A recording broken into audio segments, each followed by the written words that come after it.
It's your boy King of Legends here. Just gonna take a quick look today at the LPL because I saw like JDG was playing and I'm only watching first place teams. I'm watching T1 only right now on the LCK. Maybe I'll watch like the lower bracket finals. But hey, it's like what is my... It's not my boy, but it's like one of them boys rulers. What's they doing? Well, folks, welcome the to LPL, like, for the beginning of double elimination with myself and Sarah, joined by quality's like always been good, like always as good as hiding back there, but it feels like an ominous way to LCK. I wouldn't say as good. They always have like different different animations every time. Ready. I meant to fix it by today, but you know what? We're still gonna go with It's that boy. I thought I remember there was like new people on the LCK podcast, but I don't see them here yet. Bottom top left at the side. It's staring directly at the camera. I can see. Real I heard there was like a really good shoutcaster. Hey, okay, well, maybe they did it yesterday. They were working yesterday. Again, welcome to a momentous occasion where our top four, but it's not looking exactly as we expected. Lyric, let's bring up the bracket. We've got a lot to talk about on how we got to this point and how we got the top 4 teams that we have. Yeah, it's actually mind. What? Only 4 teams left? So far, Shit. right? I mean, OMG taking down Tommy Sports. OMG, more surprisingly, taking down LG, who in my mind were in like this like top 3, like them, EDG, JDG, were the raid bosses that I was looking at, and then BLG absolutely stomping. Obviously, if you guys are like our top 4 is definitely not like have been watching some of my streams, my league streams, where we watch like competitive games with my friends. You know, I have that one friend that hates Ruler. When he was on Genji, like ever since like the old times. I mean, he's like one of those really old league players. He has been watching like the competitive for a long time. He hates Ruler. I think his one story was like when Ruler was playing against. I think it would be absolutely insane. Ruler was playing against Uzi, I think, like back in 2017 and they were expected to be the and he said like that he always lost to Uzi. I think that was what he said. Despite the fact that they had players who he said like Ruler all at the top of their role, maybe bar on always afraid of since coming into the Uzi. LPL, we've seen him improve split upon split. And I mean, right now he's doing really well. You described them as the misfit team, which I think is fair, right? Because it's a bunch of players from a bunch of different organizations, but I think it was typically the best player that was coming from that team. So when you're looking at Elk, when you're looking at Bin, when you're looking at Shun, I guess Yagao not necessarily, but Yagao coming off the best split of his career on JDG last split. I mean, as you said, for BLG, you know, paraphrasing me with the quote of misfits, I look at this team and I look at how they're put together, but then you have to look at JDG as they start coming out on stage, right? Now, we know that these players are already good together. 369 joined in. There's a previous split. That's not 369. And then Knight rejoins with his brother from Top Esports. That's not and then 369. Ruler comes over from Genji. Like, talk about high expectations. We thought this team had to be first place. They hit it in You didn't even split, show his face. but only just. You kidding me? Yeah, and I mean, oh, again, it's that on paper, boy. these guys are absolutely stacked. I think they're the most dominant team in terms of how they win games since I've come into the LPL. I know we've had some teams that have maybe dropped less games, but just in terms of their wins, like first turret, first herald, first dragon, averaging like 2.5k gold difference at 15, just all the stats across the board. They're really dominating every other team in the league, and a lot of it just coming down to the quality of individuals that they've assembled.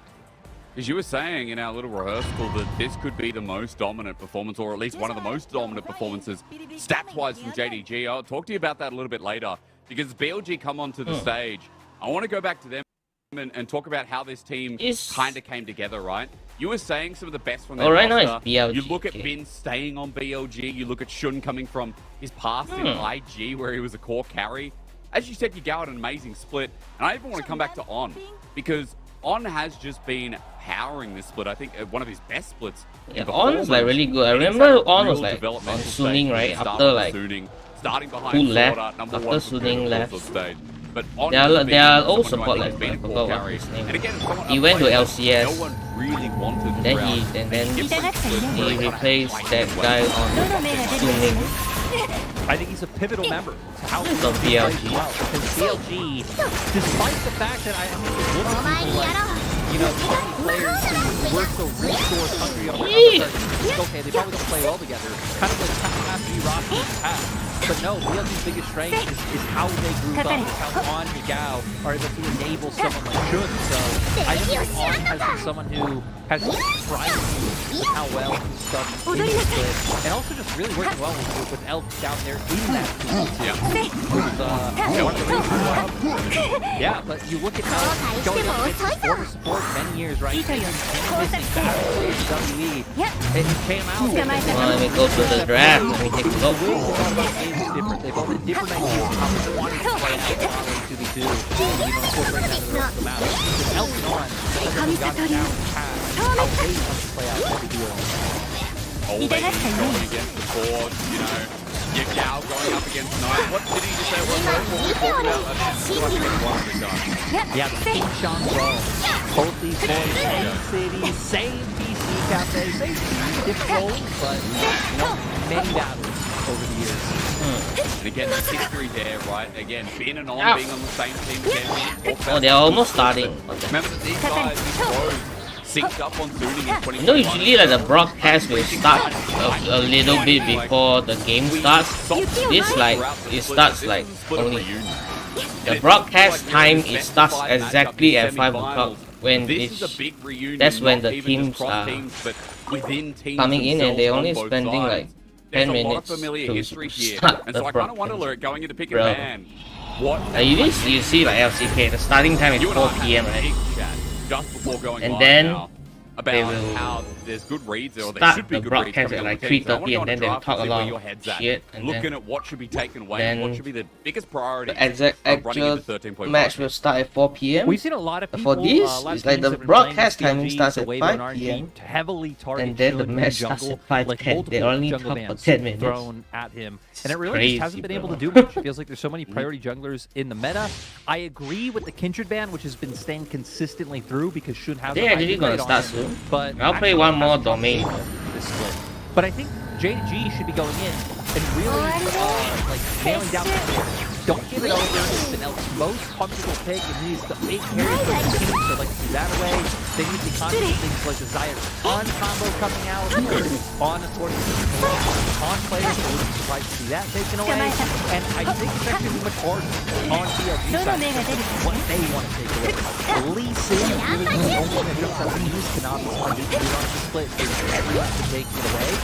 But I think beyond those two priority junglers that you know each team has, and then the Zeri, it's really open-ended for what either of these guys can look to take away. Yeah, just on the Lee Sin point, now 6-0. That's insane. I know JDG are a winning team, but they weren't balanced. The team still dropped games here and there.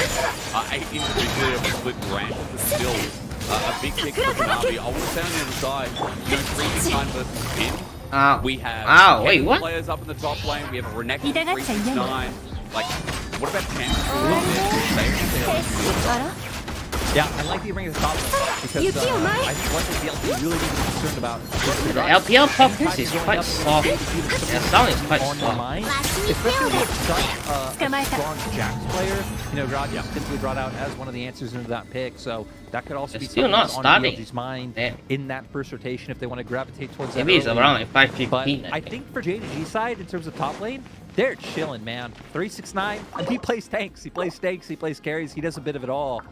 For BLG, I feel like the Kennen has really been kind of a band-aid for giving Ben agency in being able to 5v5. But I don't know if JDG even need to care when 369's champion pool is so massive. And again, that diversity for 369, something we talked about for many, many splits. I think he's one of the most diverse top laners. He's playing with one of the most diverse mid laners No, in actually, Night. bought I have to some sit here and coffee to count drink, 6, actually. 9, 12, 15, 17 champions for Night. Meanwhile, we've got about 13 for 369, but still it's a wide array. I kind of can't wait to get into this one. Wait, so the actual time is around 5:30 or something? Lyric. We've already seen BLG. We saw them go up against Weibo Gaming. And I like that you started on the Zeri, because the Zeri was not respected. Weibo Gaming gave it to them every time. JDG, are you going to play the same disrespect as already? They must have been listening to you because of the start of BLG. They already know how to play against you in T1. A lot of what we want to do. Yeah, staying with the Gragas. JDG, I guess, taking away the Nard as well, because not too many great in-lane answers to it. Bin also incredibly skilled. We see the Rakan takeaway, something I was hitting on. So not only denying on that pick specifically, but also making it so the Lovers duo isn't able to come about. So now for JDG, the question is, do they take away that Zeri Kindred? Also still on the board. We haven't seen Shun have to default to it too much, so I wouldn't be surprised if JDG don't take it away, as they don't. But that ban actually does surprise me, because Ruler has been the one much more heavily leaning on the Aphelios LCK, and you see the usual champions that they play. Maybe it's showing Lyric this is going to be a first. I guess if you're banning Rakan, you're effectively banning Xayah. BLG that they have to ban it away. Well, not really. People always pick those two together, like Lucian, Nami as well, and on the bot lane. That was BLG's pick, so now the JDG just default to that strong AD that everyone does. Yeah, I think they should. There's still plenty of junglers left open. We hit on the Lee Sin as really being a key one that Navi could potentially go to, but even things like the Wukong still being available for Shun if he wanted to go towards that. He's drowsy as has shit. Much more heavily leaned into the Vi, the Wukong, the Sejuani being that engage role for the side of LPL BLG, TGIF. Thank God it's typically isn't able to take that role, and you're not always able to guarantee that you're going to get yourself engaged support, as we can see BLG right now looking for that Lucian Nami duo. Yep. Okay, just pick. Hasn't been the most popular JDG should pick Lucian mid just to screw with BLG. Still stuck on it. Elkin on. I mean, So I would playoffs. We haven't I would do seen that, it. but that's why I'm not a Elkin's coach. been someone who's picked up the Zeri, picked up the Aphelios, a Xayah game there as well. We're gonna get that answer momentarily though, as BLG. They get that jungle This priority is like Lyric, and as you said, Shun fulfilling that role interesting and pick. that pivotal This engagement. is like a jack of all trades. Yeah, now it's for BLG, JDG with where they want to answer. Again, Lee Sin has been much more of Kanavi's bread and butter, but if they're wanting to play out more heavily through 5v5s, I think protecting front line on board, your Ruler, protecting Ruler, really you nice pick pivot, Wukong as it looks is like we're better probably and end up with two Malphite, very not saying Lee Sin can't protect your compositions. ADC, Leans but really well into how BLG like to play the game, right. and If you're JDG, just even if I feel like you're they typically do just more gonna pick-oriented pick champs, protect your that they're still incredibly ADC, strong then in team this fights. is probably not the best Now pick. though, JDG are flexing around another part This of that is like a element, which is going to be band-aid. the Annie here. It So helps straight with away to mid everything Lyric, there's on no the map. question for flex here. It's going tonight. And they just leave Kanavi a little bit high and dry for the time being, while BLG do the duo that you were kind of expecting at the very least. No right? way Or they pick do Aurelion they say, Sol hey, here. Bells with Lucian, let's get your gal in a strong matchup. No, I feel like they're definitely going to lock this one in. No And one's maybe that's gonna why ban JDG felt so Lucian. confident about being like, hey, we don't really care about the Annie being a flex pick. So we're going to lock in mid here, people and might you're ban not going it. to be able to respond. So there's if so you many wanna things get to that ban, it's priority like, duo wait, coming just on ban through. Lucian So right now. for BLG, you would feel like the answer should be to just continue pinching out junglers, take away, the Wukong, take away the Lee Sin, and then leave it in Kanavi's hands with, what is still going to be available for him. I guess he showed things like the Viego earlier that he was hovering over. That could be a potential answer, but everything No knowledge of what that these he's played teams so far can the split play, has been but an AP champion. that's why we're just I think chilling you're here. still looking at the flexibility in such a positive light for Kanavi. As you're highlighting, not only Viego, but Nidalee, the Elise has come through. Your point about AP Silas. champions, even a Gragas, yes, Silas jungle. Kanavi can carry on anything, and I think that's kind of the difference where Shun has a very set champion pool Lyric, then goes to facilitators. Kanavi's never ends. And with Elise in banned away, we know there's still an option here for one of those carries to come through, especially with the setup he's already got. But let's just wait and see as double jungle ban for BLG, but JDG, they're getting rid of more topside as they're trying to knuckle down on Bin a little bit further. Yeah, I wouldn't be surprised if we see a Fiora ban here.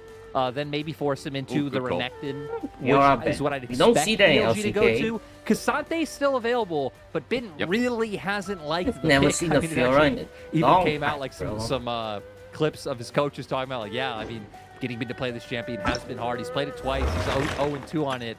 But I feel like that would be what most teams would pick here. But BLG having Bin is not most teams.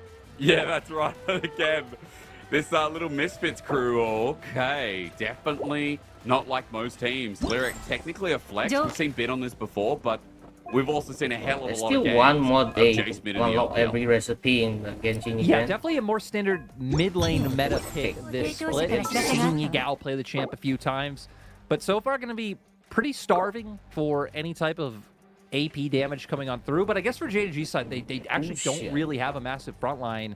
They can still draft one. Both Sion and Cassante are still on the table, and we see them go towards the Viego that I was sitting on earlier. So far for JDG, setting up for an incredibly strong 5v5 if they lock in the Sion. Okay, there it is. 9s across the board. Well, The gentleman on his phone would agree, but it's a jungle and gives ADC count carry to pick. for And Lyric, JDG. we have seen a little bit of his Gwen from my throughout the basic split. knowledge We've seen of it a little League, bit in from a playoffs goal, as well. from a, like a This would give kick Bin a bit clap of player. agency and a melee top laner for Shun to play towards. Okay, all hail Bin again as BLG try to get this game fast off the ground.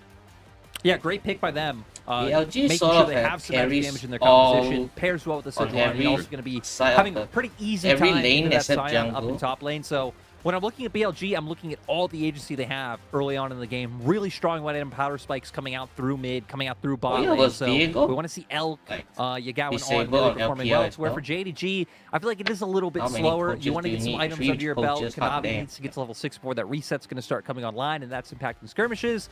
But later on, should have quite a nice front line and, much better DPS coming out through with the Zeri. Again, Zeri, everyone hails. So it feels like for JDG, if they get their usual standard, great lane Lyric, using their skills that have put them in first place. And for JDG, and I'm kind of expecting that this should be a pretty breezy game, number one, if they get to play it their way. But for BLG, they have upset on their way up to this road. At the moment, BLG are looked at by many as not only surprising, but standing a good chance against JDG. Of course, You're asking me to like predict this game. I have Lyric. no I've put idea in what will BLG, I just happen. had to, because there's something about this team. When they beat RNG, beat Weibo Gaming, there was some magic in the air. And it wasn't just Bin, it was also bouts of Yagao, of Shun, Elk, and On. The whole team came together, and they schooled RNG and Weibo, who were supporting some pretty big league players themselves. So BLG, can they do the same against JDG as we debut our double elimination, our round 4, our top 4 in the LPL? 50% of our teams left will be going to MSI. Will it be JDG or BLG? So hopefully we get an answer here as JDG start with an invade on the bottom side of the map, but BLG spotted this out, get a bit of damage with first strike as well. And there'll just be a bit They're of all rushing bot lane. Is this Worlds? JDG Everyone's find it out rushing at to the level bot 1. side. Great spot by BLG to make sure that nothing comes of this. And we were just talking about, right, first game of the top 4. Also the first time that these organizations have played together, all the way played against each other, going all the way back to 2018. Wow. BLG, we know, typically don't make those deep playoff runs. Have only ever actually done it once in their history before. So, What? really, When did anyone really go the there to ability put what? to make history today for this I need a organization replay, man. overall. It's funny, they were knocked out of the top 4 in 2019 spring, I believe, if my history is not Summer. too far off there. Summer, good call. That was the ADD, Kuro, Meteor, Jinzhao, and Shinmo roster. And they were knocked out by Top Esports. So again, JDG and Top Esports feel like they go hand in hand in terms of their debut into the LPL, their organizations surge to power as well, especially with the recent history they've had in things like finals going game number 5. So with JDG, again, a lot of expectations behind them and a lot of bad history that BLG, if they equate that to Top Esports, can now look at JDG with the same favor. Now, Lyric, we are in the game, as you were talking about in draft. For JDG, it feels like they are going to rely on Ruler as this game goes on, as usual with Zeri Lulu, especially with the front line. But talk to me a little bit about how BLG get these lanes up and running and what jungle can do to really build a bridge to speed tempo up. Yeah, for Shun, I'm definitely looking at especially how he impacts mid early on. Again, you have the Jace there, really nice damage to be able to follow going in. pathing towards the bot side, and then using that pressure to make sure On and L don't face too much punishment like they are now. I know usually with like melee top, melee jungle, you could see him go towards and gank 369 early. 369, But again, 3-0. as he gets more and more resistances, mid and bot going to be the only plan of action. Oh, heal already there. Flash there as well. Ruler and missing. Fading in. It's a double trade for double trade. 1-1 The health bar in advantage of JDG. on Diego. Great job coming out from Ruler. That would have missing. been This is what within JDG this relies week on. of playing, JDG because if typically it was don't link up too disabled much between their lanes. They ever rely since, on like, their players to get advantages on their 13.4, own. like, it just Now Kanavi should be became able to read available this, that this since week. they're winning so hard, that Shun's probably going to make his way down towards bot side. So I wouldn't be surprised if we see jungles meet up at some time in the near future. Little win rate of Zeri versus Lucian there, I believe, in the LPL spring split. Not a surprise with how strong Zeri's been, but we're going to have to pause on that because Kanavi, as you said, down here and showing his presence crystal clear. He's got a level advantage as well, Lyric. And on the Shun, he can't even How clear is that he level board, so 4? Kanavi He full will cleared just assert his his dominance, jungle. push him out, get Scuttle Crab in the Then meantime. you can full And help clear with JDG before right now. 3:30 Have presence across for bot and mid Diego. at the same time. Yeah, Kanavi, I want to see if he ends up going for topside scuttle, or if he just wants to keep being an annoyance and Oh my getting in God. Shun's face. He's never going to get to take this blue buff. And On can't come in. Look at his health bar. I mean, Kanavi will just almost one-shot him as blue resets. Shun has to back away. The level of chadness from Kanavi right now is huge. Just, I say that, goes in the top lane. Been looking for a solo kill at level 4 on the Gwen. Is it snip time? Oh, under the turret. Finn takes a shot. Can't go any further. God. That was too close. The discipline coming out from 369 is absolutely insane. How does he not flash there? And not only not Good flash, point. stop to charge up the Q. Meanwhile, oh no, Elk has to cleanse away. He has no flash.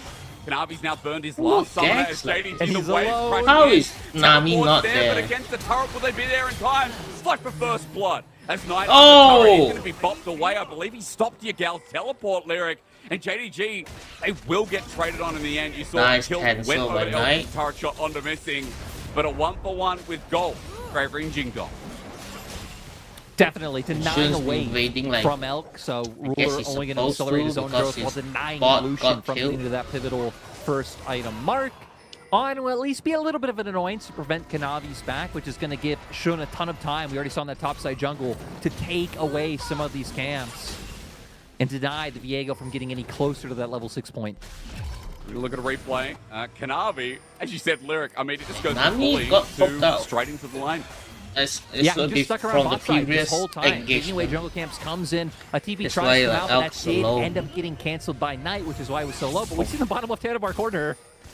Ooh, okay, it's happening again, isn't it? 369. It was almost a solo kill, but now it's a duo.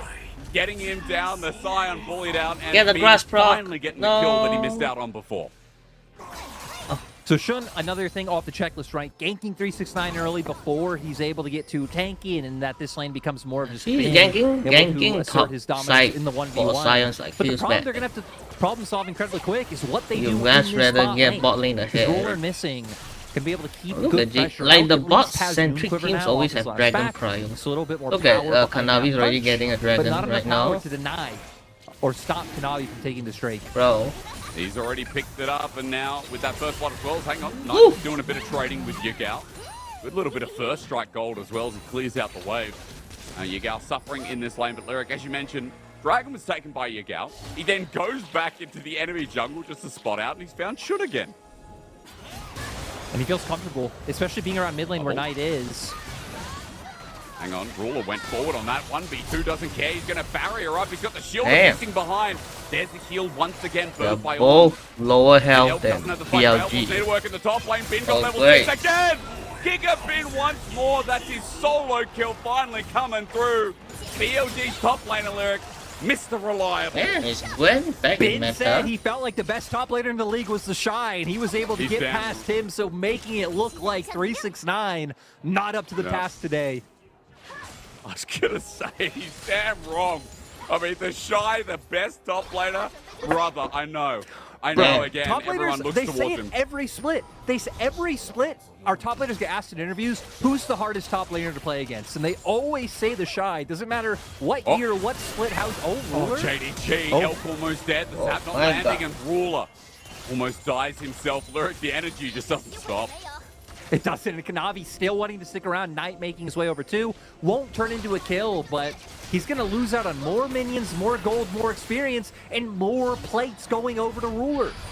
This is just JDG's playstyle through and through. I mean, the lane of bot, as you said, is going to be how JDG play towards this late game. Ruler's level 6. He's 10, 15 CS ahead. The only thing BLG have right now, Lyric, is this. Yeah, Dan just able to chase him down. Gets the Conqueror fully stacked, and you know where it comes out. 369 still doesn't have flash from the previous play. I mean, even had he stopped to try to get out any damage at QW, it was slow and steady. He used the first Q proc to set the Conqueror, like the character said. And we've seen then Silent slowly use versus the Gwen. alt, We've seen small CS leads, but this is cut down the monstrous. side on. 30 CS, 2 kills, Leeching Lear now picked up. Bin is a solid level ahead. And it just feels and like, he again, gets up the for CDR BLG, boost, knowing so how now strong Bin is in the lane, as I have to pause because gets Knight might be in a bit of his trouble. Q even Shun faster. angling for this, but has no flash. The ulti is not enough to pivot. It will go to the top side, though, Lyric, in the meantime, while using that said strong lane to finally get an objective. And for JDG, they won't have an answer. Kanavi making the right choice, even, you know, if they do have an inkling that it's going on because Gwen's not showing top, but we can't contest that. Just keep hammering home on our winning lane. And that's why I think this will be an interesting test for BLG. Gold's even, but BLG typically went out from Elk being incredibly strong and being able to win out through those 5v5s. We knew it from the highest draft. percent of his team's damage. Then Genji's, not Genji. JDG is gonna focus on the bot side. But this time, it's gonna have to be on Bin's shoulders to carry this game. Something like 33%, isn't it? It's an insane. Like I said, it was Uzi gonna level be like 80 carry stats, right? jungle and Yeah, ADC carry again, for it's going back to days JDG. like when Jackie Love was putting up, you know, that Then it's gonna percentage be- of his team relying on him yeah. as ruler. I was like, Getting caught out. BLG, anyone There's a could way carry, over but the wall, of unfortunately, course, Ruler, though, they didn't he focus show he on is one palatable to side. Elk and on once they get some of those trades off. We'll just walk back, pops a pot. Meanwhile, But their I think bots Tibbers got made getting a screwed and their guest top's appearance winning, so towards it the is mid lane. they And need are to currently rely sitting on in Gwen. the base as teleport will be used to get back nice and quickly, but let's be real, even though Gold's even, mid, bot, Lyric right now, going fantastically, and Kanavi seems to keep on benefiting, even having a bit of a CS lead himself, so we'll see what Chung can do. Ooh, Bubble comes out. He does flash away, missing's okay, Grill Lane slows down for Out. Color. Ulti there, he's already bad. used Wild Growth, but it ain't enough. Kill taken away by Nice. Sean as great timing to get bot As soon back as he on forced a track. flash, it was an easy off. Nice job, relieves the pressure. They even have Herald if they want to just choose to drop it now and get some more gold onto the Lucian. Kanavi looking to match, but Yagao's here waiting in the wings. Boy. Kanavi, what can he get done here with double buffs? He's going to show his face. Herald's going to get a charge, but you can see On's already backing away. Elk is pivoting as well. Gold will be shared between AD and jungle. Okay. Even a third plate, or at least a second, coming through. They decided So, to get Gold their back bot over to BLG lane and Lyric because some of it. help A instead of 1K top gold side. lead. I mean, again, top's just so massive that even though bot went so well, that bit of turret plating just levels the playing field more for BLG. And I feel like we're seeing one of the big differences between these teams. Coming into today, it's like, okay, JDG, they typically play out through the fact that their laners are just able to generate advantages and allow Kanavi to be in your face, go for those invades that we're seeing. But like we see here, there isn't actually much roaming or linking up between the lanes themselves. Even Kanavi, not as gank heavy as Shun has been this split. BLG have been much better about, again, working as a unit, transferring pressure. And hell, this is with on the Nami this game. If On did get his hands onto a Rakan or Leona or a Nautilus, something along those lines, you'll see a much more proactive BLG. Well, we'll see what he can do here at the very least. He doesn't have Tidal Wave, but we might be getting a fight as Blast Cone amped up for On. He'll take it, Shun has to back away. JDG is still getting dragon. Little land for the slow. There's Tibbers onto the jungle, but they dart onto missing Yagao. They go on Sejuani, it's the tank, Shouldn't bro. be enough, then it won't be. Missing drops down as the ult comes Hey, through. Ruler. He Ah, gets he's over the wall backing. with the shock coming through, but Kanavi has a reset. Kanavi has a reset. He's got another one, Ooh. but denied. Only in the It was nick of almost time as beautiful. Bin joins in.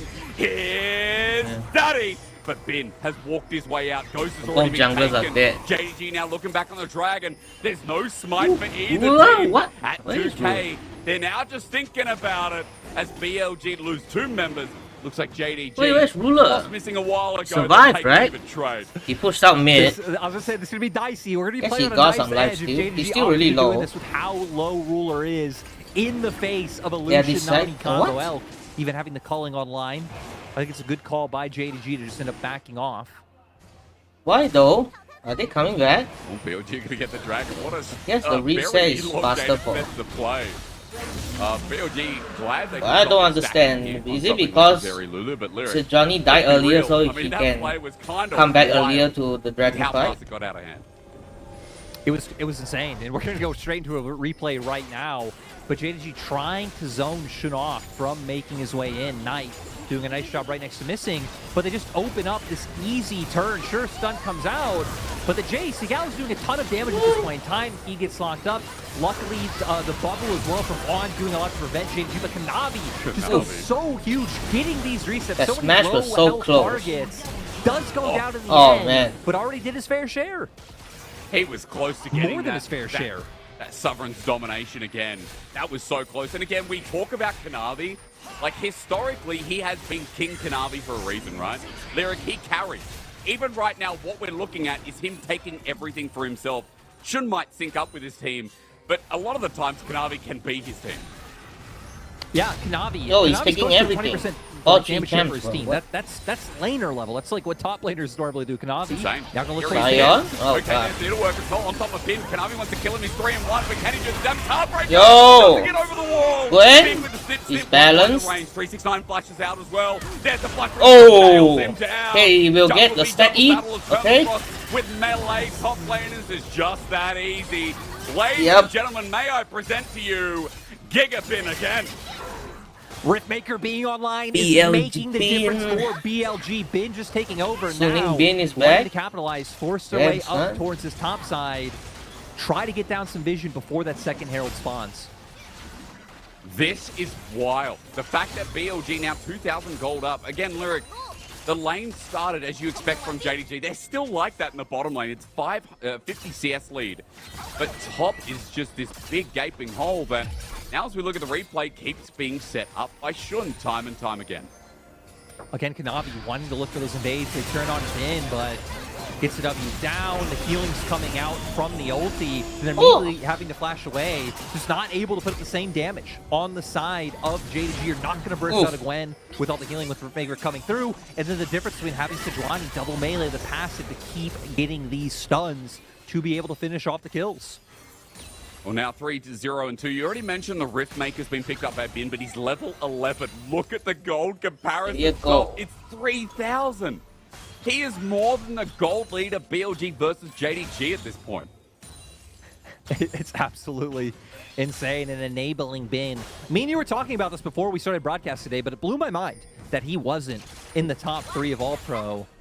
Yeah. You know, I'm not going to single anyone out who was on it, but I definitely think Do Bin a little bit more deserving than some top laners who might be on Edward Gaming right now. You know, maybe.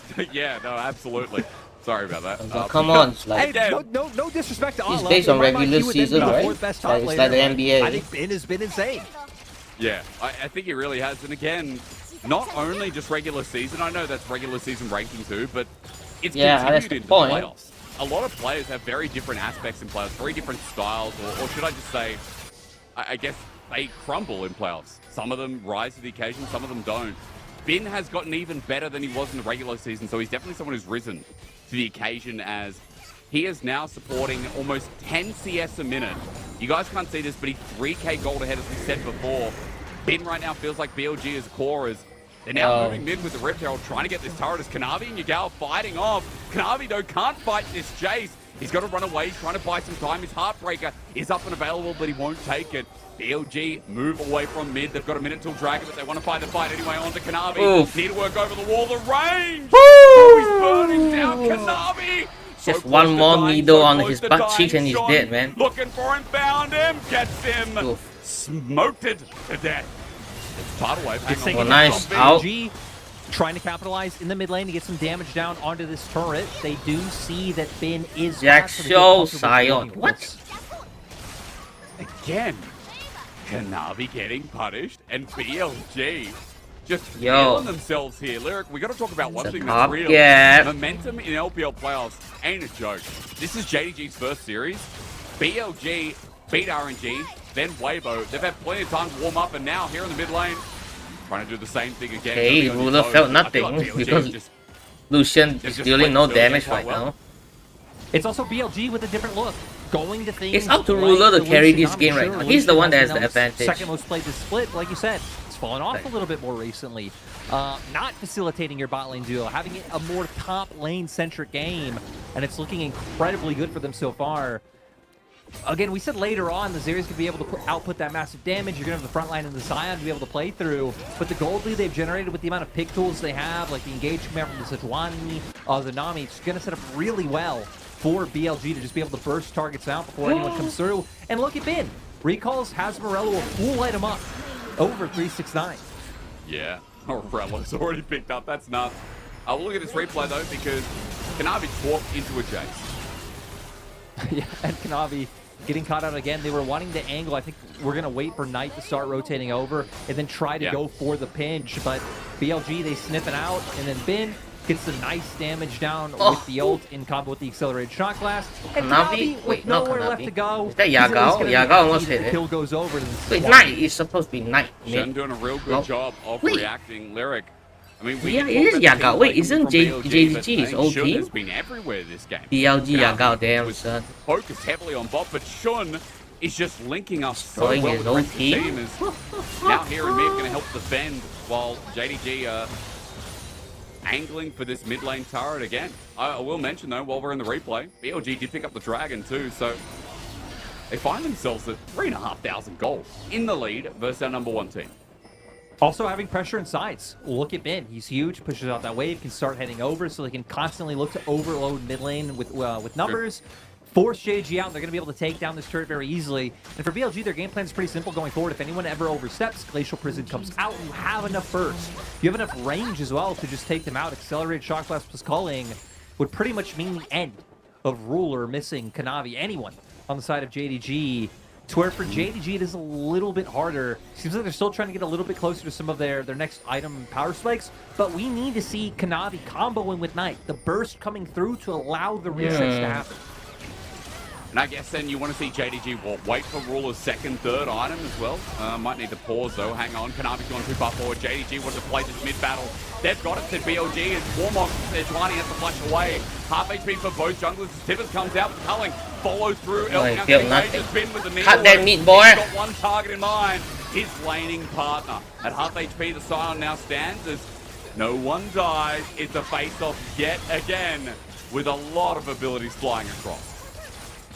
So far, flash is burned by both sides. Shun having to flash with the initial engage. 369 having to get the hell out of dodge and make sure he didn't go down there. But BLG squarely the ones in control right now, forcing them out. But it looks like Knight still fishing for a potential opportunity for a stun to come through.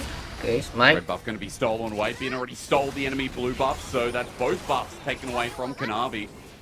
As Dragon up in 2 minutes 30. We're not even looking at that. Both teams just pivoting around, seeing what else they could take. Lyric, we are A-ramming for a bit of this first game. Look. JDG feel comfortable that Ruler having enough mobility to keep getting them low. It's Kanavi. Ulti, 369, ulti's into turret. The tidal wave though, that tidal wave on is switched on yet again. What? 369 ain't tanky enough, Lyric. He's 0 and 4 and he's rolling threes, but how can you not when it feels like the dice is loaded being up against this Gwen? And just so dicey, honestly, going for that engage. Like, committing so close to the enemy turret, having tools to lock you down coming out from On and Shun if needed. Only needing Nami there, but still, BLG doing a great job. 5K gold lead, 21 minutes. And this is one of the things we've seen typical of JDG in the regular season when they go up against other top teams. It's why they've lost 2 other playoff teams, is that when they aren't able to find those heavy early game leads, they're not exactly the same team. They're probably the best team in the world, maybe, at like snowballing a lead if they get it, being able to win out incredibly fast. But if they aren't winning hard in the first 10 minutes, I think JDG have shown that they are very much mortal. Because again, BLG have set up this game 1, this potential victory with topside, with the pressures that Shun put up there, you were saying before. Bot got ahead, but Lyric, I mean, Shun then paid to visit bot. He evened out the odds. He heralded bot. He gave some gold back into his 80 carry. It feels like it's very well balanced from BLG in this first game. And for JDG, as you said, we're waiting for some sync up here, but there is none. Cullen comes through. Oh, bit of damage on the Ruler missing. Can now absorb a little bit more, but Shun still wants to go in. There's a Scion ulti. It's coming from River. 369 the angle and Tibbers! Knight, he's the one holding 9 this game. As the kill goes over finally to 369. and Jing Dong may be behind, but they are not forgotten. Kanavi goes in for the engagement. Yao sends him on, and all of a sudden that Scion with a fat old 9. That was huge, Baron, coming taking out Baron. from Knight to set things up, and now JDG gonna use the picks they found to look Just take straight Dragon, towards man. the Baron.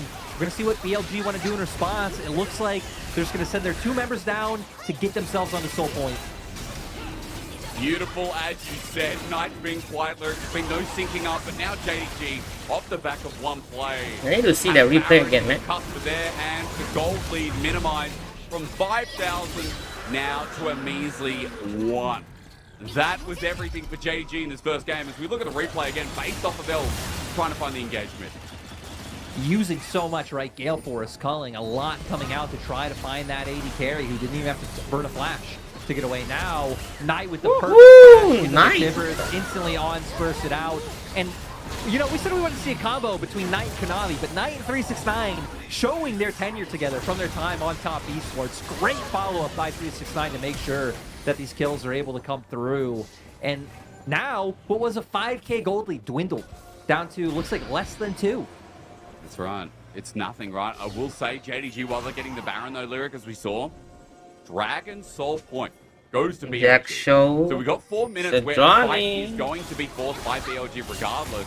I'm just curious as to what JDG can do with the Baron here, Lyric, because we have been A-ramming, fighting for this mid-lane turret for the last 10 minutes. And surely with this Baron, you think this is how they finally open up the map a bit.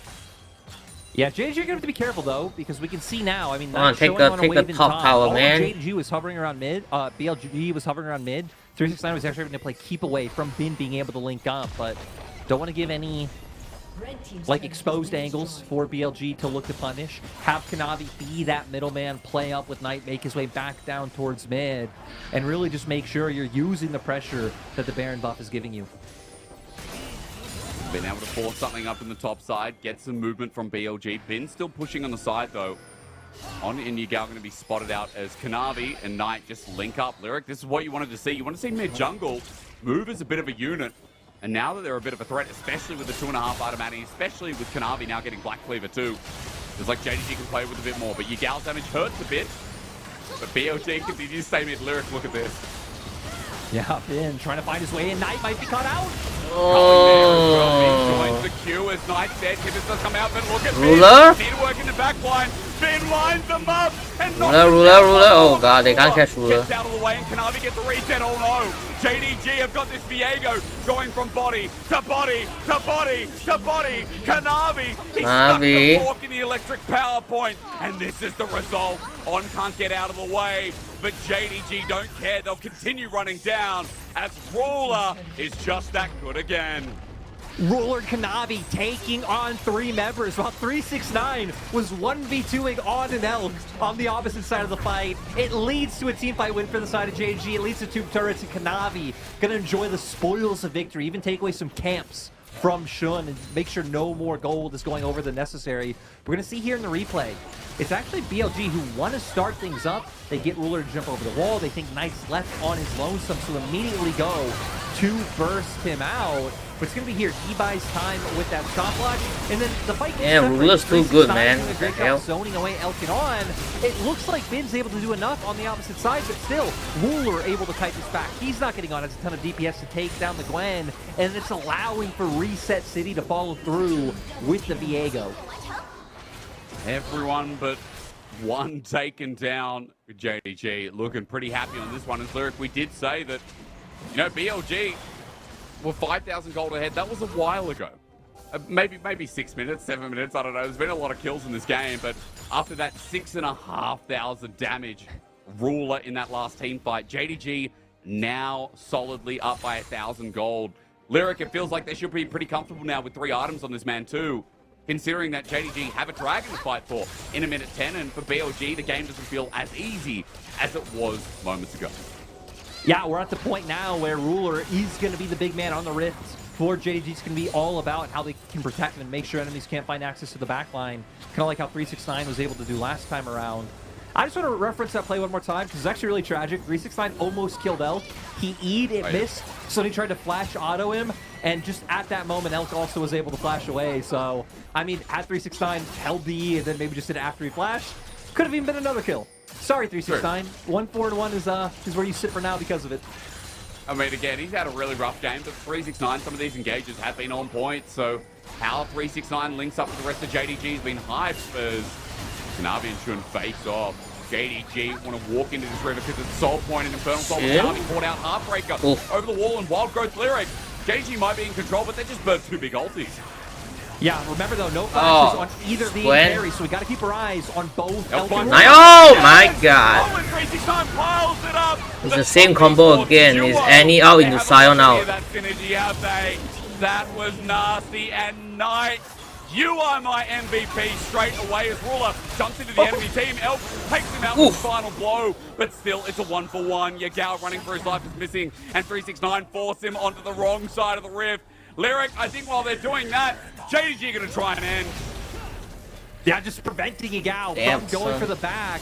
They have about 20 seconds, so I think it'll be a little bit dicey if they can actually full-on end off this one. I wonder if they'll even try, if they'll just default to going and picking up that dragon, which is what it looks like they'll do good. Again, look at those death timers. No way an end was going to be able to come through, but still, further their gold lead even more. They're going to pick themselves up a dragon denied soul going over from BLG, and JDG walk away happy from that fight. Oh, well, do they? And they end the game? Yeah, look, BLG want to take it in. That's bin. He's level 15. Needlework is available, but he has to ghost to make it in time. However, Dragon's already down. He walks, finds nothing. JDG deny the soul, pick up some stats themselves, and Lyric. They are still in control with now a 3K gold lead at 29 minutes of the game, based on this massive play from 369 and Knight again.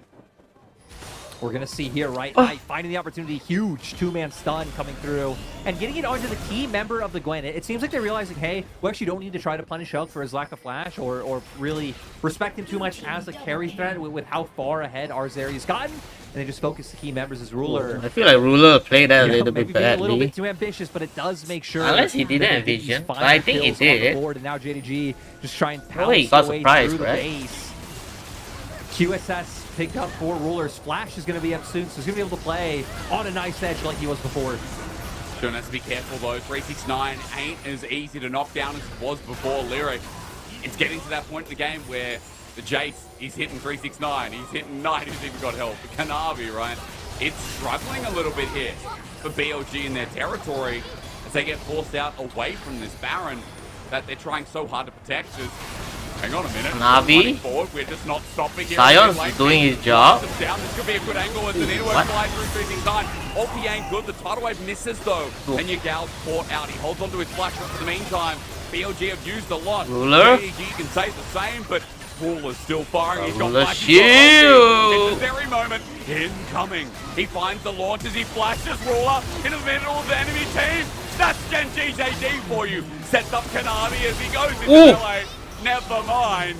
JDG will still win the fight, but Kanavi decides to go a little bit too deep. However, for JDG, this fight feels like it's locked in the bag as Elf. They've minions. They can just end. By themselves. Lyric, the TP, as you said, they're going to go for it. They don't have AA damage though. Can Annie stop it? We're going to see if Finn manages to get it as missing. Yeah, I don't know how comfortable he should be sitting next to that Fed Gwen missing, but... Okay, well, Elf's going to go down. There you go, Lyric, just like that. I mean, Bin's going to now go... I think they're just going to take... ...90 seconds turret shot. Needlework will come out as well on Knight. Oh, the damage is nuts. Bin might even save the game here with the final piece of Needlework to clear the way. So, Lyric, it's not over, but it's getting harder and harder for BLG to defend some of these plays. BLG just really suffering right now. Just consistently, the amount of CC that JDG have. How tanky 369 was. Like, sure, 369 got tricked really low in that last fight, but he ate so many key ults from BLG, and it goes to show why. Like, you usually don't invest too much in accelerating your top lane when we do have these types of matchups where it's so easy for something like a Sion to be relevant, even when he does get set so far behind. Kanavi, who was getting caught out so much earlier in the game. I feel like this is going to be a 5-game series, but it could be anything. Getting picked off quite a bit early on. Now look at him, 9-3-5 on this Viego. Really big performance from the brink of getting caught out a couple of times by Shun. He started this game off, or at least in the mid game. Imperial Mandate for... Well, less assist, Army? but you know what I mean. This jungler was getting picked off by BLG as a whole, and Shun was a big part of why. But Lyric, this game has been so back and forth. It's a 33-kill game in 32 minutes. We're going to have another fight soon for the Infernal Dragon. We're going to look at this last fight as Ruler just decides to go Hail Mary. Running him down, doing a great job, getting out these flashes, and again, it's fine time for people like Kanavi to get in the mix, utilize the ultimate, get the reset, and use the combo and then flash out by keep Lucian. Closing the distance with that ult. Get closer and closer, get more kills online. Elk will have IE up now, so at least your Lucian at a point, he's incredibly strong. But BLG, always the team on the back foot, always the team having to worry about being engaged on. Ruler now doesn't have flash, so that could be a way. Single him out, take him down. But again, we're at a point now where even Kanavi's a threat. Yep. There's so many angles. Kanavi was always supposed to be the threat. From Yugao. Meaningful but not exponential. Oh, where's Johnny, bro? Oh, they don't want to 50-50. They're now moving towards that Infernal Dragon coming up in 30 seconds. And as you said, Ruler, he does have some ways to get out. He's got a QSS as well. Yagao's bolts are not dealing damage. It is up and available, so JDG playing with a lot of good tools here. As Infernal looks like BLG like, let's forget it. Let's try and force them to Baron. Trying to at least take away the vision, get their own down to get some nice wards over towards Baron to try and spawn out whatever. The ADC that's actually helping clearing wards. But now Dragon, you have to be on both teams' mind. It's spawning in 1 second. Yeah.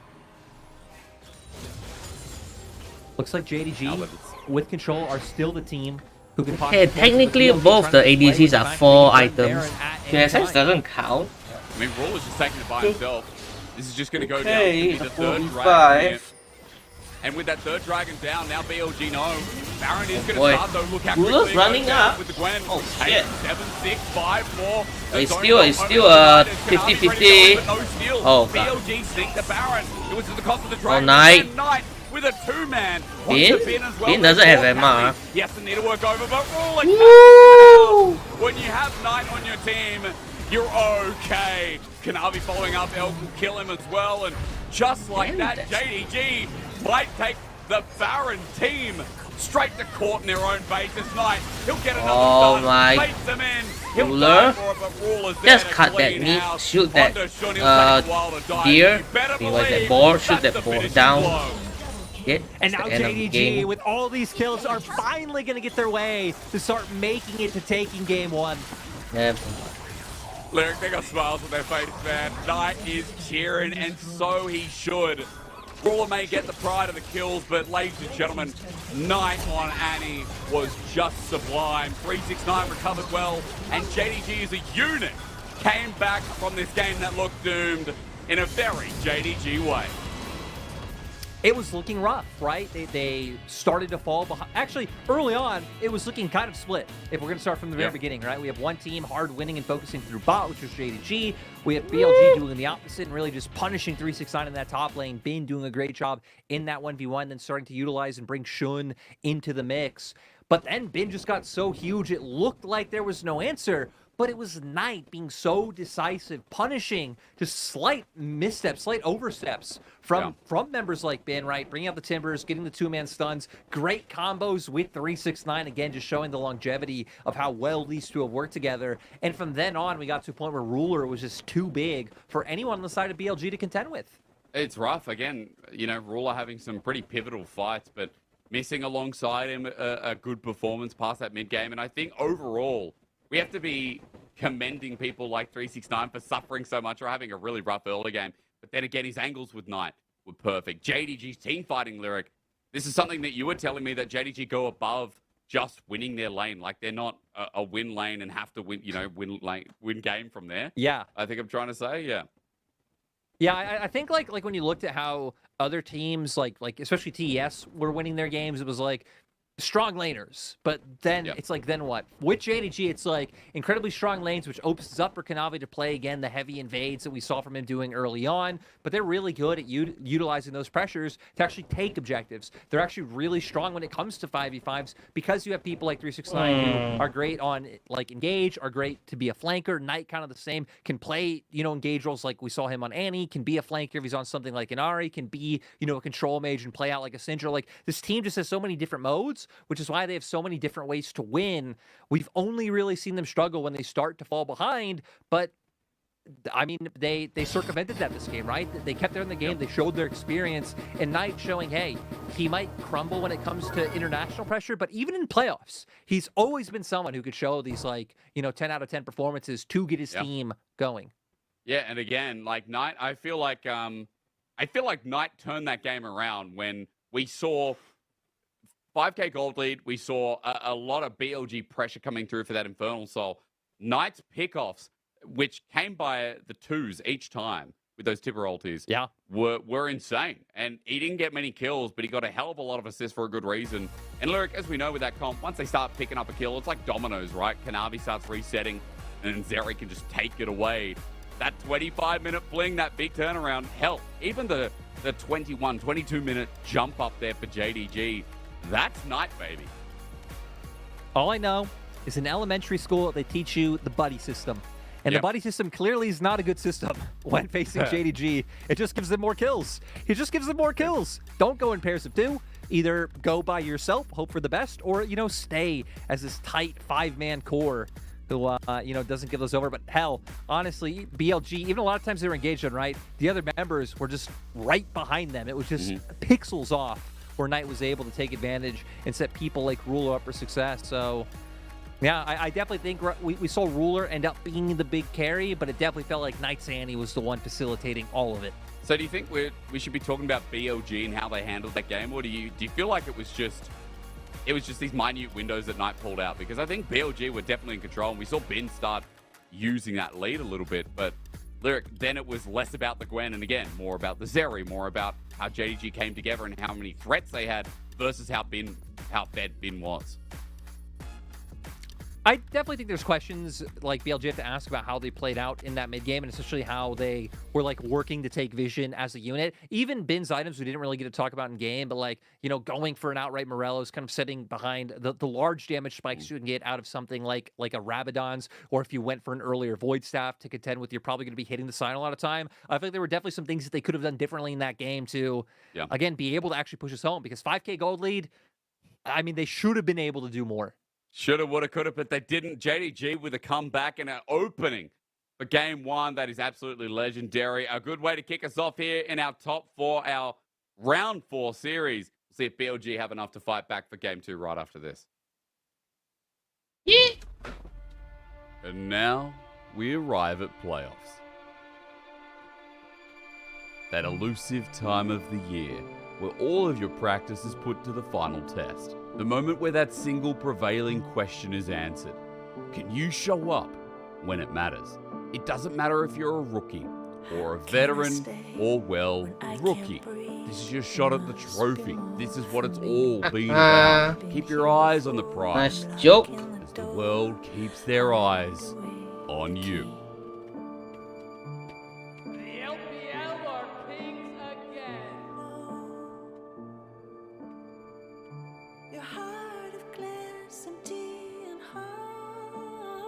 Shine out, just infinite advantage in the top side.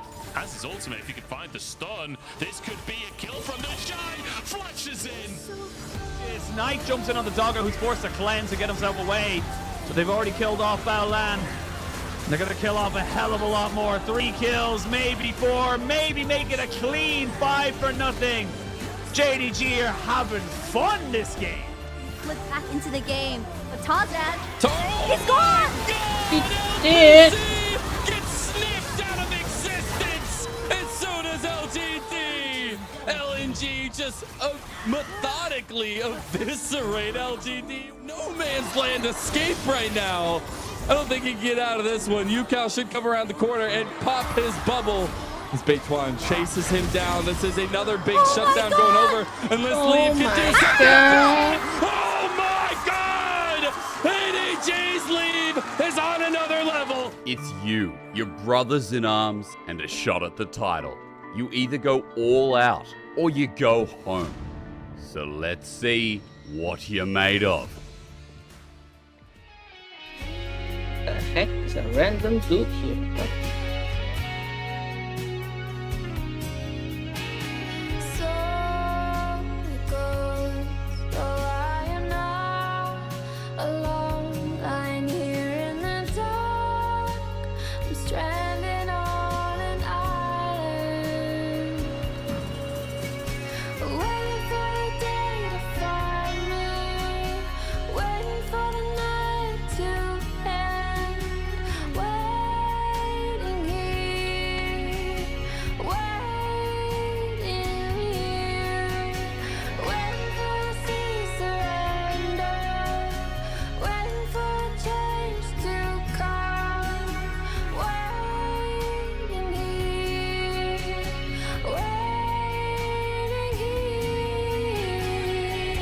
Yeah?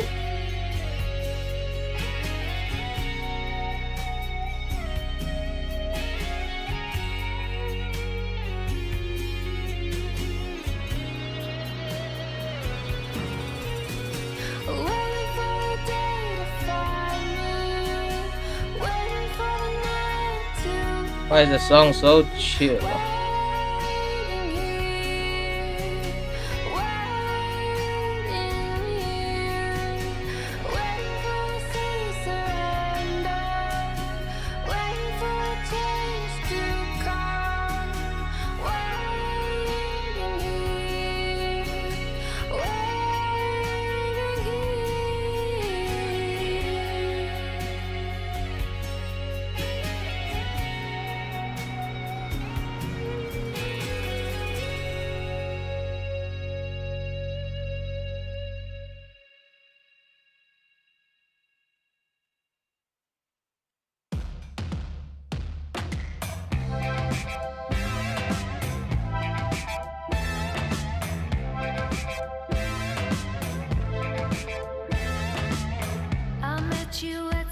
Oh! This is a copyright. Wait. Oh!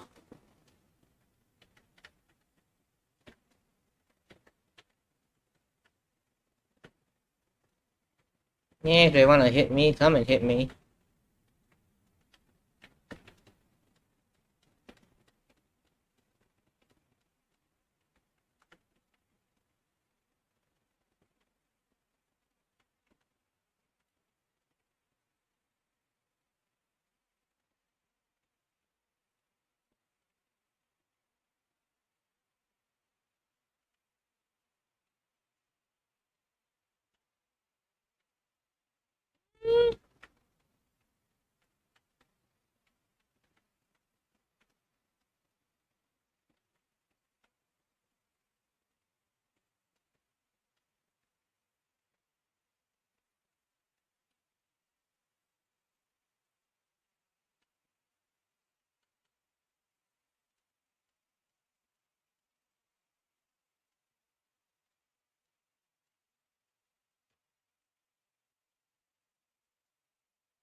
Hmm.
Whew.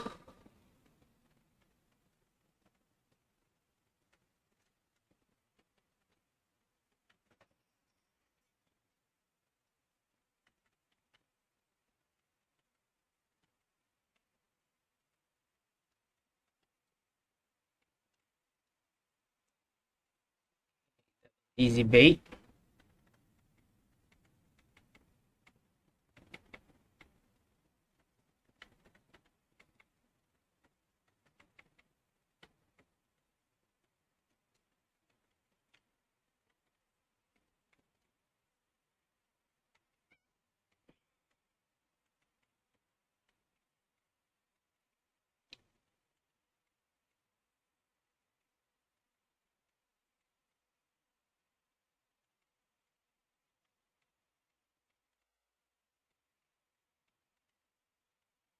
Hmm.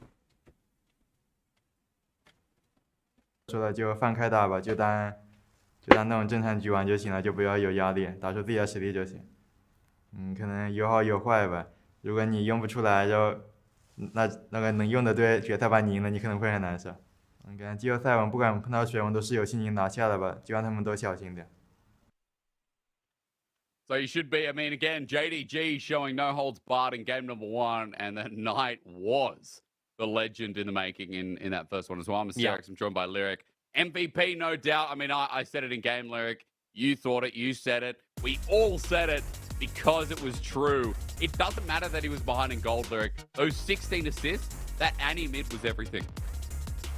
Yeah, it's just all about, again, finding ways to win, looking for those opportunities. Knight was creating them. Knight was the one single-handedly going forward, finding those two-man stuns, and really allowing for the engage and allowing for the damage to come through. And again, it's so nice to see as someone who has been able to deliver under pressure to do it here once again today, and on a different role where he wasn't expected to be the big carry threat for JDG. So we said it, him and Yagao, again, their battles famous at this point, the Ping Shang brawl, going way back in Knight once again, getting the better of Yagao, at least in this game.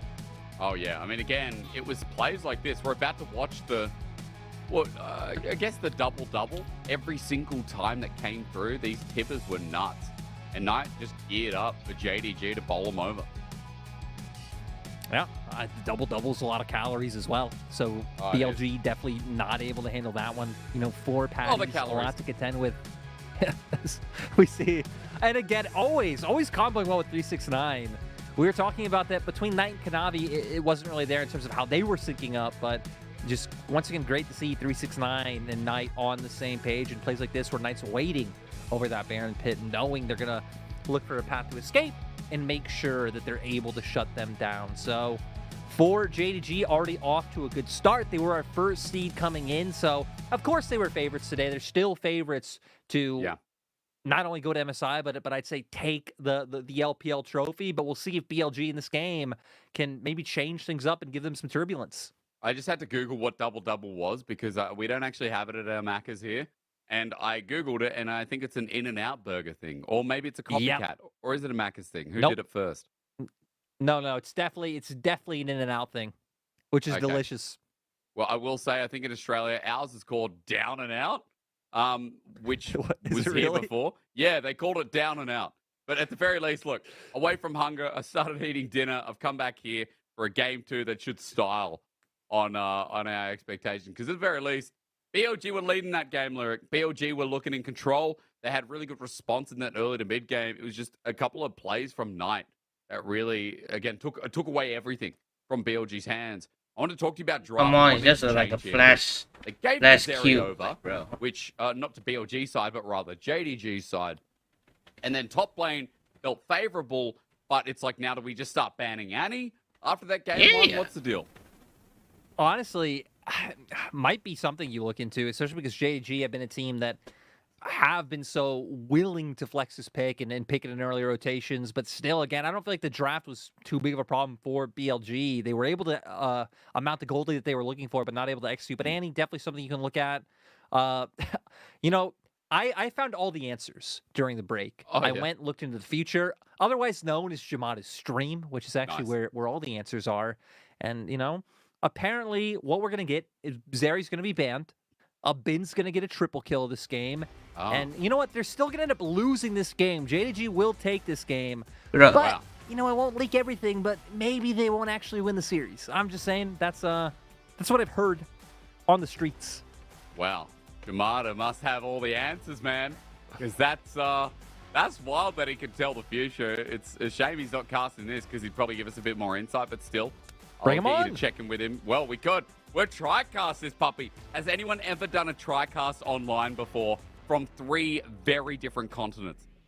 From 3 my God, it would be a mess, but it would be an amazing mess that everyone would definitely love to listen to, and a mess that honestly BLG and JDG deserve going into this game. BLG still wanting to make their way up. If they can win this, they'll guarantee the highest placement in a split they've ever had, because of course if you move on, then the lowest you can finish is 3rd. Not luckily having to play out through that loser bracket semifinal that would go through, but for JDG, I guess it's also for them just wanting to look to win back-to-back splits. I think it's easy to forget that they were our champions in summer just because of all the like power roster moves we had in the offseason, but JDG looking for the back-to-back title wins. And again, for JDG, not only the back-to-back, but the representation at MSI. Ladies and gentlemen, if you didn't hear in that first game, all you have to do in the LPL is make finals. Now, when I say all you have to do, it is a big task, but 2 out of our 4 remaining teams will be up to it.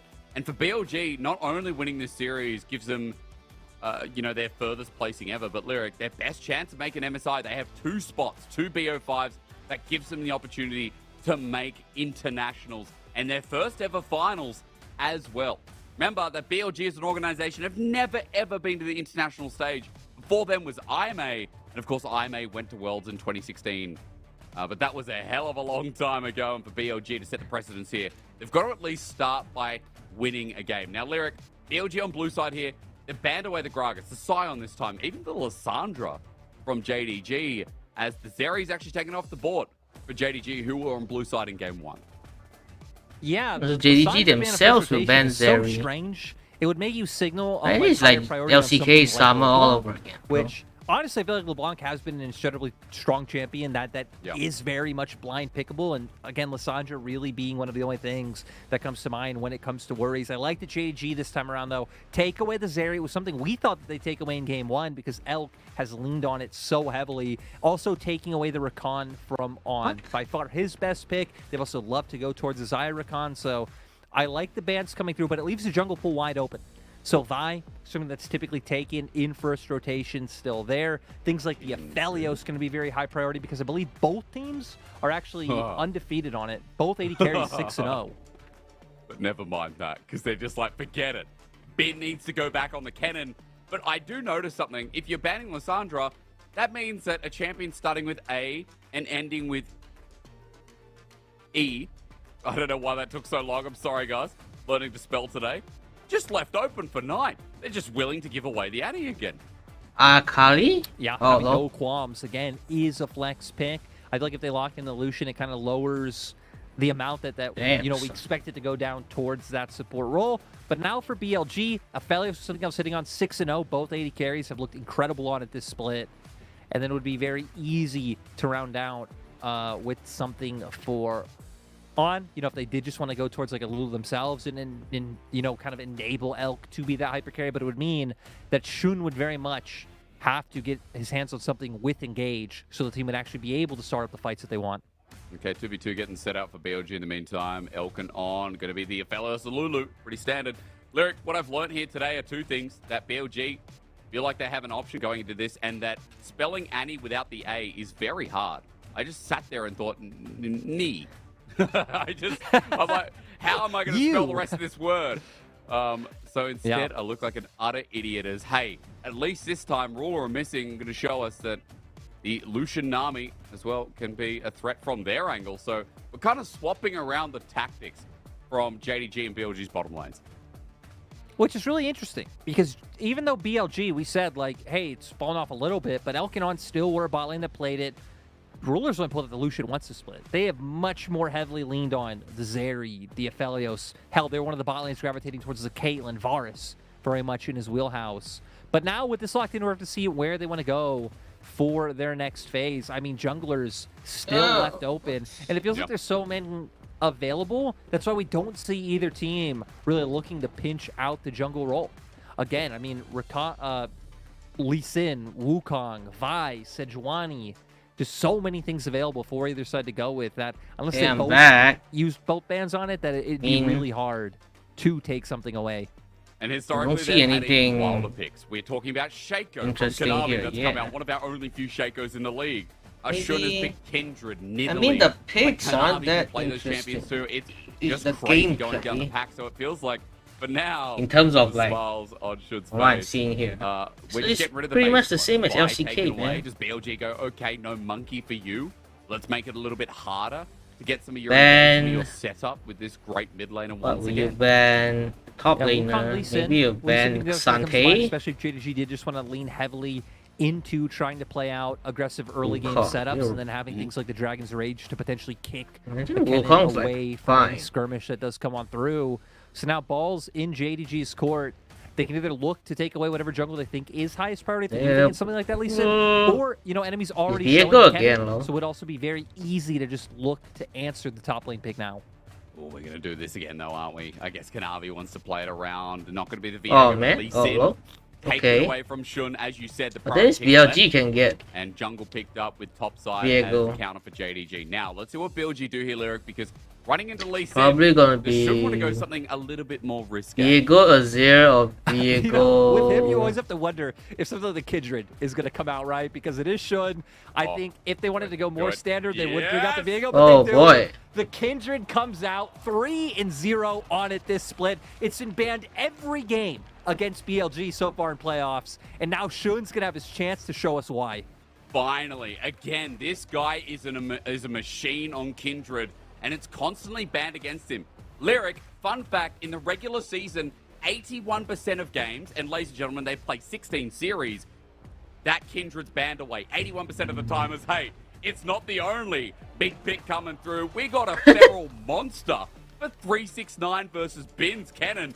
Top lane just got hell interesting as well. Yeah, I mean, it's going to be great to see Cho'Gath coming out from 369. I believe it's his first Cho'Gath of the split. Of course, we've had it come out a couple times, usually up into the Scion, but going to get to see what it can do here. Of course, having the sustain to be able to get through lane is going to be quite nice, and just giving them the front line that they needed. So now, I love it. Two very different compositions, right? BLG, Yep. it's about the protection that you bring, having something like the Kindred, but having the backline access come out in a Galio, but a ton of peel tools. They're going to open up for Elk to be the big carry, or Bin if he can find the flanks, to where JDG feels way more pick-oriented, right? The single target burst coming out, the single target CC, or I guess Annie, you know, you could get multi-stun coming out with something like the Timbers or the Cone, but still, very much going to be about separating members of BLG and just picking them apart one by one. And Lyric, we know that this is just shifting gears then, isn't it? Because again, things have changed up. JDG were the team fighting team, the front line set out, or at least the massive wombos that came through. This time BLG are going to have a stab at it, and Lyric, I love circles. That's what BLG are telling us. Kindred has a circle. Cannon has a circle. Galio has a circle. Aphelios spins in a circle, and Lulu decides to spin alongside him. BLG, the team of circles here in our top four, in our road to semi-finals, in our road to MSI in the LPL, begins now, and it's going to start with a bot lane all-in to see if BLG can win a game back after these JDG skills. snatched it from their hands in game one. I also love how the roles reverse, even in terms of level one, right? It was JDG going for this exact play in game one. 5 members down towards bot lane. It didn't work out for them. It looks like it's going to be the same story for BLG in game 2. You gotta love geometry. Have you ever seen those videos, Lyric, of like the professor drawing the perfect circle? You know, if you stand horizontal to the whiteboard, or at least, I guess, parallel to it, you put your hand out at the bottom, and in a big circle shape, it's a test to see if you can draw a perfect circle. Now, BLG are going to show us exactly how to do that. As Missing runs in. The whole crew are here, though, with Night Stun, of course, up. depends on what he started as BLG 3v3. This is not stopping. Okay. JDG are just playing with the idea, but they are eventually going to back away.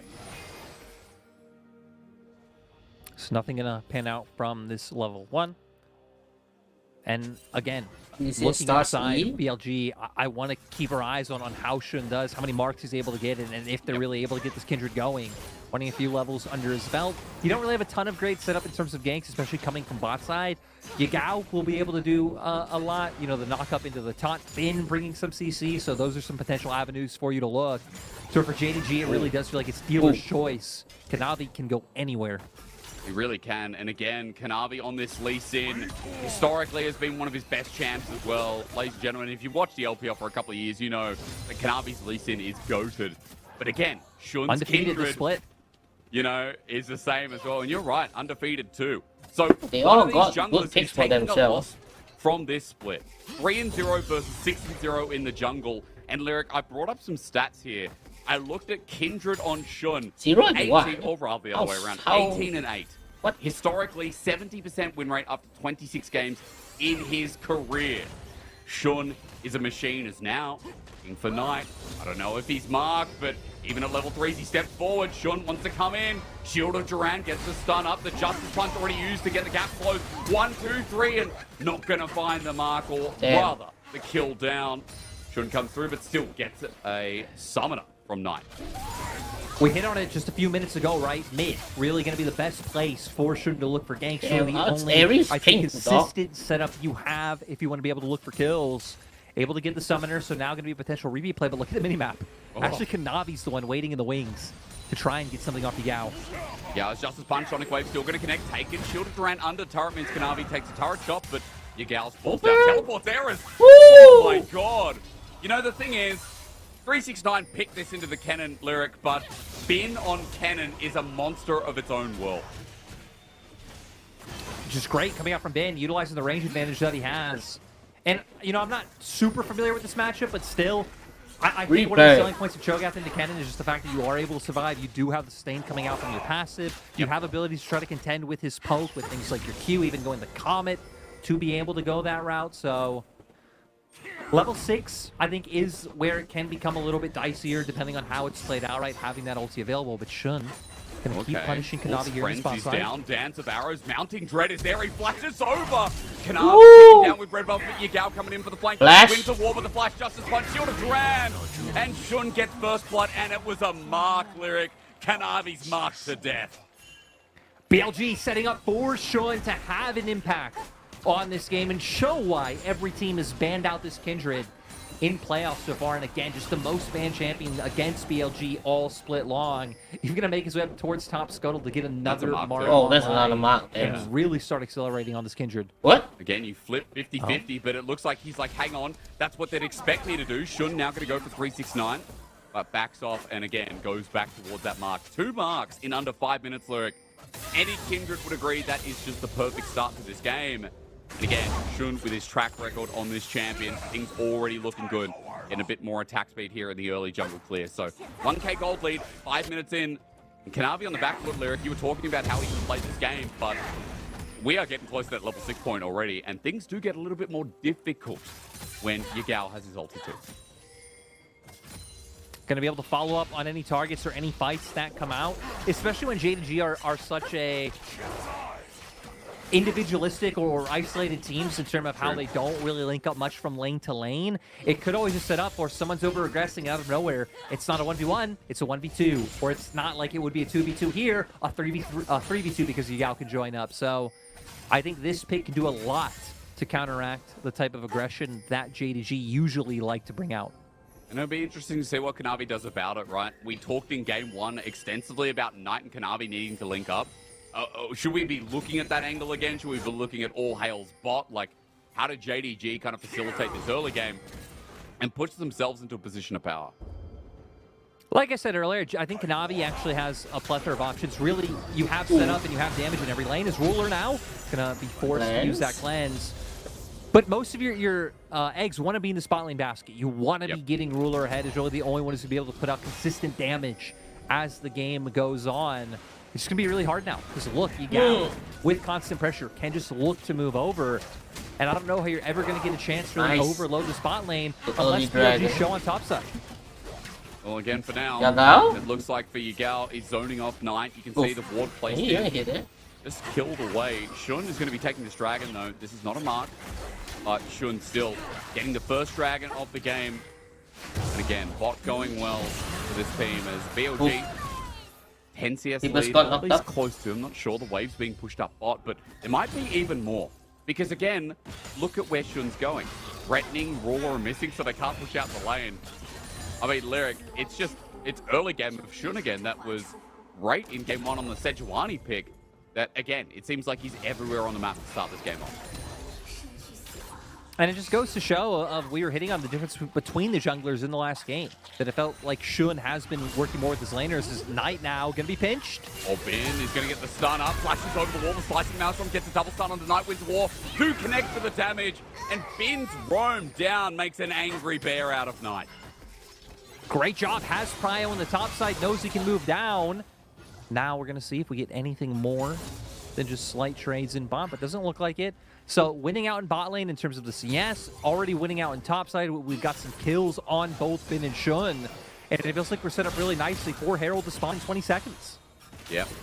Another kill means a 1k gold lead, means also Noon Quiver picked up by Shun. With that kill going down as well, Bin was able to get himself closer to what looks like a protocol being picked up here. So BLG Lyric, as you said, the Herald is coming up soon. I was yawning, but then I drink coffee. I think you know, I'm wondering if the same is going to happen in this playoffs that happened last year. Because, oh wait, we're going to get a replay of his roll all the way down? Okay, we are. We are going to actually just watch him make his way all the way down. So we're going to see here how the setup comes on through. Knight is trying to get the wave pushed in. Both sides being pushed off. Gets the stun, able to follow through. A little tag of the Q from Yagao to make sure he gets an assist as well. But Shun didn't get the mark. Who's back? Assuming, are JDG going to contest? They're going to contest. Sterix, your time to pop off. We've got Feast here for 369. It really depends if it turns into a fight. Shun is backing away. Eye is exposed as well, and there's no hard reset here. So it looks like for 369, oh, give it to him. Oh, did he eat it? He did. Oh, yummy. As Ruler, meanwhile, Crescendum doesn't kill him. Get shit on. Feeling good in this 2v2 lane. Did Lucian get nerfed? Put their resources topside. Oh boy, diving. Still BLG now, knowing those resources were topside, looking to angle around bot. Doesn't look like anything will come from it.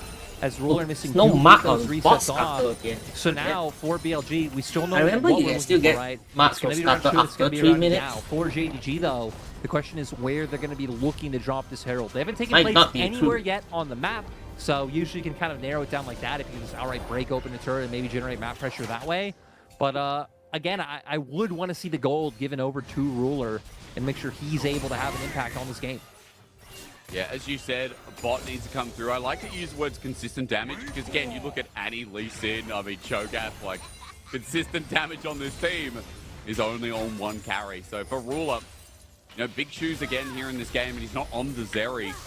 He's on something that eventually, Lyric, we look at a Felios versus Illusion. We know there's going to be outscaling. We know in that 2v2, one's going to be more relevant than another as this game goes on, especially with the team fighting you laid out by BLG. The fact that this early game is going this smoothly is a good sign, as Ibis is exposed in the mid lane, but there are pings going down to the bot side. Flash Q, the problem is Annie can just flash Q someone. Down on this lane that JDG needs. Force up the flash because the knock-up did not connect. That could have been the difference maker there for 369, but without it, Nosy has to play it safe. But I want to see what's going on down in the bot lane. We still have a lot of posturing. Both junglers are sticking around. Nope, without the ulti though. Kanavi sitting with the Herald, as you said, so he's waiting. Shun, if he backs here, an opportunity, but he holds it. Okay, Kanavi gets the kick. He flashes, gets the wild growth, he's alive. Lulu's alive. Polymorph for Shun. Goes in with the land, respite. Kanavi's going to sit in it for now, but that's a 3-man. Oh my god. About to die. Damn, son. And he's coming, get your ass out of there. JDG more in Knight for the TP, but Yagal's moved in. It's a beautiful out by Kindred. I've been getting so much. They got a kill. They got summoners out of it. Heal down from missing. Flash out from Kanavi. TP down from Knight to where Yagao. Knight knows having to utilize that one. Not having to use his ulti just walk straight down from River, and BLG are doing such a good job of containing JDG and not allowing them to make the plays they want. I mean, hell, if we can read that they're going to look for that play on bot lane, BLG sure as hell can read it too. Oh, hell yeah. I mean, again, jungle lead here this time. Almost 20 CSs. I'll pause on that because Lyric, Navi went in for the kick. He didn't have it for Shun later on. I mean, luckily for On, able to flash away. Wild Growth comes out, so a lot burned. He's trying to take down the Lulu. And then Shun going forward, has a great ult for himself. And then we're going to see here, them fighting back, able to take down Kanavi is Knight. What? Oh my god. And it was another mark. Lyric, Shun is on 5 marks at 12 minutes in the game. Dude, if Forest Within was watching this, he'd be happy man right now because this Kindred is quickly taking over the game now with his 2nd kill, opening up mid for Yagao. Dragons up, Lyric.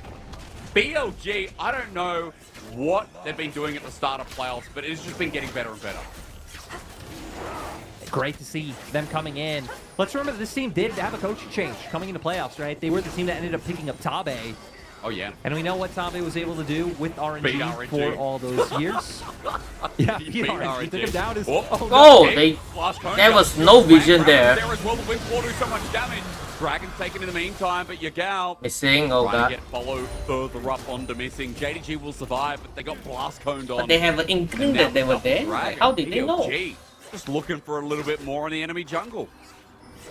Yeah, we see Rip Herald going down in bot. He's gonna pull him there. Oh! So an opportunity here is JDG. Draw in Yagao. There's Shin? nothing coming through. Only it's the, Oh, damn. the scuttle in the end. As Elk gets the kill, I can't believe On didn't die. I am surprised. My god. Just so much burst coming through, but not enough to take him down. That's AP And shield. I don't know honestly, who was looking at this game, we can be like, hey, very similar situation to game 1, huge lead coming out from Daniel saved BLG. it. But I think it'd be much harder to lose out. We're going to get a replay of what happened in mid, but again, looking at how this game's going to play out holistically, I feel like it's much harder for JDG to do what they did last game and find their way back in. Because sure, you're going to go for these plays that Knight has on Annie like so, but you have tools like the Wild Growth is, ooh, the kick coming out from Kanavi, making it so that Shun is able to get away and On is lucky enough to go down. AP didn't do But again, anything Wild there. Growth, the Kindred ult able to come out. There's so many things that if Knight finds his great stuns like he did in game 1, you're going to be able to survive past them, have more damage coming through on the opposite side of the fight because you not only have an Aphelios, but also have a Kindred scaling up. And it really feels like JDG are going to need some massive oversteps from BLG, especially now that Elk has picked up his Gale Force. Oh yeah, Gale Force, Kraken there for Shun in the jungle. He's onward to the Black Cleaver, it seems here. And Rocket now Elk. topside 369 again. He's going to get bullied out. Fuck that Shun cute. just destroys him, man. That mounting dread is huge with Kraken. There's also a question of how 369 ever intended of getting in range of Elk, like of a composition that's Again? playing double marksman, you know? Yeah. It's going to be rough. Lyric, I like that you brought up the point of Knight. It feels like BLG have run into the second game with an answer, right? Not only the Galio in lane, but as you said, a lot of tools to stop Knight in his place from the successful game when he had. Finn's going to DC. Okay, so we do see that one live. There's a bit of a pause. So we're now going to sit back and wonder what happened. Yagao just, he's sipping, man. He's like, all right, no, we'll wait and see. But hey, BLG with a 4K gold lead. This game too is looking promising. I will say again. Looking good. BLG wanting to keep their hopes alive of, again, their first ever international appearance. If they can win this, if they can win out their next match, make it into that final. Or hell, again, even just seeing who wins this incremental goes to growth, the seeing final? them make a third place finish even, you know, that would still be BLG. quite monumental. Taking down JDG I would be huge. And for JDG, we're talking about the game and how they come back. And again, like, what tools do you have? You go in with the tippers, Kindred ult comes out, Lamster Spite's there, Wild Growth comes through, like Galio can follow up, Cho'Gath. You just gonna run down a Kindred who's gonna be able to kite you, and a Aphelios who's gonna outrange you. You just don't really have the same tools there. It's gonna require like heroics from Kanavi, getting behind someone, kicking the Aphelios into your team. He gets taken down, maybe kiting out from a Kindred ultimate, re-engaging. Like, even explaining it feels silly. Again, there's so many things that have to happen for JDG to get a solid fight off. And with such a big lead, with Shun on his champion, that's not only 3-0, but That 70% win rate over 26 games of his career. There is a reason that during the regular season, 80% of games, that's not series but individual games, teams ban this against BLG. Shun, once he gets rolling with it, can really take over. And Lyric, it's a good sign for BLG because this organization, this team, the bunch of scraps put together, Elk on coming through, and we have Yagao kicked out of JDG for Knight. We have Shun, who was IG's carry, but joining BLG alongside Bin, who was the mainstay. It's just all fitting together. They were off-season champions too with the Marcia Cup. It's amazing how it's come to this point, and whether this is a game win or not, the fact that it's looking pretty good, the fact that even game one, they held a pretty it's a top gap every game, bro. It's showing how BLG deserve to be here on the top 4. Now, Lyric, we are back after the pause. Looks like Bin's issues were resolved, but that 4K gold lead still here at the 15-minute mark as turret plating falls down, and as BLG start playing these side lanes with Yagao and Bin. Yeah, they're going to pick up Herald now. Should be another way to just accelerate and get their gold lead even further up, which now sitting at 5K, they're where they were last time at an even earlier break point. So they get the second Herald, they could eventually break down that bot tier 1, or if they get a chance to make a good push in mid, maybe potentially use that to draw away from a dragon, get themselves on a soul point. Like, BLG are just flooded with options right now. You don't expect to see them too heavily, I feel like, commit to an outright 1-3-1. Gallo definitely going to be wanting to link up with the team and utilize Assault, but for now going to be stuck catching waves against the Annie. Maybe Shun could look to make his way down, unless 369 over-aggresses in that top side. Depends. 369's been caught out before in this series, not having the greatest of laning phases, let's be real. BLG have bullied him quite a bit. But Bin also, through that early lane, we saw 369 forced out. We saw where that gold lead and that CS lead came from. Bin is once again up almost 2,000 gold over 369. And Lyric, you already mentioned how BLG want to operate. This team fighting cannon is going to be huge with some of these ultimates coming through with almost 2 items this early on. It's also just going to be like the cannon, you're now going to have more agency to get into fights, find flanks, because you're going to have vision control. But the rest of your team, it's like, how are JDG going to walk in? Look at the map right now, just littered with BLG wards throughout River. They're going to be able to retake the vision towards spot side of the top that JDG have been able to get. Is, I told you, I'll tell the world, my goal today was not to call JDG top esports. We've already failed. not even into game 3 yet. We've already failed. I really can. We'll just call Civil Light. Dude, you have Knight and 369. It's Knight and 369. It's Knight 369. What do you expect? I've done it before. I did this split a couple of times. I mean, again, when Knight and 369 joined back up, you just thought, hang on a minute. This seems a little bit familiar. And speak of the devil, okay, here comes the chunky man from the top side. He's going to walk his way in. Oh, man, missing. Oh, my. Shun's just engaged on stuff. He can't land for a spike. JDG Lyric, the window was so small, but they found it through Knight again. Oof. But you see the types of windows, the types of plays they have to look for to find ways into this game. Playing in Fog of War, waiting for someone from BLG to walk into them. But just faded off of this. BLG, though, still want to contest. They're bringing in the Ken. Actually, it's the Galio coming in. It is.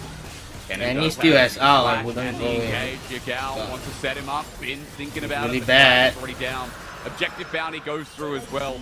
JDG, it's just like game 1, Lyric. If there's a will, there's a way. JDG just, it's these small cheeky plays allowing them to get back in. Looks like BLG off this should be able to get a bottling turret.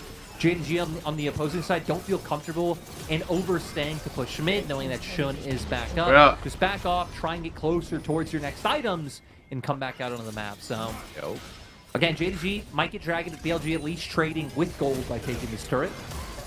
Okay, 369. How much jeopardy is he in? Ult does come through as well. Ambitious out of Elk, but maybe just forcing 369 back as the rest of the team are moving up here. Shun now joins in as well. Lyric, he's got that Herald in a turret on the menu while Bin's actually taking one of his own. Gonna keep going with the siege. Herald's gonna be dropped down, and with Knight up towards the top side, there's no way for JDG to even answer. Bringing the flame, trouble. To find Bin. Knight doesn't have flash available, used it before, but Yagao's ultimately going to come through. Hero's entrance, Bin pops the slicing maelstrom, and Knight's just hit the counter punch. An ambulance for who you are. Shun now joins in a turret through mid. He's already getting pressured, but now BLG looking for more on the menu. This is why we highlighted that the same types of plays won't be able to work. there's just too many defensive tools on the side of BLG to make sure that those picks can't be given in the same way. JDG's one reprieve, their one kill, was BLG blindly walking into them. So BLG, OL. Okay, almost in lane. What? Elk on 20 HP. Sean has the fingers of a masseuse. Comes out with the save. Elk manages to get out alive, and that's going to be it. BLG going to be able to disengage, going to be able to back off. JDG going to try and find small wins off of this. We can see Kanabi taking away the blue buff right now. And with Baron coming up, it's going to be a battle for Vision towards this top half of the map. Actually, I'm wrong. It's going to be a battle for the Baron outright, knowing that Elk went for the reset. On spawn. Elk needs to come through fast. JDG are pulling off, though. It looks like not too confident with this one. Being 6,000 gold I just wanted to say, like, are you really gonna all get into that pit up against a cannon, a Kindred, just so many ways of shutting you out, locking you up, and getting damage? So we're gonna see here, Elk walking in, not expecting the damage to come through from Ruler, but oh my god, the kill was 20 following HP him on the Aphelios, and Elk manages to survive. 60 minutes, $80. It's worth it. They're precise.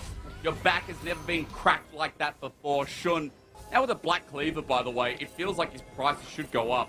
And especially when you're a 2-item Kindred Lyric, this is just his game to continue taking over. You said it so well. It's a double marksman comp as well.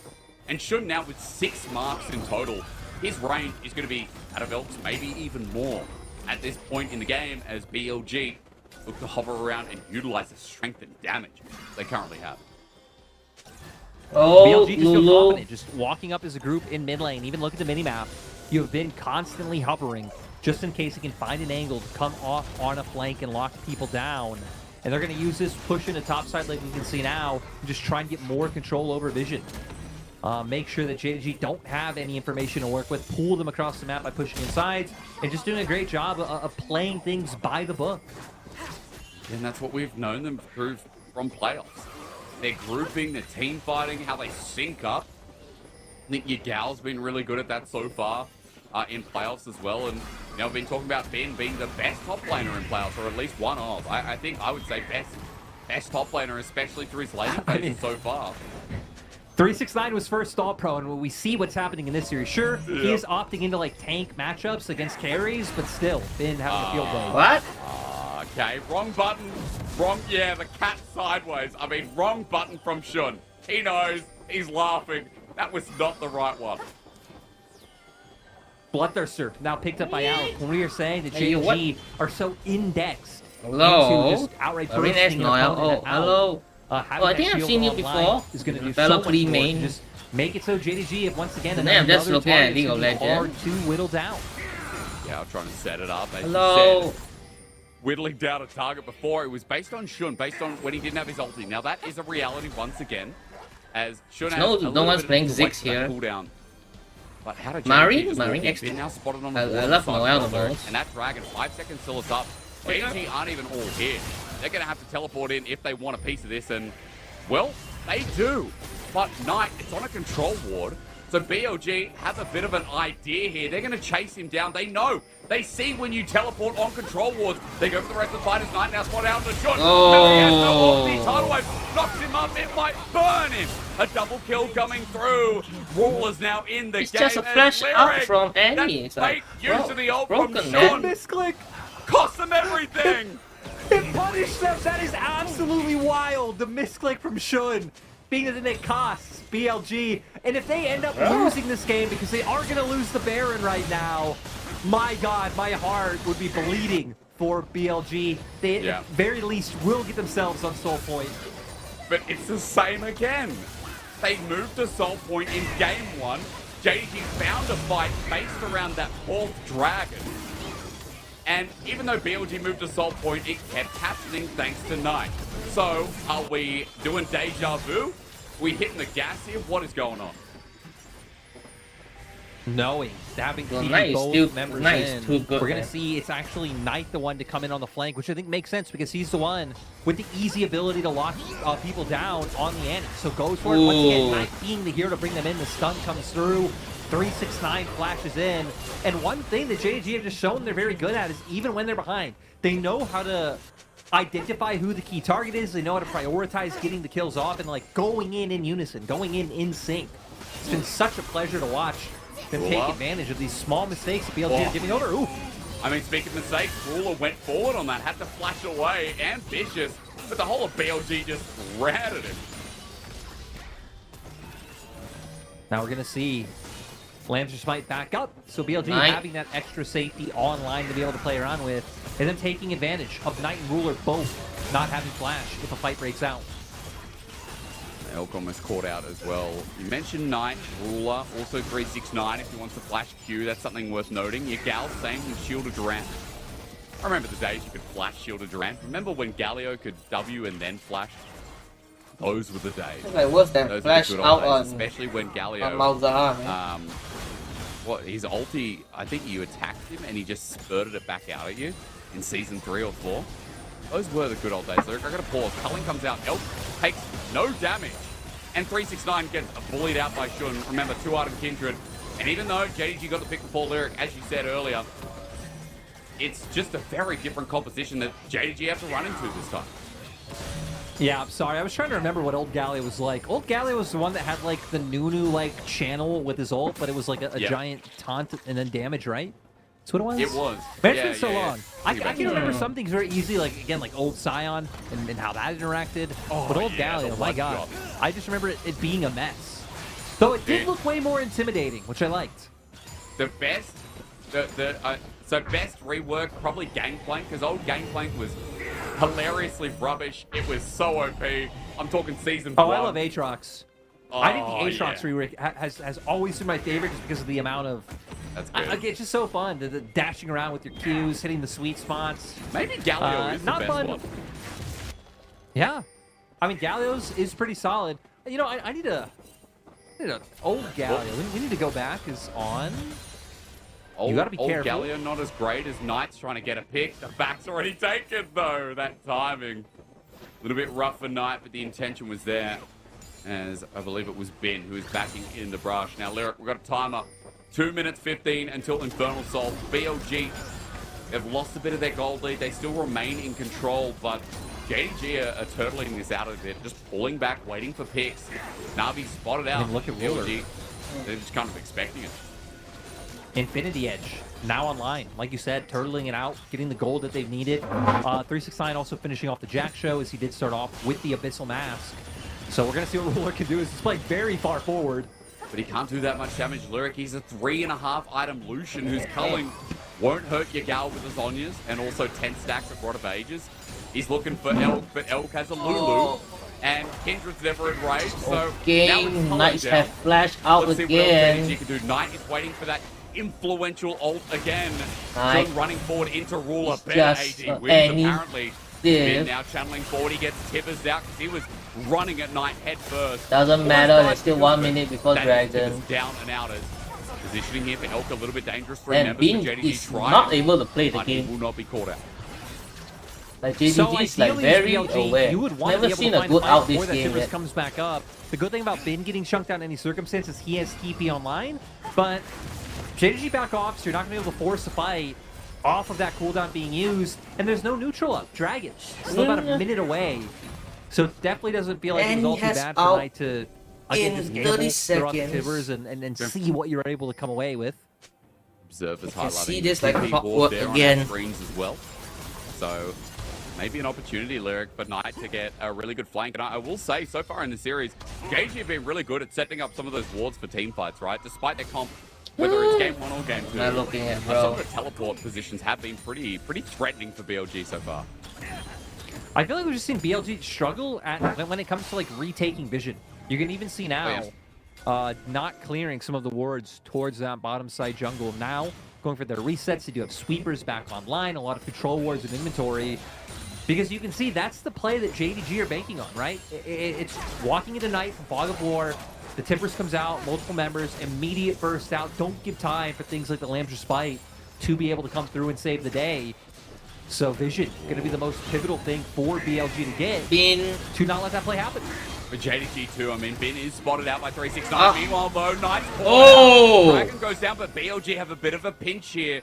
Bin thinking about it, JDG he's got a up blast the going to for take the this good Dragon. output Oh, from this is a JDG, but different Lyric, situation. they're on the wrong side of the map. They've got to run Oh, away. BLG, Back Bin, away, Bin can but out them. BLG Oh. pinch massive. Bin Bin. has slice. He's got slicing Maelstrom waiting for his time to go in. 369 zones him away, and maybe it gives Bin. help to the other members of JDG, but as he flashes, as Cullen comes through, Jing Dong, this is not where you want to be. Kanavi goes in for the kick, ain't it, as Elf goes in and takes down a world champion. He was known as Joe Among, but now And he we got ride caught, him like and a he got stallion caught. as Elf. Elk going massive, going forward in the team fight, believing in his team, knowing things like the wild growth are gonna come through, and make sure he can play as aggressively as he wants. He And don't now that's feel gonna shit. open up the Baron for BLG. Stone Cold Steve who's Austin. developed over 5 great years of gameplay, who just went in full legendary mode. That's Elk. Lyric, the reliable carry is there, and JDG, as you said, now to Knight. defer off of this Baron, like, it's gonna go down pretty quick. Knight needs a miracle. Yeah, still gonna wait around and look for How the hell does he know? He's got Flash him. over. They're from the same Look at city, his and you know, damage, once but- you take him down, Bin gonna be the one to come through and get it done.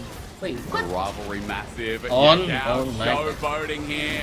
And ladies and gentlemen, with Baron going down, BLG Wait, did they see him? reascertain their control. 5,000 back up in the lead. This game is looking good to take us to a 1-all. So BLG, again, saw wanting him. to try to take back Vision. They can't just finally walk in. Luckily, they They do spot all Knight know on the who's ward, the so real don't have to worry carry. about Yanni, and it's what leads Yigao to TPing in into making sure that they're able to bring him down. So I like that BLG realized, hey, let's use this opportunity to keep forcing a fight so we can take that Baron. Bin can't even use Outline. It's JDG is not like how too do they want to scared of start it. Bin, but And funnily enough, it's they Elk, should be because he's the with one the that's going to agency destroy go in. We see them. Gale Force and then flash away from Elk. Kanavi and then just run Ruler down. They knowing just the have Wild a Girl's there, quadruple knowing amount of the shoot for ult that from Yigao is gonna be able to fountain follow laser, up. man. And just runs away with the team fight. 200 Really, years, really baby. good. That's just legendary. Ball Steel and Elk relying on his team. Again, BLG have synced so well together, not only in the split, but in playoffs so far. You can see this synergy. And against JDG, our #1 team, game 1, they looked poised to take it. They were up 5,000, but this time around, as Lyric said, different conditions with a more team fighting prospects here for BLG in game number 2. And Lyric, they've got that soul coming up yet again. They're 5,000 gold ahead. They've got the Baron. They're sieging through mid. And for JDG on the defensive here, as they just watch minions start taking away and chipping at their inner turret. And gonna have to worry about 2 lanes. We can see the cannon right now pushing in bot. So BLG, again, if they were able to start taking away some of this vision, they do have some control wards in pocket. Would be nice. Like then they could use that flag of war, rotate back and forth, and JDG really not have any idea of what is going on. Still gonna be able to do that with the Baron, even if JDG do have some information. What does the information matter if you can't do anything about it? That's right, again. It doesn't matter because the face BLG and find an angle just seems so difficult. We've got 3 items in the top lane, 3 items through mid, with a potential Magi's that could come through from Yigao, who's doing pretty well in this Galio. 3 item Aphelios, folks, you know exactly what that means. And with the QSS as well, it just gets so much harder. You can see in the meanwhile, though, Yigao hitting down the side lane. Lyric, Bin's going top. BLG putting a bit of a stamp through mid as well. All lanes adding pressure. Again, just playing by the book. They get bot lane in her turret now. Abyssal Ruby Mask, can end that's up an with item I haven't topside, seen in a rotate while. between mid and top and take this one. Also means because JDG were fighting down towards bot side, that's where all their vision was Converse concentrated. damage You're taken gonna have into first mana, fill, right? And now If I once again remember. going to be on JDG. It's a very try and rare find an situation to overstep, use that but item, when you have man. this little amount of the map to work with, you can't even set up the same cheeky plays with Yanni that you were trying to do before. If you buy the item as a tank, Only do you one not of need them works so to far. buy mana I mean, 9 anymore? is 0, I mean, 5 do you and have 3, enough Lyric, to be mana to fair. use it? I feel like BLG Let me had check a what really good Abyssal response Mask in does draft. They were again. willing to leave this Annie open again, but they learned from their mistakes in game 1. They adjusted their draft, and it feels like there's a lot of options you were talking about that could deal with this Annie ulti, that can deal with how JDG wanted to play out this game. Their damage source as well, let's be real, not enough at this point. It's 4 item Lucian, yes, but Will Ruler be alive to output all of his DPS, especially when Elk is close to matching? Has so much shielding. And Oh. oh my god! Oh my Slash god! from used on a single That target, damage. but it doesn't matter. Yagao teleports in. They're just like, whatever. We won't need it for the fight anyway. Right now, I mean, we just see BLG running JDG down. Great job of making this series competitive. Great job by Elk. Yeah, finally the to Infernal show up Soul, against like, his hot former damn. support that he played so many years with, and showing, hey, you think you're happy with our divorce? I'm also happy working with On down in the spot lane. And then Shun, I mean, right, JDG gambled on giving away this Kindred. I actually don't think the plan is bad. It's a best of 5. It's been banned every game so far against BLG, and they've still won anyway. Leave it open, see what happens. But you've learned you are not going to do that again. No way. Again, Shun's control the early game. Sublime as BLG's control this late game even more massive. The Mountain Dread broke out as Kanavi has to back away. He's been targeted. And BLG opened the base. Inhibitor turret on the bottom side down, and Inhibitor follows through. The Ruler, was that just Bin's damage? I mean, this cannon is a bit of an electric eel right now. And it just goes to show the draft in the next game. You know, assuming no huge mistakes come out from BLG and they're able to close this out, going to be all the more interesting. Going back to worrying about things like the cannon, going back to now as JDG having to put respect on that Kindred, just a lot of things they're going to have to go through your mind going into Game 3 of BLG. With, I'm not even going to say if. BLG have Soul, BLG have the Aphelios, the Kindred. BLG are going to be able to close this out. And if I curse it, I welcome it because I want to see how JDG would win this game. I mean, it would be crazy. And again, This guy's crazy. like BLG with a very different style of this game, you'd have to think as, oh, the mark is left. What a throw from What a Miguel. bro. 8th mark, by the way, if you want to keep track, is we look at Knight again, who just tried to back, and then Bin decided to press 3 buttons. Yeah. Oh, nice JDG proto Goes belt, out the bro. queue. Ulti's there, like No one everything. is Just near, man. damage, like you said, with Shun. You said sitting on 8 marks, so going to be at the 100 bonus range. So going to be at a pretty nice point. Wait for a few more to come online and see if he makes his way up to 125. Look, he's got GA too. So not only does it become harder to kill, he's got a backup plan. So for Shun, I mean, it just, what more could you want? Especially when you're seeing Kanavi versus, for a lot of global fans, maybe an unnamed jungler. People don't remember, but this is the guy that covered for IG, you know, for when the whole team Wolf is kind of fell alive. apart there. Remember, they lost their prime, and they, was he with the rookie in the Shy Squad? I believe he was for a couple of splits. He was at Now first, King has and then shield. you know they left, and They left. he was the one that got built around. Had the roster with like. I mean, I guess Maul, any can one-shot Honor, him. still in the bot lane. Yeah, didn't work out. But we did see on that roster, a lot of times Shun going to carry performance wasn't enough for the team to win. This time on BLG having the players around him to enable that. Everything's up on the side of BLG as well. All summoners are there. Oh god, Shun's just chasing them down. Look at this with the Infernal Ooh. Gonna be popped here with the force. Gargoyle, Stone You're Plate. like, what even? Excuse me, Stone Plate is Shun just hovers around, threatens here. This Kindred has no fear. As with the Lulu behind him as well, Ben's ulti flashes in. Oh, he Doesn't got get too kicked much back, off, right? But again, someone deal with Shun. He's Shun! pushing forward, sets up the Egal. There's the Lamb's respite, but he's still auto-attacking. That mounting Yeah, threat is son. a 1, 2, 3 Mike Tyson knockout. And now for BLG, they can just keep pushing down this space. Strong They're gonna Infernal break open Soul, the hitter. baby. They Top super lane, there's down a- in bot. They're there's gonna a push through top. lane. Elf might just start killing everyone. That Cho'Gath's got 3 items to be Woo! a man. Elf! Ooh, Flag baby. forward, man. Remember my name. BLG now, I mean, they have everything here. Supers are in the base. Everyone's alive. And they God. just keep looking to end the game. They're going to do it here. I mean, JDG need to stand up. They need to fight with what's left, but they're just getting poked down to death. Bin, come through your gal, flashing on top. Elk again into Ruler. The world champion means nothing, and BLG first to them means absolutely diddly, evening up the series. Yes. Great to see, especially from Yagao. His first playoffs on a team that isn't JDG. Spent, I believe, 5 years on JD Gaming. coming up against him again in this playoffs and now picking up a win. Set up by Shun, how well he works with his jungle. Elk being that huge carry threat for the team. And it just goes to show that, I mean, this is going to be a competitive one. 2 out of 2 games, BLG has had the lead early. This very much could have been a 2-0 start for BLG had, something's not gone sideways in that game 1. But great bounce back to make this a competitive series. I mean, again, BLG, it was the same early game lyric, but it was how it transitioned through. JDG So far, found JDG's not looking that good. From that point, BLG kind of found their composure, and I think it's important to note that it was a very different style of composition, as you were telling us throughout.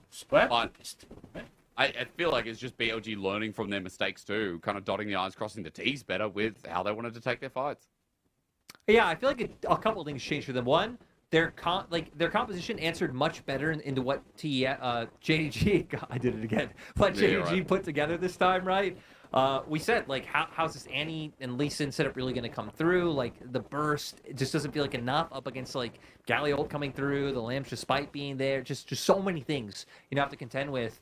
Cho'Gath, which I was excited for and thought, cool, we get to see how 369 is going to handle this pick and utilize this. It's all right. Did fine, I guess, in lane. Did have to flash a few times, but still didn't necessarily go down or get solo killed. But it's how are you ever going to be able to find an impact in teamfights? How are you going to walk forward on this Kindred who's going to be able to cut you out, on this Aphelios who's going to outrange you? You don't have anything to really enable your movement either.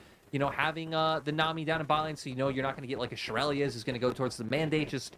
It felt in terms of draft, BLG set themselves up for success way better, and also were way more conscious in terms of what JDG's win condition was after the one time that Knight did manage to make a play on the Annie. Yeah, rough otherwise outside of that, but as you were saying again, maybe it's just banning the Kindred here is step 1 for JDG. Or maybe getting themselves a hyper carry for Ruler again, because on this Lucian, Lyric, he did a bit of damage, but what Elk was able to do in that game on the Aphelios, how On was able to set him up, it was just beautiful all around. I mean, even the setup from your gal, you can't go talking about BLG's success in Game 2 without going through every member. Bin's solo kills, Bin's ability to smash on 369 again, who did less damage than a Lee Sin, almost less than a Nami. And everyone just throughout just had this stellar performance where, I don't know, this team's such a surprise. I can't believe we're at this state where they've now just taken the game off JDG and they're in a position. Not like this team is bad. I feel like there's a lot of good players here. Bin and Yaga, I know they are honest. It's just nuts. I think coming into the split, Shin from BLG IG ranked 5th or 6th in terms of how they finished the split, so already outdoing expectations and maybe even able to go further, giving, the first Lee Sin loss to Kanavi this split, giving the first Annie loss to Knight this split, while they stay undefeated on picks like the Kindred and the Aphelios. Oh, man. Look, what's going to change in Game 3? I think we have to highlight Game 3 draft should be a lot of fun, but hey, BLG even up, we're 1 apiece here. Game 3 coming up right after this to see who can electrify that third and maybe game-leading game for whoever. 보라도 계속 봐요. 보라도 계속 봐요. 보라니 제일 컸는데 이거 잡아야 되는데 드디어 정말 안 되면 보라니 없어지는데요. This was last week. Yeah, I'll mute. I'm gonna go take some coffee, bro.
Oh wait, he's talking about something. Okay, well, I hope JDG ever. Wait, I wanna watch this actually. 下场就要对阵京东的中单选手奈特嘛，然后跟他其实也是老朋友、老对手，都互相比较了解吧。然后我觉得他常规赛发挥都挺好的吧，就应对他的话，就希望不要被标记上菜的那个标记吧。就我们既然走到了这里了，我们目标肯定是我们目标从上到下都是想去 MSI 的，所以说我觉得还是很有信心去的。就想问一下京东，跟我在一起打爽，还是跟奈特在一起打爽？ Okay, well, I hope JDG have a response for that, because after that game number 2, maybe he's making a bit of a statement as he goes up against old bro in the mid lane. Lyric, good to have you here for what has just become... Lyric, he's been the better Hey, laner. Annie, are you okay? And even though there's been, let's say, a bit more jungle attention from Shun up in that top side than Kanavi, we've seen individually Bin has just been styling on whatever the matchup may be, and it's been really nice to see, considering that he just destroyed the Shy. Like, if anyone missed Weibo Gaming Series, he top-gapped the Shy from here to, I don't know, Pluto.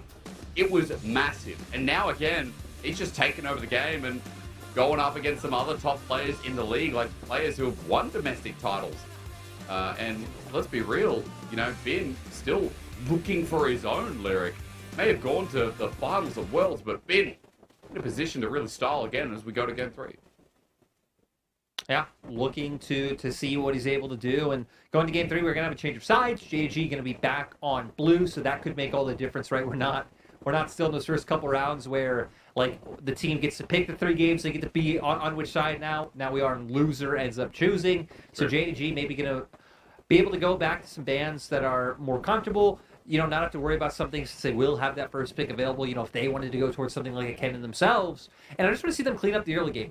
Because we have a 7-minute break. I've already been scouring the depths of the world online. I see a lot of people saying, JDG's early game just is not good enough. And it's like, again, in this series, I wholeheartedly agree. Throughout the regular season, they were by far the most dominant early game team we had in the league. Like, again, high average goal difference 15. It was like 2.5K. Highest kills at the 5-minute mark. Highest kills at the 15-minute mark. Highest gold leads, just everything. Highest CS differentials. Like, seriously, statistically, they were our most dominant early game team.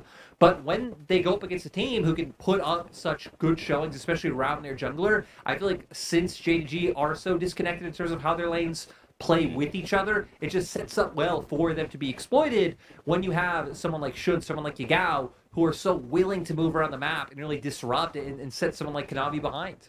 And for lack of a better word, you know, cleaner macro, it seems like, as well. You know, better grouping, better teammanship, whatever you want to call it. I need to correct myself, just Lyric, before we go on. Bin, of course, does have a domestic title already with RNG. I kind of forgot that one because he was, you know, only on RNG for, what, one split before he went to BLG in 2022 summer after winning MSI. And remember, Breathe and Bin swap. Yeah, we were moving so quickly. I was like, I'm not gonna let him know. I'm not gonna remind him of that because you're right. Yeah, Bin not spending much time on RNG whatsoever before coming back to. I even believe it was like initially a trade. Like BLG did sign Bin, and then they traded him for Breathe, and now making his way back, doing incredibly well here. But I still want to see how bands change because I think looking into this game, I think draft in Game 2 was the most kind of pivotal thing in terms of what set up. This seems like JDG still wants Annie. Annie, are you okay? Game, like, Annie, are you okay? Things like their vision control. Are you okay, better. Annie? Again, how they're using control wards and sweepers to deny JDG any opportunity to even look for those plays. So if they don't get such an overwhelming lead, there could be that area where, again, JDG have shown a bit more, I'd say, cleverness in terms of being able to figure out how to win even when they're behind. So if they can at least beat a neutral game state, right? I mean, that's going to translate over way better. But Kennen, Kindred, these now going to go into this game as question marks. Annie, another pick that after game 1, we're like, hey, this is going to be huge for Knight. Are BLG going to respond now? After looking at game 2, they're probably like, hey, this isn't as big of a deal. So I think this will be the game that makes or breaks how teams are viewing some of the priorities in the series so far. I think this game shows chess, right? As JDG, okay, the first piece to move again, that Bishop goes out to G7, and it seems like the Kindred is going to be taken away. So, interesting already as Vi from BLG. Lyric, my biggest question is, now that JDG on blue side, do they go like, well, we take Aphelios away, we get Zeri? Oh my god, I should be a coach.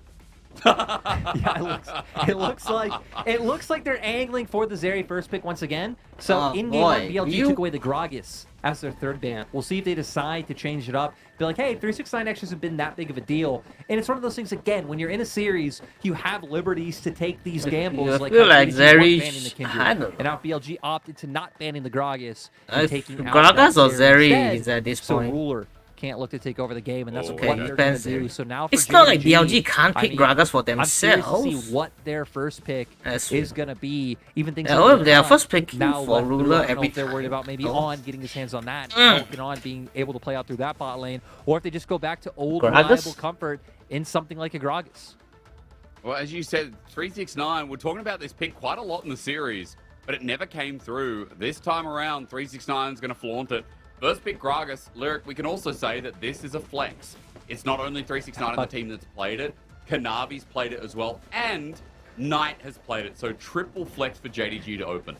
You know, the best part is 369 is also the only one on this roster who's lost with it this split. He only lost once. Yeah. He's 4 out of 5, but both Kanavi and Knight undefeated on Gragas so far. 3 games for Kanavi, 2 games for Knight, but there it is, right? Not banning away the Rakan. Now sets up for BLG to potentially go towards this duo. Looks like they might instead prioritize jungle first away before from looking towards BLG. that support option on 3. So might give JDG the ability to look to take that away if they so choose. But we'll see where they want to head. Because again, Wukong really being the highest priority jungle left open. They do lock it in. And now for JDG, where they respond, you really expect them to go to something bot here. Honestly, even if they went full bot lane, like Diego's better. That Gragas as a flex going into Diego the second seems rotation. more stable. It's worth taking away the Rakan, right, Lyric? Like, if we're talking about one part of bot, worth taking away from BLG, surely. Said, yeah, you don't really have a right-click melee laner yet. yet. Would be good, but instead, no. Unless you're They're planning to show that this Gragas is going to go towards the soul lane. You would expect it to be top, in my opinion, because I don't know. Here's the thing, I said Johnny's not good with Cassante either. If they set this into the mid lane and gave something over to 369. Yone? Okay. Yone already shown, Jace already shown. I think both would work incredibly well with this Sejuani. Okay, so you get melee coming through here from JDG, but their bot side has been foregone. Now, BLG, are they going to do the same thing? Are they just going to say, well, we don't really put that much value in the Rakan, which is On's best champion, and set up something mid? Lissandra's quite broken recently. To counter the team. Annie, just pick Annie again. I feel like than that.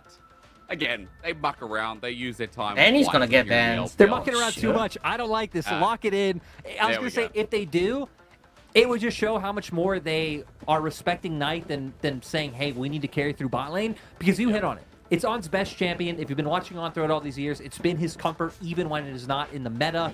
BLG have just first rotation Zyrakan numerous times throughout this split, and it looks like they're just going to end up defaulting with that one. So we're going to see for JDG angling to play heavily around mid-jungle, in my opinion. Like, you want to see Kanavi linking up with Knight and making sure that they can get stuff done. So now it's going to be about how BLG can really work around this, as they're going to just opt into maybe taking some things that can look to outrange and try to dissuade some of these engages coming through, but I don't know. Yagao has played a lot of champions himself this split, things like the Talia, which again can potentially look to play out through that, or if he even wanted to go into something more aggressive, like a Syndra coming online for him. But just so much engaged threat already built up by JDG. He's got things like the Veigar as well, Lyric. Just to mention that. True. Both Yigao and Knight have played a little bit of it this split, so it's nice to see that as a potential option. I need to correct myself. Knight, of course, hasn't, but I know in the past. And he's still available. The Ahri, the Jace, the Syndra player. Annie, are you Yigao might have that as an option. Are you okay, Annie? Now, Gwen already taken. There's the Annie in reverse. Why you now do they this? just go mid, counter top pick, Lyric. Like, what is the flavor?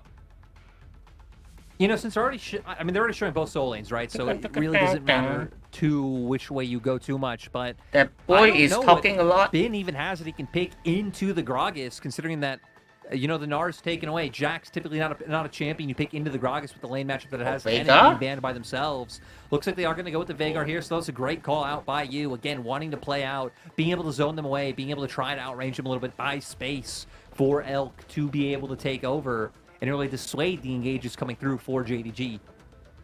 I tell you what, if we ever retire from casting, you know, one of us open up an organization, the other can be a coach, or we can both be coaches. Call it Team Monkey, right? Any player on our team would be privileged. Look, to be part I'm of our retired, so organization. you're the coach, and I'll be the Timmy manager. Kench? I'll go get the food in the waters. Okay, well that's cool. I kind of wanted Okay. that job. I don't want the pressure of being a coach Last getting pick's blamed. top laner. Having to apologize to an audience. No We way. don't know who's going mid. However, Well, it's most as we're likely. going back into pick ban before I get fired I from feel another like job. JC's the We get one Tom mid. Kent So for the pick first someone time that in can a deal little with while. Gragas. And for BLG, now my Which biggest is no question is, what does one? Bin take up top side? Okay, even Clearly, play a tank. You said for the Jax, it's a hard matchup with the Gragas. But Bin's Fiora, the only person ever to get a pentakill in a Worlds final? Okay, no, he goes, No, I'll just take the Jax Jix. anyway. Jix? Yeah, he just defaults back to comfort, and like we said, I mean, for Gragas, a lot of easy ways to play around this matchup with the belly bump, being able to get in there if the counter-strike comes out, be able to get away, having the range to be able to play out with that Q, and even just the W in terms of how annoying that could be to play out with in terms of the resist, and then like the passive coming on through with your healing. So we're going to see what Bin's able to do, because Bin has just been the better top laner in this series so far, but JDG opting into playing full-on poke with the Jace and the Varus. You have the peel coming out from the Gragas and top side. You have the safety with the Tahm Kench being there right next to both of them. So it seems like that was what their pivot was off of the Veigar pick coming out. So now it's actually going to be up to BLG to be the ones to find these engages, maybe get some side pressure going out with the Jax, bring him on a flank, and then having your Rakan Wukong find access onto Knight and Ruler. Those angles, and they find them before they get poked down. Lyric, my biggest question is, this is a different look for both teams, right? A different angle overall. No Annie, no Galio, the Kindred was banned away, top laners are away from the cannon, even bottom lane, no Aphelios or Zeri. It's just interesting how now we're into a game 3 of this top 4 in round 4, and teams are hitting a different perspective. We can talk more about these drafts and how they operate going into game, but for now, ladies and gentlemen, aren't you glad we're here? One apiece with JDG versus BLG, fighting for a spot in semi-finals. Semis, as Lyric said earlier in the broadcast, is a guarantee of top 3. It's also one step closer to going to MSI, and Bin just said before, one of the blokes said, they think they're going to get to MSI. They believe they are. I believe got them a Game 2 win, got them a Game 1 lead. That was fought back by JDG, but gave them hope running into this game as the 5th seed versus JDG out number 1. It was Yao who said that right after saying he hopes not to be a noob today. Funnily enough, is true. Knight gonna actually flash his former friend. Yao gonna get a couple of stacks of the evil and gets himself a little bit of damage followed up as well. So nice little start here. Knight doesn't burn any summoners, but he is just gonna have to back and walk the lane with a big old question mark, because Missing might be caught out as well here. On an Elk running them down at level 1. Ruler doesn't flash away. Got him. Remember, I don't think he will what CC kill. do you have here? Ignite goes down. They just want the damage. Elk has the flash, and will he burn it? I guess the answer is no, as it is simply an Ignite that gives them a bit of lane pressure here with a good start for BLG. Exactly. You hit the nail on the head. Lane pressure going to be able to come out from this. Having the HP advantage, also having Ruler burn his potion. Again. So they're going to play very defensively. Missing has to flash. Missing has to flash. Missing has to flash. Missing has to flash. It's match. Oh, the heal out. Really good tongue lash, it seems, as Elk survives as well. He's poked on the back end, not able to heal up thanks to the healing stop of Ruler's Hail of Arrows. But Lyric already, bot is flavorful. And BLG, I mean, just going a little bit too hot in terms of following the flash with Elk's own, because had you gotten that, I mean, your HP's looking good. That's a huge win for you, but they've been able to equalize. Okay, again, good Hail of Arrows from Ruler.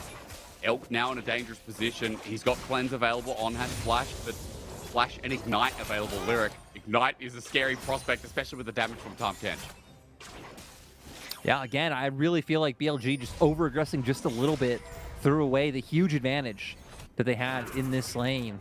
Still going to be fine, right? Both bot lanes chunked low, but No flash on your AD carry is going to be a lot more scary than no flash on missing. Assuming that you could end up trading if both jungles make their way down here, which we can see on the minimap. Both Shun and Kanavi are on this side of the rift. Just a quick nod to the win rates there. Yagal's 5-0 on this champion as well. So, but my question is, what outweighs 5-0 on Veigar or 3-7 on Wukong?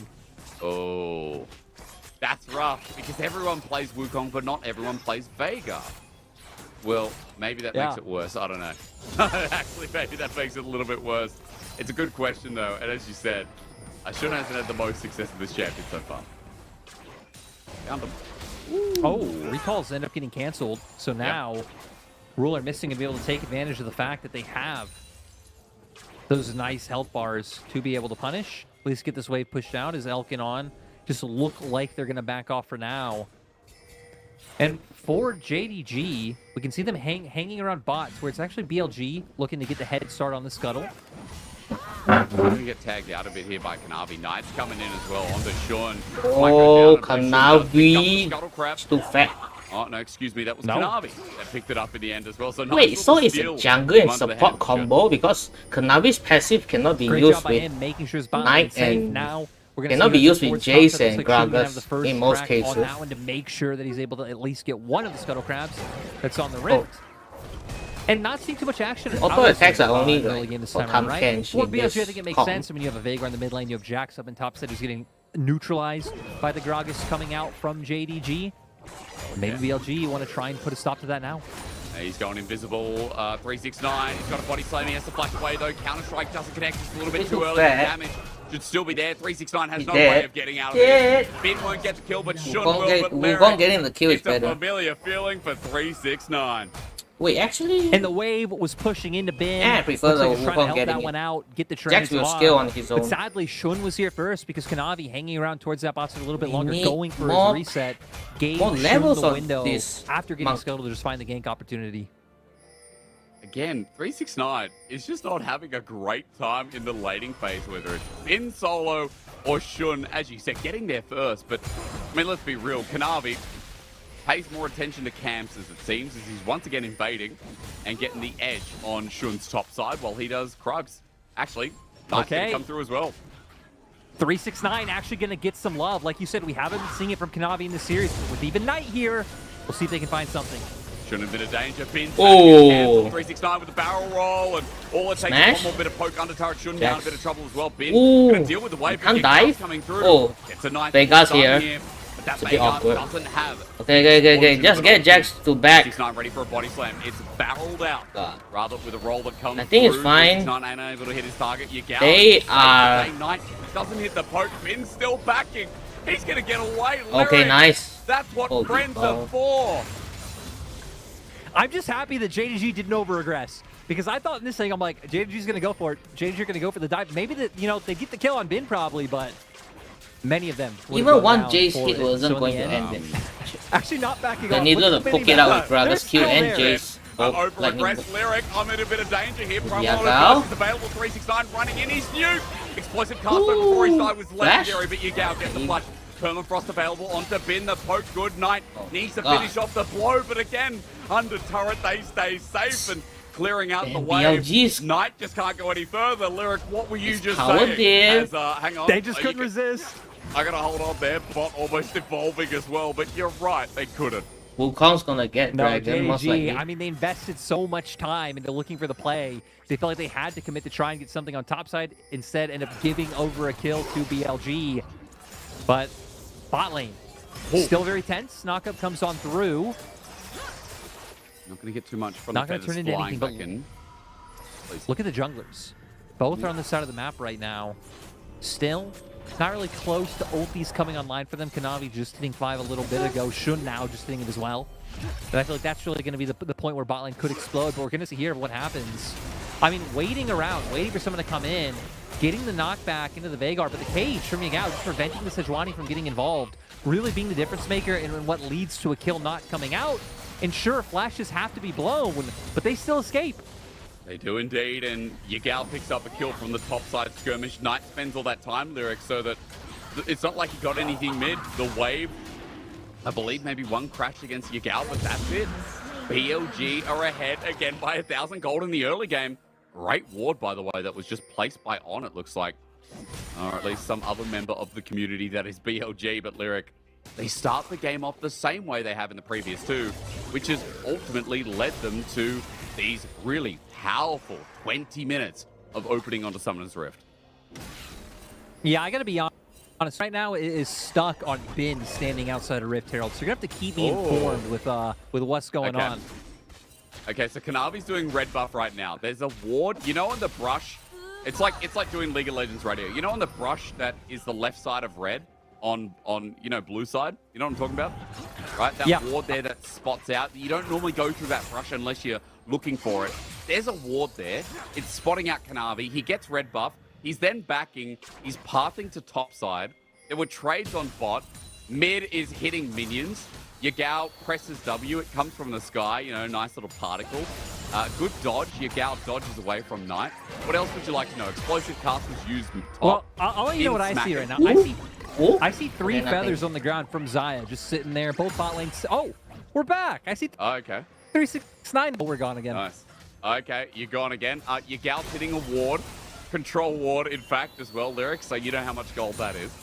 And Kanavi's trying to come mid, but Shun's already there. Are you still frozen? No, so we've moved past the slideshow. We're gonna see how long it lasts because now I want to see what happens around this Herald, the bot lane. Oh, you are definitely up to date, aren't you? There's the quickness coming through from On. He's in the onto Ruler. The feathers do fly. The root comes down. Elk is going to pop the ulti, but saved away by missing. I feel like Captain should have eaten him earlier. Continues in yet another game to trump Ruler and missing. Yeah, doing great. Going to force him out of lane, deny gold, deny experience, get complete vision control of the side of the map. So it's going to be up to JDG to try to find something on top side. But you can see BLG, they want to look for something as well. Shun and Yagao making their way over first. JDG theoretically could bring their bot lane first, but they just want to fight right away. He's going to come through onto Yagao. He did a bit of damage with Primordial Burst. Whoa, Q? Oh, he didn't have Q in time. Yagao's out of mana though. He's got no flash He has He's no in the middle of mana. no man's land. Ben, help me, brother. Knight not going to get the shock blast down as Kanavi wants to stay out of the fight. 369 ready to go in, but Ben... Yagao is only a mana for 1 Q. Maybe over ambitious. 369 declared it up. He has no mana now. He's not going to die. It's only a serrated Dirk from Knight. So they survive, but they will 99 stacks on your tier. No, JDG, they have to back off. And ultimately, that was a 1-for-1. Missing died at the same time in the bot lane to Elkin On. Oh, wow, they do. So JDG not even walking away with too much more. It looks like more summoners burned by the side of BLG, but that'll be it. Is missing. Just hovering around and looking like wanting to walk up, see what's going on. Ends up getting knocked out. Knocked up, and then Elk, I guess, is going to end up knocking him out, making sure that they fight something for themselves. We're going to see the replay of last pick top side. Just the value you're getting out of Sejuani and the Jace. Great ult by Kanavi's really Yagao, he has no mana. Being able to find his kill. As you said, I mean, I thought JDG would just stick on the Herald, but they didn't. They backed away. Kanavi was too low. It was a good find from you, but Herald's starting again.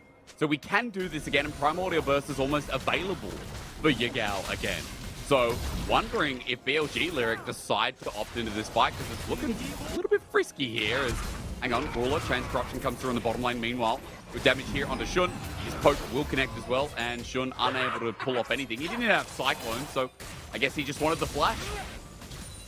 Kanavi has ult. BLG need to be careful.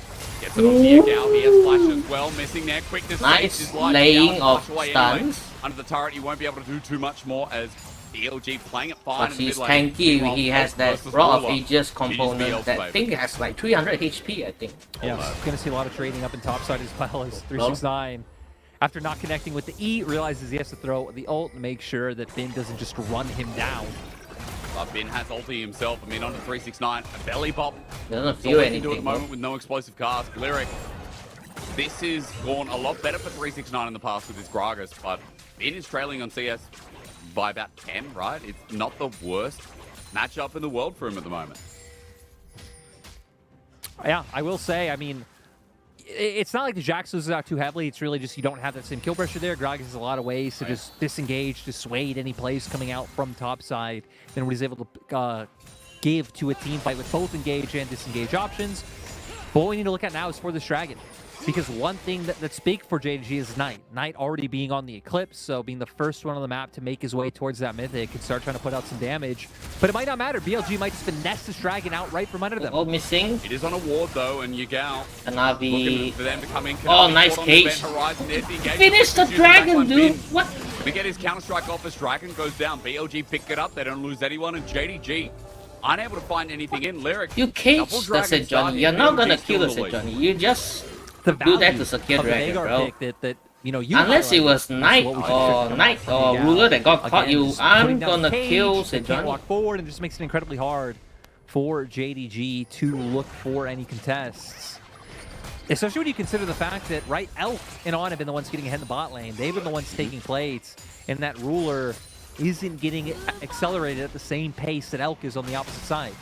That ward's still it's there. It's a warm-up's first one. Just a pause. That ward is still there. Whoever put that down, it's either Shun or On. The value that control ward is getting is immense as BLG try to make a play off mid Lyric, trying to utilize this timing. Again, Hanabi is on a ward. BLG have eyes in the back of their head just because of this smart little pathing that they've pulled into the bottom side jungle for the whole entirety of this game. Yeah. I mean, BLG right now, they got the first edition print of the Magic card, and they're just vibing, waiting to sell it years down the line. True. Here's, I know the script for like the LPL playoffs, right? It's always like did I? Yes, I did. The lower seed team always funnily enough, wins early in the playoff. That might be a little bit more. Yeah, like 2-1, and then the team that's like supposed to win like the first seed is always like so what you're saying now is I'm committed. I'm biased. I need BLG not only to win LPL playoffs, but to win MSI, Summer, and Worlds. And then after that, they're like going to win the series on the Game 5. I don't know if that's how like they maximize the sponsorship money, but I always see it's always like a 5-game series. But apart from you getting set for, I don't know if that violates Here, anything, get me to 100,000 followers right now, and the card is yours. Every time the LPL finals is a best of 5. Okay, well, no offense, but you are a long way off, as am I, so it's going to be a while before you sell that card, maybe the year 2060.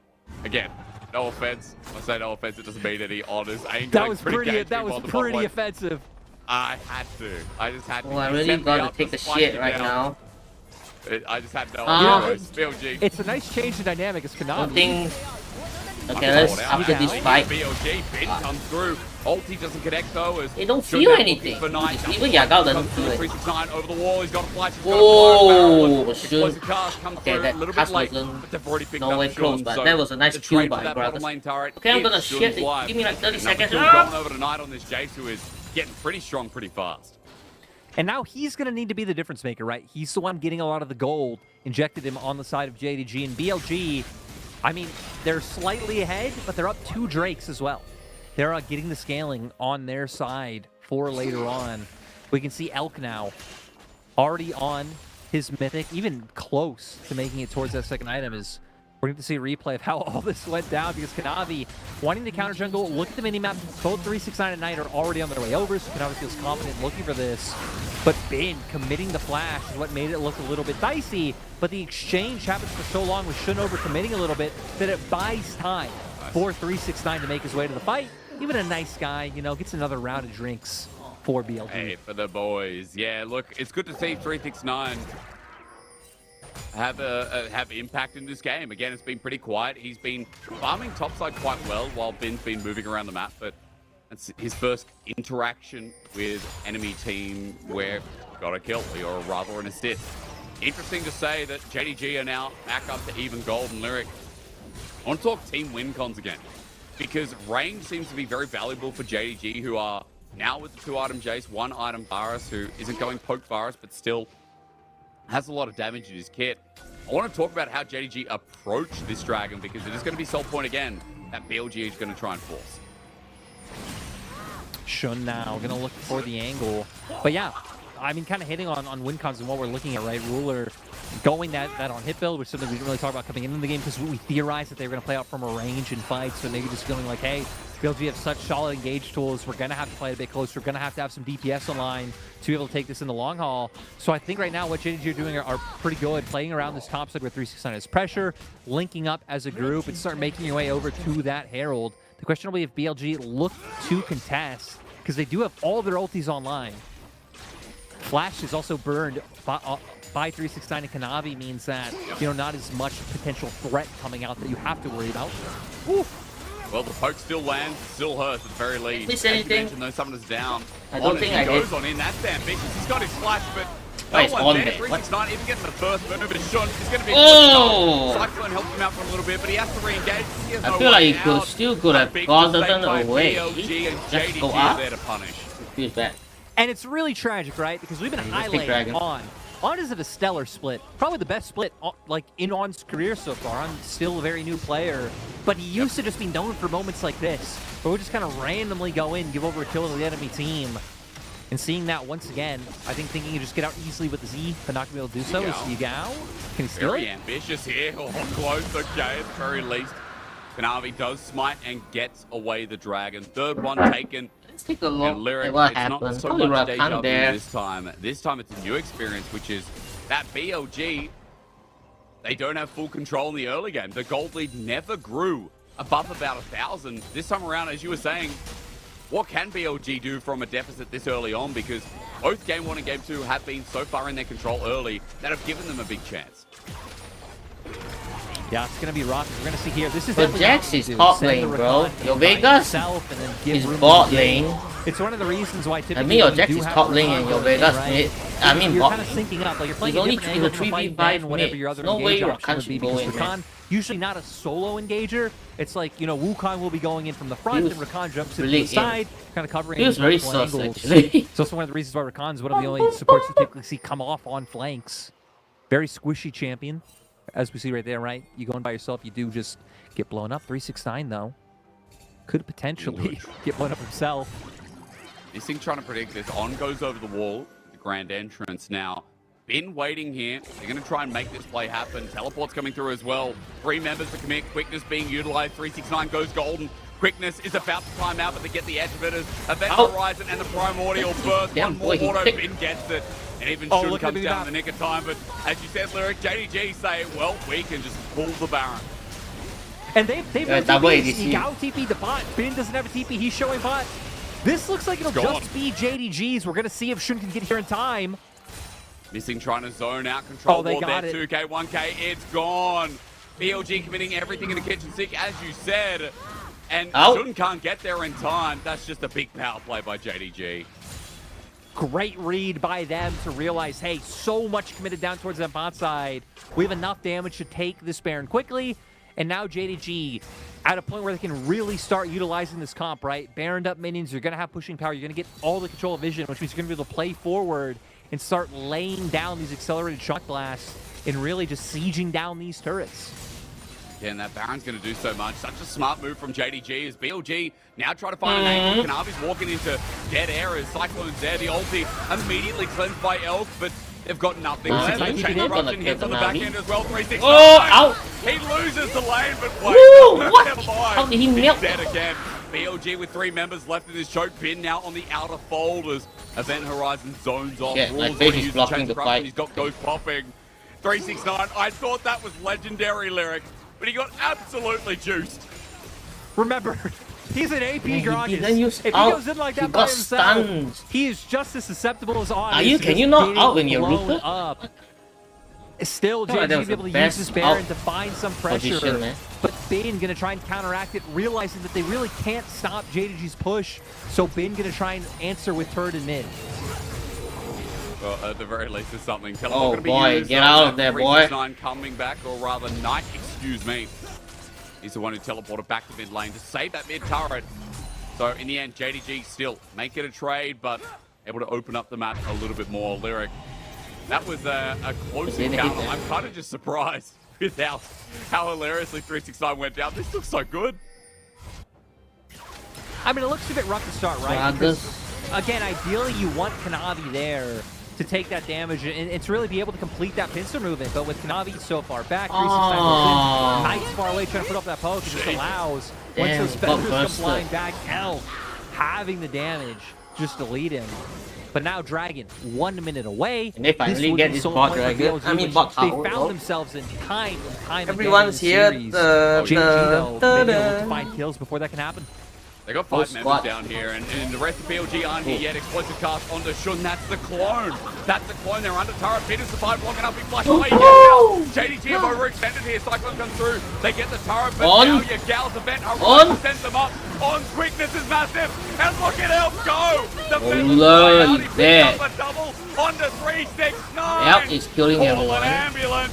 But not for BLG. Bin is Kanavi back. going after on, he'll get him, but Bin assassinates Knight while Kanavi's last to go.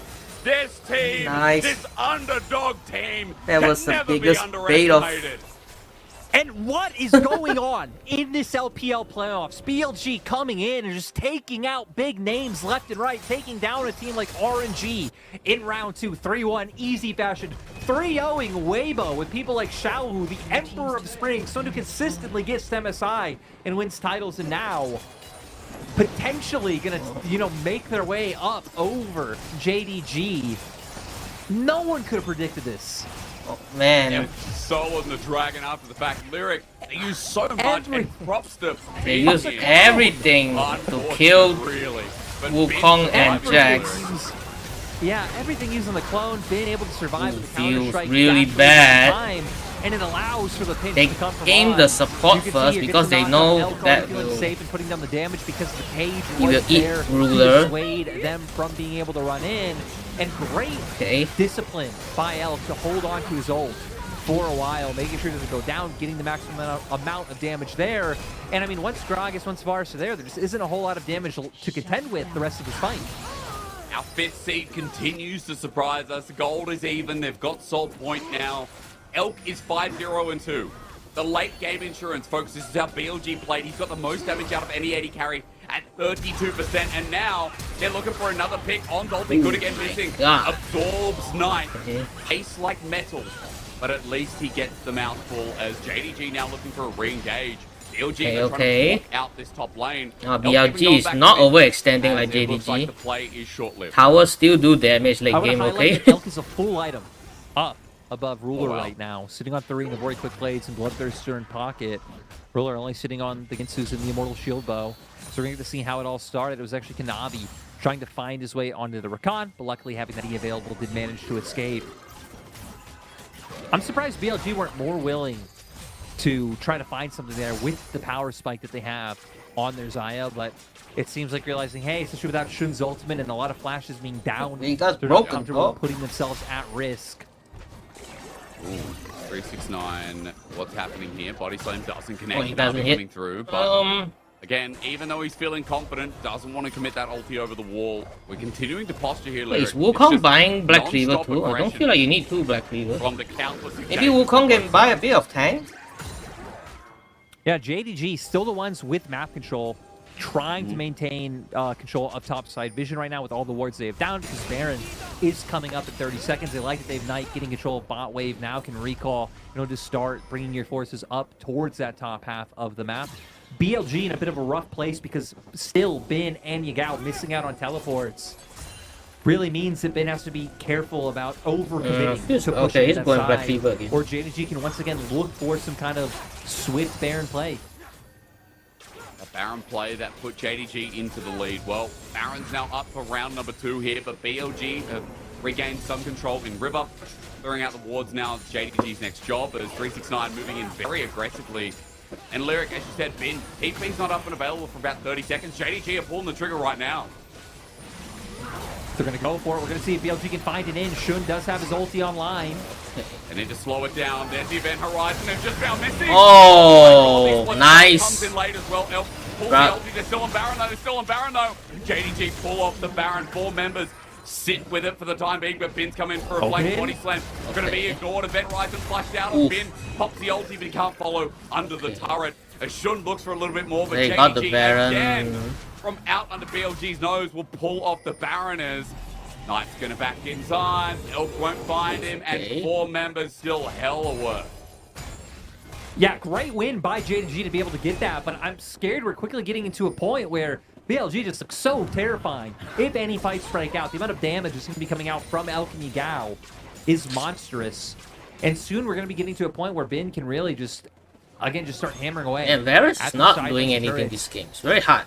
4-3-6-9 is going to be a lot more about grouping up with the team. And remember, Tahm Kench is a good like defensive trying to be a big damage support, but it feels like someone like Yagao. There's no offensive power in this Tahm Kench. You know, it's weird to think. They can't kill it. 369's former mid laner. Yep. It's not like carriers Tahm Kench. I know. Again, even though 369. Again, like comparing every with top esports, like every support with carriers. Yeah, together, carriers like a most offensive support in the game. But then they have to back off. And like you said, just the timing not there by JDG. Both ults from Ruler and 369 coming out late. Luckily, though, BLG not recommitting fast enough to try to dissuade the play from coming out. I think it would have been great because Shun Stewart still had his Cyclone up. No more Chains of Corruption, no more Explosive Cask.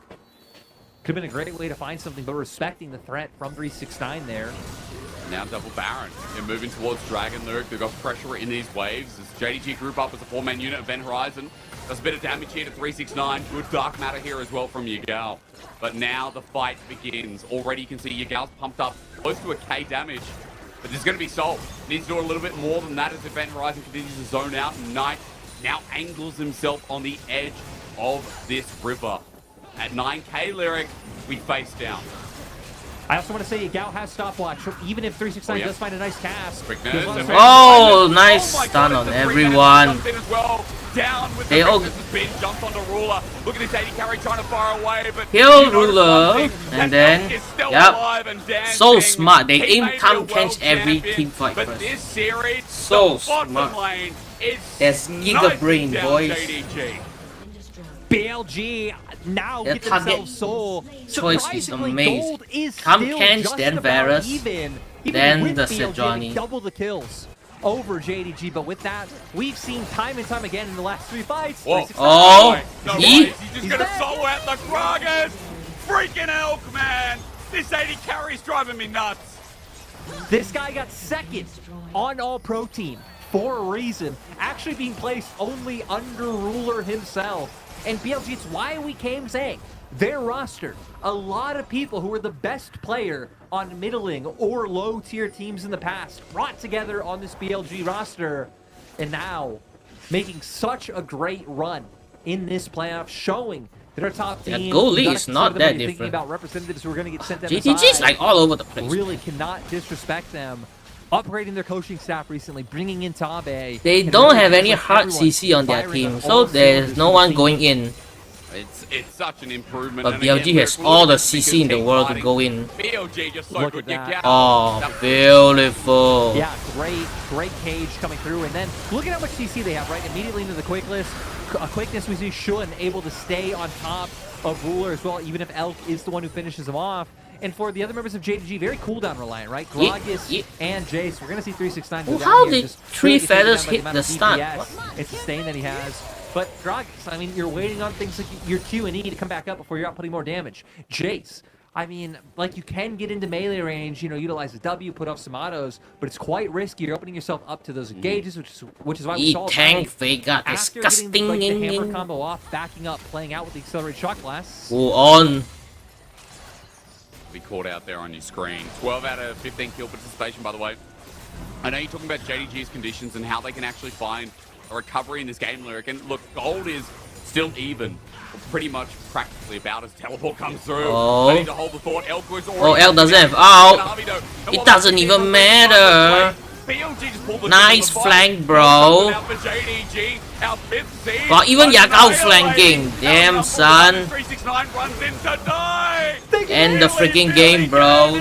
They're gonna move to match point. Yagao TP flank is better than a freaking Gragas. Vega backdoor. The miracle run at main. Vega TP gang is better than the Gragas TP gang. Evo Gaming now against Jing Dong. Who's the one ringing the doorbell for match point?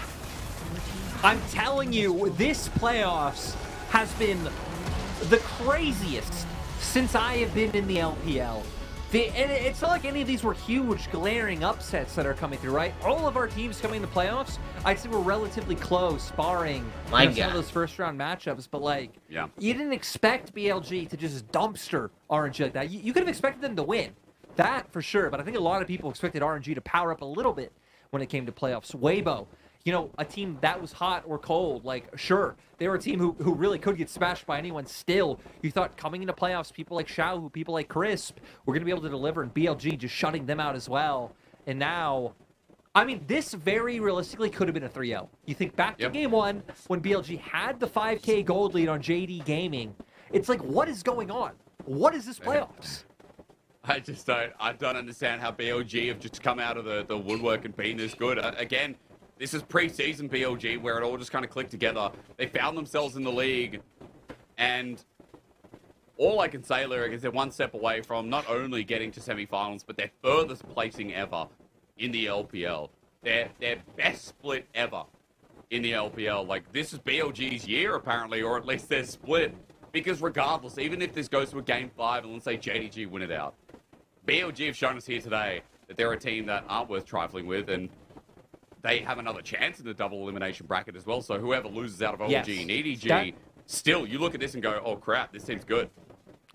I really want to, like, double down on what you just said, right? They're like, whoever loses this, they're not out of playoffs, because I want to remind people that sometimes, I mean, things just happen, right? Not to discredit BLG, especially they end up going on to win, because, again, their run, they've just been dominant. Like, they really can just end up taking this out of nowhere. But you think back to, like, I think it was summer of last year, maybe the year before, where WE took down EDG, and then EDG came back from the lower bracket. They were able to beat WE the second time. Like, again, if JDG lose or BLG lose, we go to the distance. Like, both of these teams will have a chance to bounce back in that loser's bracket. But today, JDG, they need to change something. They need to find something to be able to come out ahead. Their early game, like, they didn't fall as far behind in gold. Actually, they had a gold lead, I believe, for most of that early game. Nope, looks like they actually brought it back in the mid game. But still, right, they weren't falling, like, massively behind like they did in those first two games.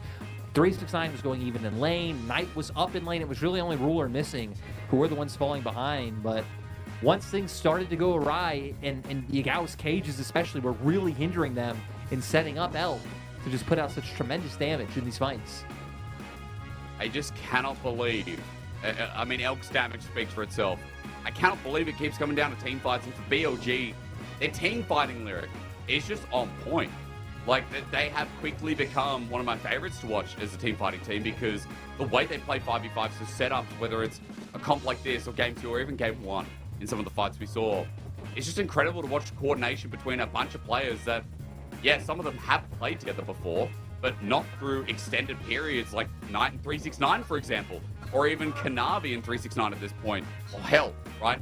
Kanavi missing, who have stuck around on the team. So it is really interesting to see JDG crumble in some of these 5v5s when they're getting out-drafted, out-coordinated, rather, by BLG in the most crucial moments. It's even more impressive when you consider that BLG are one of the teams who, again, typically don't run a tank in top lane. I mean, the closest that Bin gets to a tank is playing Nard and being Mega Nard, being kind of tanky when he's in that form. So, utilizing it even with things like the Jax, which, again, still solid team fights. We saw numerous counter-strikes that really did have impact in that game, but BLG really are just impressing. And it's nice to see, thinking back to, you know, the likes of 2020 when WE were playing Protect and all in on Jomung, how far he has come now as Elk, and putting a team, you know, like bringing them to the finish line, bringing them the distance against someone like Ruler. Well, match point now for BLG. It's come this far, a 2-1 start, and we'll have to find out if JDG can take us to the Silver Scrape or if BLG are just a force that should not be reckoned with right after this.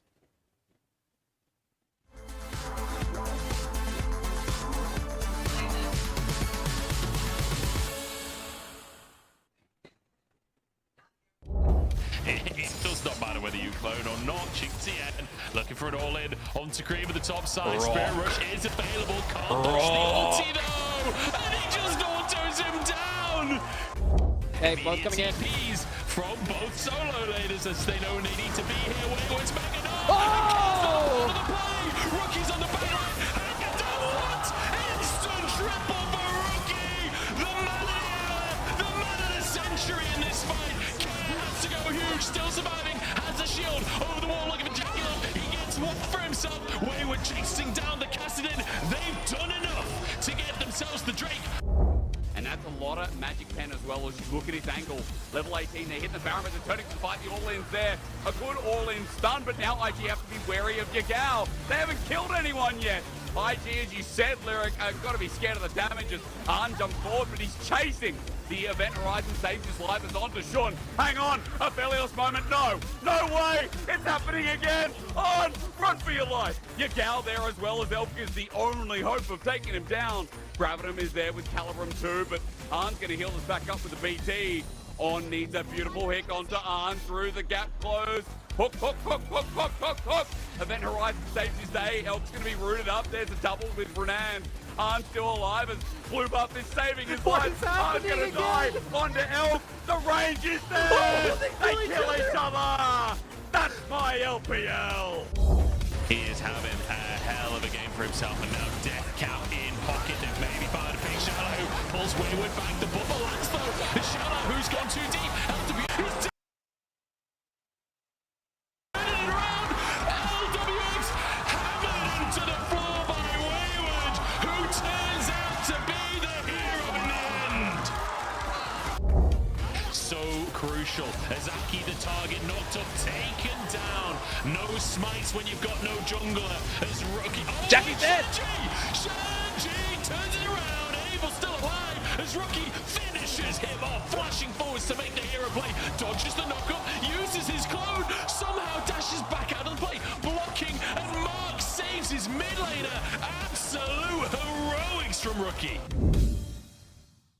Different energies I bring, only sickness I fling. Bad like Gustavo, try not a ting. Flyboy, I got the wings. Got the win. With me dog, that's why. 5 minutes. 20 seconds remaining. Oh, oh, oh, oh, oh.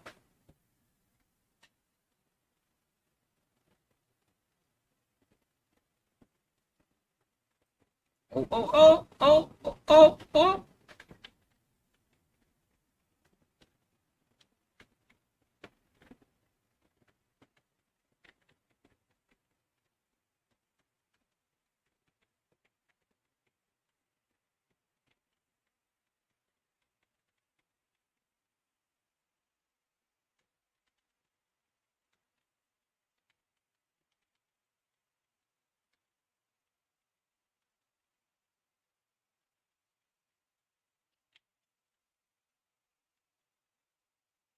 Oh.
Oh, we're back.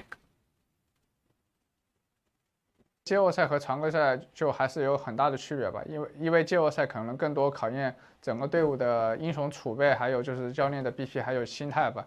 因为常规赛我们输了嘛，然后所以说就是在季后赛的时候是希望能复仇吧，然后和峰峰说，就希望我们能在这里展示每个人最好的状况吧，然后以更好的面貌来展示这个精彩的对决吧。Elk is very like, I am proper, I am friendly, no trash talk. Like your gal's like, hey JDG, who do you miss more? You know, who do you like more than me? And Elk is like, I hope we both do well in this participation. Hey, I also think it's fair, right? I mean, you're going up against Ruler, up against an absolute legend of the game, so you're going to be respectful. But this time around in this series, so far, Elk has been getting the better of him. He picks up MVP, which I feel like is not surprising. And it's so nice to see, right? For Elk, someone who has been around for a little bit now, has typically been a standout and been the standout player on the teams he's been on. You know, if they can pull ahead, make it to that upper bracket semifinal, it would be huge.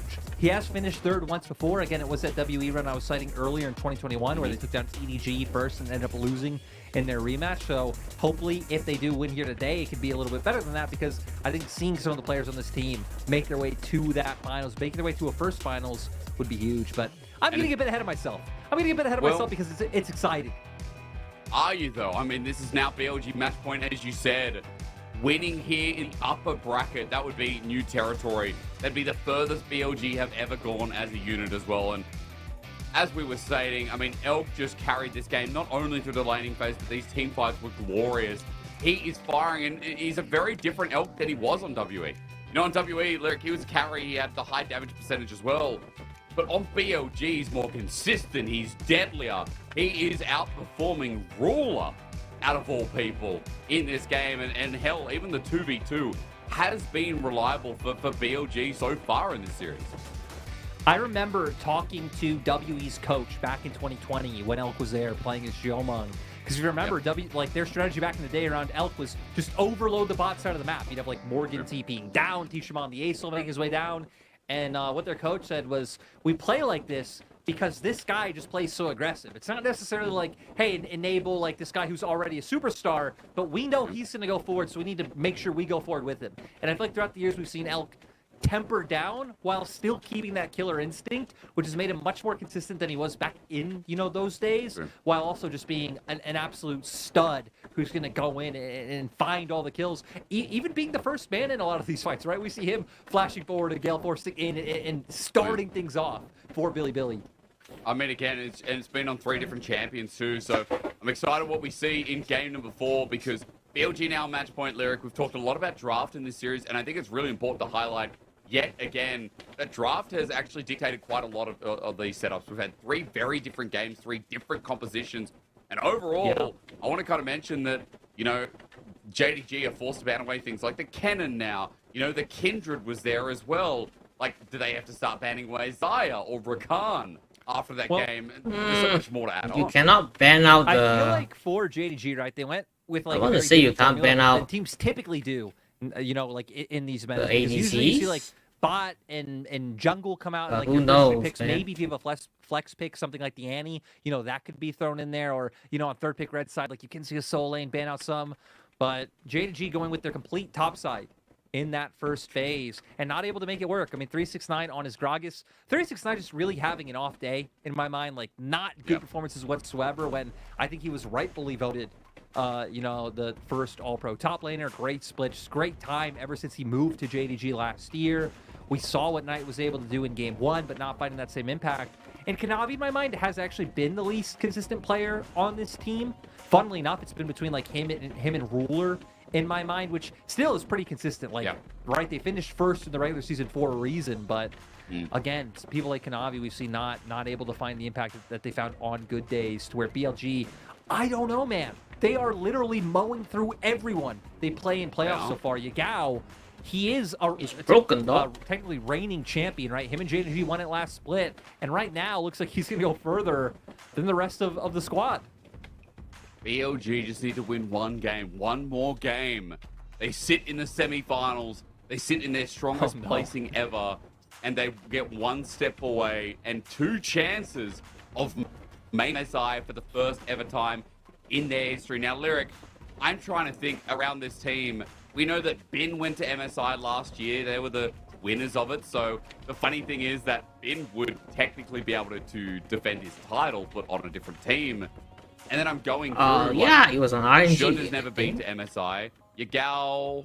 I don't think Yagao. I don't think did JDG go to MSI. I don't think so. JDG were supposed to in 2020, right? But then we didn't have an MSI. Sadly enough. We didn't. And I'm going through here. Yeah, it was only the mid-season. They didn't win that either. It was Top Esports that won that. Top Esports, you yeah. keep wanting we know that, you know, in the World's Finals on Suning, that was Sword Art. So, On hasn't had the experience. Elk hasn't had the experience.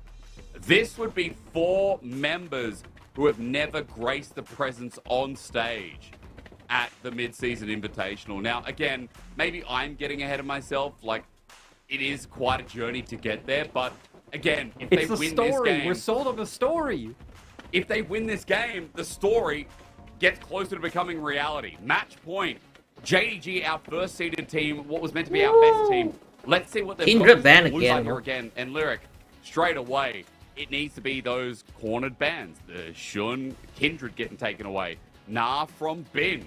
Then do you just go, well, Zeria Felios again? No, this time it's the Rakan.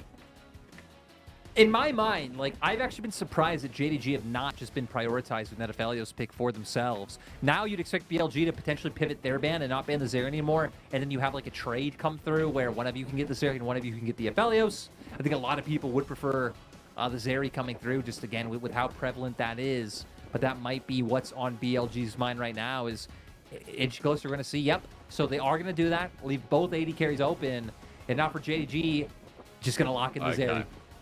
Well, reliable for Ruler. Let's be real. That's what won them game number 1, and Ruler really cleaned house with it. So that's a good start here for JDG as it's left open, but BLG might go back to what made Elk pretty valuable in the second game as well. And Lyric, do you then prioritize jungler? Do you go for the Lulu to take it away from missing? Like, I guess BLG have some options here. Oh, yeah, I think you definitely could if you want to look for support, especially with the pool of jungles that's still left open. I wouldn't be surprised if they once again just want to go back to the Wukong because of how consistent it has been for Shun so far. Even if, like we said, it was 3-10 going into that game, looking very comfortable. So those are kind of the 2 options we're looking at in my mind. If they want to look to take away something like that Lulu right now, they could, or you just go towards jungle yourself with the Wukong. Or the Lee Sin. Ooh. Okay, we get to see it. Kanavi played it this series, but outside of that, it's either been banned or just left ajar. But what does Kanavi do in response? It's not something we really know Shun for either, right? Like, he's a good Lee Sin, but not something he really gravitates towards. Only playing it 4 times a split, but all of them were wins. With the Lulu left open and not taken away, you know that's going to be what comes through for JDG. And now I'm curious to see what they want to go for here. Like I said, typically it would be jungle coming out in this rotation. Both Wukong and I guess Viego, if maybe Kanavi felt like he had a good game on it earlier, if he did want to go back to that, but I feel like it would be a little bit weird to just pick that up here in terms of the picks that we do have coming through. Wukong going to get picked up. Okay, well, they left the Lulu and JDG just snagged it away. That's one concern here from BLG, but hey, they get the jungler they wanted, and maybe now they just put themselves towards Yagal's LeBlanc. A lot of people won't identify, you know, Yagal's LeBlanc as something that's a bit OG, but it is something, again, that has been really Yagal's strong. LeBlanc, Not even looking right now. On goes Thresh, and On has just been really great on these hook champions, to say the least. It's another OG, right? We didn't get the Yagal LeBlanc going back to, again, his days carrying on that, his battles with Knight back in 2020 on that pick, but on his best champion, Rakan, guess what his second best champion is? It is the Thresh. So now going to have the Lantern to provide the safety for Elk down in that bot lane, and already BLG looking to take away some of the strong mid lane options from JDG coming through. I like that JDG this time around are at least going to get another counter pick in one of those soul lanes, and hopefully we get a strong showing from Knight in particular. LeBlanc taken away, so realizing, hey, with the Lee Sin, they're going to want to play something that can be a little bit more proactive in that mid-jungle 2v2. Also, set up really nicely now to go with something a bit more pick-oriented, like that style of champion, right? Whether maybe we do see something like an Ahri as well, because Thresh, Lee Sin, great point-and-click CC, point-and-click burst. I guess single-target CC, single-target burst, what I meant coming on through. Well, Thresh with an Ahri, you're right. There's a really good setup there through mid. So maybe for Yagao, if it doesn't get banned away, we already saw it hovered, BLG might pick that away, but depends on what JDG are willing to let through. We've got a Gragas ban to finish off the BLG. And now for JDG to show us what you're going to do, what's that flavor. I think the biggest thing so far, Lyric, is that as Gwen gets taken away, that Knight versus Yagao has felt pretty Yagao favored. Outside of that game 1 of the Annie that really turned the tides, I feel like BLG's mid lane has been really reliable. So kind of excited to see what he picks out. But for now, BLG, they're going to show us some flavor on the top side. You said Bin's not really a tank player. They don't do it. Really they will not do it. If they do it, no way. I actually can't even come up with something that I would do because, it would just never happen. Does end up locking in the Jax. Seems like them just showing that, knowing that JDG were going to want to go with the frontline tank for themselves, probably signaling why they ban out that Gwen with how much of a nuisance it was in that first game. But it looks like JDG are being like, hey, we've been really struggling in terms of how our early games have been going. Let's try to default back to game 1, where we build a composition that has some like comeback mechanisms built in, and they can look to just try and out team fight you later on with the amount of damage in the huge front line so far. So now it's going to be up to Knight. Ahri is what we were highlighting potentially for BLG to go to, but it would be a nice takeaway and also give them some agency in the mid lane. Is he just going to take a Yagao pick? I mean, I think if you pick Talia, it around for Knight, but there we go. The Ahri comes through in the end. Lyric, what do you take into this? Is it a Lissandra angle? Is it Lissandra, please? What do you run into Ahri? Oh, no. Ooh, that would actually be something that can work once again, buying them a lot of space with that cage like it did in the last game. And look at the smile on Yagao's face. You said it. He asked the question, hey, you know how do you feel playing with Knight? And now going to try and show up again with another huge performance on the Veigar and just being annoyance with those cages, set up for Elk to be that huge carry like he was in game 3. Okay, so spit it for me. I mean, BLG, it looks like, again, there are some similarities. But I see JDG with an Enchanter, Lyric. I see a front-to-back again. That really worked for them in finding that comeback in game 1. Yeah, I definitely feel like JDG will be favored, the longer this goes in terms of just a straight-up 5v5. They should be able to brute force. They have tons of engage. They have a great front line. BLG looking a little bit more pick-centric. We need to see Shun do what he's been doing all series long, which is really just linking it well with his laners. I mostly want to see it happen around bot lane where you do have that Thresh, or at least on getting out of lane, moving into that bot side jungle, making your way towards mid lane, and really just having, again, strong presence around that bottom half of the map with the Lee Sin and the Thresh. Otherwise, if they don't, we're going to a game 5, it feels like. For JDG, backs up against the wall. They were the favorites. They were the chosen ones. But much like Anakin, their legs have been chopped off. And at the moment, they're stretching out. They're crawling. I guess BLG in this analogy are Obi-Wan for some reason. But BLG are going to be the one to help them up. And then maybe, just maybe, for a game 5, turns to the dark side. I don't know where I'm going with this, folks. But look, it's been a long night. Game 4, anime in the sky. We are ready to jump into Summoner's Rift for what has just been a tournament so far that Lyric alluded to. BLG, it was against RNG where it started. Then Weibo.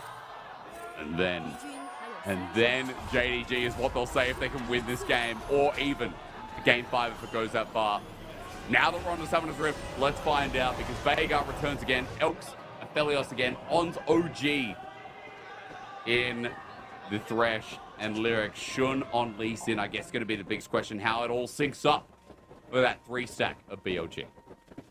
We already know Shun likes to play a lot with Yagao. I think it's one of the reasons why Yagao has looked better in this series than Knight, is just how well BLG have been working together as a unit. So wouldn't be surprised to see them try to look for the cage mid, try and force Flash out from Knight, then really link up towards that bottom half of the map. I also want to say, even though we've kind of been enthralled by the BLG story and really hyping them up, JDG are not down and out just yet. I know how it goes in LPL, that if JDG loses this series, a lot of people are going to overreact, rewrite history, say JDG was never good to begin with because, you know, not a lot Hello. of people keep track of LPL the whole time because there are a lot of games. But let's remember that this team, again, was #1 for a reason. Yeah. All of their players have shown up time and time again. This is the best LPL team. I can hear it already. I think, again, you know, we have double elimination for a reason. It's a really good format where team might strike out a bit, but then they can verse each other again. Lyric, I think we've had that where, was it EDG who went to Worlds and won EDGW, Worlds that year? Yeah. Didn't they? They had the 5-game series. All these people in the lower bracket. Remember, they fell down, swapped in Junja, who really hadn't been playing, lost, and then, yeah, to make their way back up, went out, and then go on to have that Worlds win. Now again. On. Oh. My God. I mean, this is what won them game #1. I guess it was Knight, but still, Ruler was a big driving force. So I gotta say, giving him Zeri again. No, you just hit it. Sorry to interrupt you, but I wanted to go back to the streets for a second. The streets being, again, Jamada's stream, where he said BLG need to take away the Zeri, not give that over. Ruler gets his hands on it. Could be the difference makers. Ooh! Good dodge away. Great Fancy feet here from the Sonic Wave. Yeah. The Event Horizon not connecting. That was like a pixel away from Knight getting his pinky toe. Yeah, boy. Believe he was. They know Ganavi's coming. Way over, so. He was. Things. Yep. Shun knowing that the Wukong can be here. Got it out. Might go through it. He's actually Shun that gets it. Sonic Wave does connect onto the real one. He was Knight ready. Moves away and immediately its threat of a 2v1 is missing. Even roams up for JDG. Not able to get much of this invade, but as the death sentence lands, I'm looking at Kanavi top of my screen. Trying for the blue here, Lyric. He's just going to pull it away for the time being. Won't be able to commit to the play for now. Yeah, he did back off because Shun and Yagao actually had started to make their way down. Will end up backing off once they see that JDG stopped committing. Should probably just go for the scuttle on top side. And things going to go back to normal, at least for the moment. Again. Oh. Here we go again. 369 flashes away. Bin matches it. Solo kills. Puts him in the trash again. And Bin is just having a tremendous playoff. Solo kills. First all-pro top laner. What's that healing? And this is full health for it. Pain point for JDG. How is broken, man. And another win condition that BLG are just going to be able to lean on throughout this game. Every game feels like something to talk about as Knight just runs away from the Event Horizon again. Shun, second time he's tried to move through mid and has found nothing. Good charm dodge, but still spotted out while Kanavi just steals his blue while he was walking around the map. So Kanavi going to end up getting something from his time invested in bot side earlier on. And a lot of it coming from the fact that Ruler and Missing have been able to keep up pressure in the 2v2 this time around, right? Has been a little bit back and forth. Elk and On typically coming out ahead as the game prolongs. We're going to replay what happened in top tier. A lot of heavy trading already coming out, and then Bin just waiting in the wings.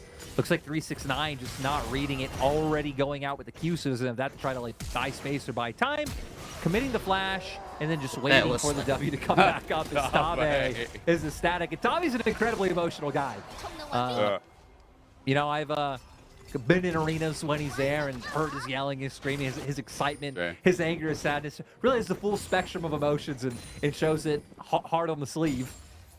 Love as well, seeing Lumao in there. People kind of forget that Lumao did actually join this squad late into the split, was teamless for the remainder, or at least the rest of it, the start of it, is what I'm trying to say. But alongside Tabe there, you think about how well On's performing. For someone like Lumao, who I think has got so much experience behind him and has got quite a reputation in the LPL, the fact that On is still starting there is just a quick reminder as to how well this bottom lane is doing in the LPL. As Lyric, that first blood over to BLG, that solo kill, nets a bit of a lead, and look at the lane state for Bin right now. 369 has to walk in, and okay. Wait, where is he going? He's so upset. He wants to reset the wave, doesn't he? Is that what he wants? Yeah. He's like, forget it. Forget it. Ulti's gonna come through the trade. What is this outplay? Your gal's coming up. I don't know. 369, I guess is this what is happening? Blast cone. Ghost gonna be taken. Ulti. The bomb. 369 is wasting time trying to proxy. This Sion is just upset with life. I am not surprised. Goodbye, 369. He'll get a couple of minions. But now the important thing for JDG is doing something with all that time. That 369 just bought by Nope. being like, I guess he What do they do accepted with he was it? already so far forward, up in the lane, that, you know, he just had to do something. I was on the same page as you. I thought he'd maybe just try to get the wave cleared out and just accept death, but did end up wasting a lot of time. Does end up giving over Dragon to JDG, but Bin getting a plate down, getting more gold in his pocket, and setting 369 only further and further away from being that big frontliner that JDG want.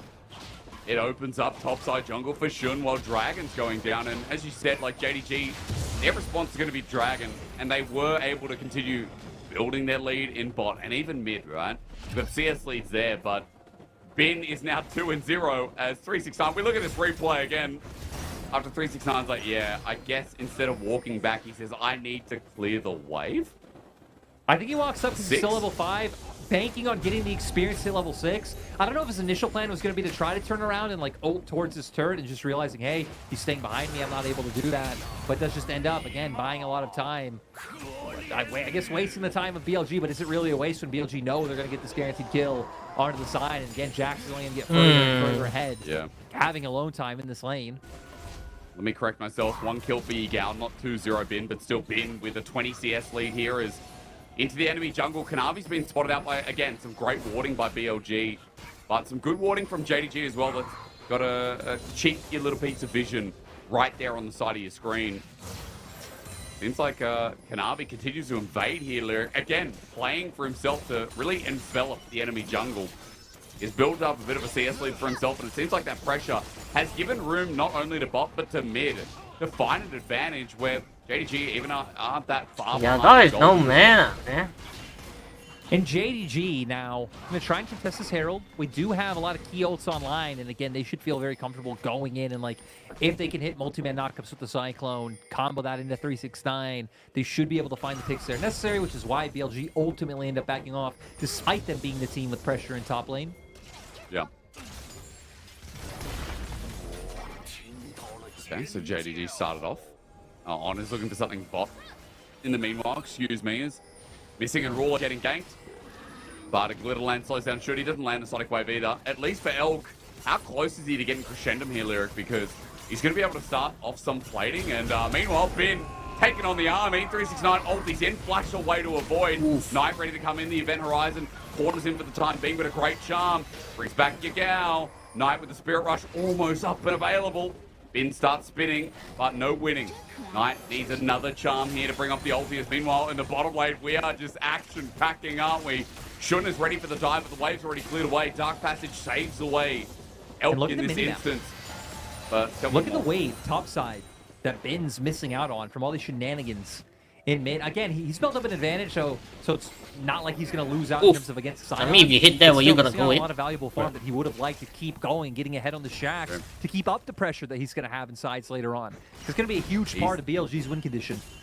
He's just walking back down. He wants the scuttle now. He hasn't walked back to that wave yet. He's been stopped on the way. 369 is going back to the scuttle crab because he's got nothing better to do apparently. And look at where the wave is, Lyric. Once again, it looks like a slow push this time for BLG, but 369 is going to get the scuttle because he needs some love. He really does. 369 trying to find any scraps he can get. BLG not giving him much to work if with. JDG loses this, And bro. Again, kind of similar to game one in terms of we've seen BLG finding success towards the top side. JDG, it's been all about bot lane. But this time around, I feel like BLG been having less in terms of 5v5 to work with. Not in these kind of games, I think Play of the Roaring King Jax is separating the better. team, building space, He's a good and also play. just deleting a carry of her own. Bin will have a role, finding flanks, trying to just find a counter-strike on a Ruler. But with the amount of mobility that Zeri has, with the wild growth right alongside him and tanks in front, it's going to be rough. So BLG trying to set up the picks that we were hitting on in draft. But yeah, JDG reading it, spotting them out when they walk too far forward. At least bots change around for BLG because Lyric, I mean, it was almost a 20 CS lead for Ruler. But with that zoning out, with the plate going over to Elk, he's able to catch back up. It looks like gold might actually be in his favor in this lane too. And for JDG, things have shifted a little bit. Mid now the only lane with the CS lead. Jungle's even caught up as well for BLG. It just depends on this Herald, right? Because Kanavi's is trying to set himself up to give Ruler the gold once again. but there ain't an angle here. Shun also down in the bottom lane, so it seems hard for JDG to pull the trigger right now. Not going to be able to go for anything in the end. Still, we're going to see Kanavi and Missing making their way back down here with Dragon coming up. They're going to need to. And I feel like for BLG, what they're trying to do first is again, try and like take advantage of someone walking into river first, seeing if they can find a pick. And then they don't mind giving another for, Dragon, I guess. That kill and numbers advantage and take Drake off. What can... Okay, Kanavi... I mean, Elk can buy his Gale Force here. River together, and now they might even catch up. Ruler doesn't have Mythic yet. Hard on the Lee Sin with Flash as well as Knight going to walk into the event horizon. Yagao runs up, Primordial Burst. Oh, what? Disconnected as even the Orb of Deception doesn't connect. Yagao didn't do Knight damage. Half HP. Yagao's done a bit of burst damage here in this lane as Dragon starts up in the meantime. BLG are walking into a 2k, 1k, a Sonic Wave. Oh! From Shun, goes in, doesn't get the steal. God. It's Kanavi and the kick afterwards onto him. Ain't that great as now Elk runs into a bit of a trap, but he gets out. Oh! The flashes though and matches. And now this series unchained. A Sonic Wave won't do you much good as JDG clean out 3. And the Dragon goes to them as well. Look at Ruler unhinged. Both top laners even making their way down, but not able to get involved in the action. Bin was still trying to see if he can find something, but isn't going to be able to in the end. So, huge win for JDG. Not only winning the fight, but getting themselves their second Drake. It's always been JDG in the series with their backs against the wall, feeling the pressure of BLG's Elk, that fight. This time around, not going to come to that. We're going to need to see Kanavi use his Herald, though. This is about the timeout. Yeah. You're very right. I mean, he's been holding on to it for a while. It's probably just going to be popped down to the bottom lane where Yagao's sitting right now. But we look at the replay in the meantime, Lyric. On flash for this, tried to get the Elk. But unfortunately, a couple of things missed here from BLG. Yeah, it doesn't connect. And a big difference is just the target selection, right? JDG running straight onto Elk. And look at Shun, running past Ruler, Yagao already being out of mana. There's a lot of small things contributing to them not being able to take always if I win. I get it from Shun though, like targeting like those low health bar members, but you need to be protecting Elk. He also even had an advantage going into that fight. He was already on his Gale Force. Ruler still hadn't backed and didn't have his Mythic in pocket just yet. Does now though. Damage on him as well is huge. Ruler 6,000 versus 5,700. From that last fight, he just inched back ahead yet again. We're looking at the goal of all members, and it's kind of funny to see 369 below Kanavi at this point. And I'm trying to compare 700 gold down. Not as bad. It's about the same. It's about the same, like between mid laners and that it is two top laners. So luckily, that's why JDG aren't really feeling like they're in too much of a hole, and why gold is actually exactly even. Ruler flashing to the or rather just pops forward for it. Instead, On's caught out in river. A third kill to this series. JDG inching ever so closely towards the game 5 Lyric, and now their win condition is just set up for success. Good to see JDG actually coming back and challenging BLG. Where if you're just coming into the series this game, despite BLG losing game 1, they were 5k gold up. We could be in a different universe where it is just a 3-0 to the side of BLG, but JDG now coming back strong. All the eggs in the Ruler basket, all the eggs, I guess, in the Zeri basket. Goodbye, JDG, to realize, what do we need to win this game? Oh, we need to get our hands on Zeri. Oh, yeah. And Zeri, again, just set up to do Zeri things. I mean, look, there's an Aphelios in the same game, but still, we know how this one goes. Because the single has been one bit so far.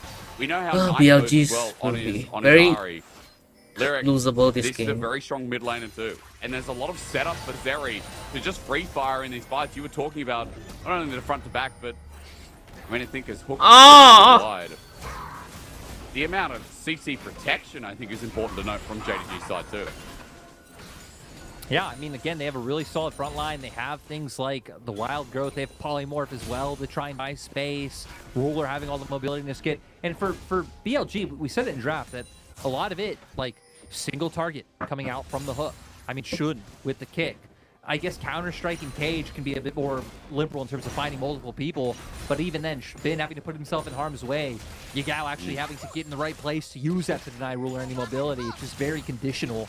Not like if you had something like a Maokai ult to just throw out and really deny a huge space to really shut down something like a Zeri, or I guess even just point and click coming out from something like a Vine. You know, the typical answer that BLG did ban out themselves.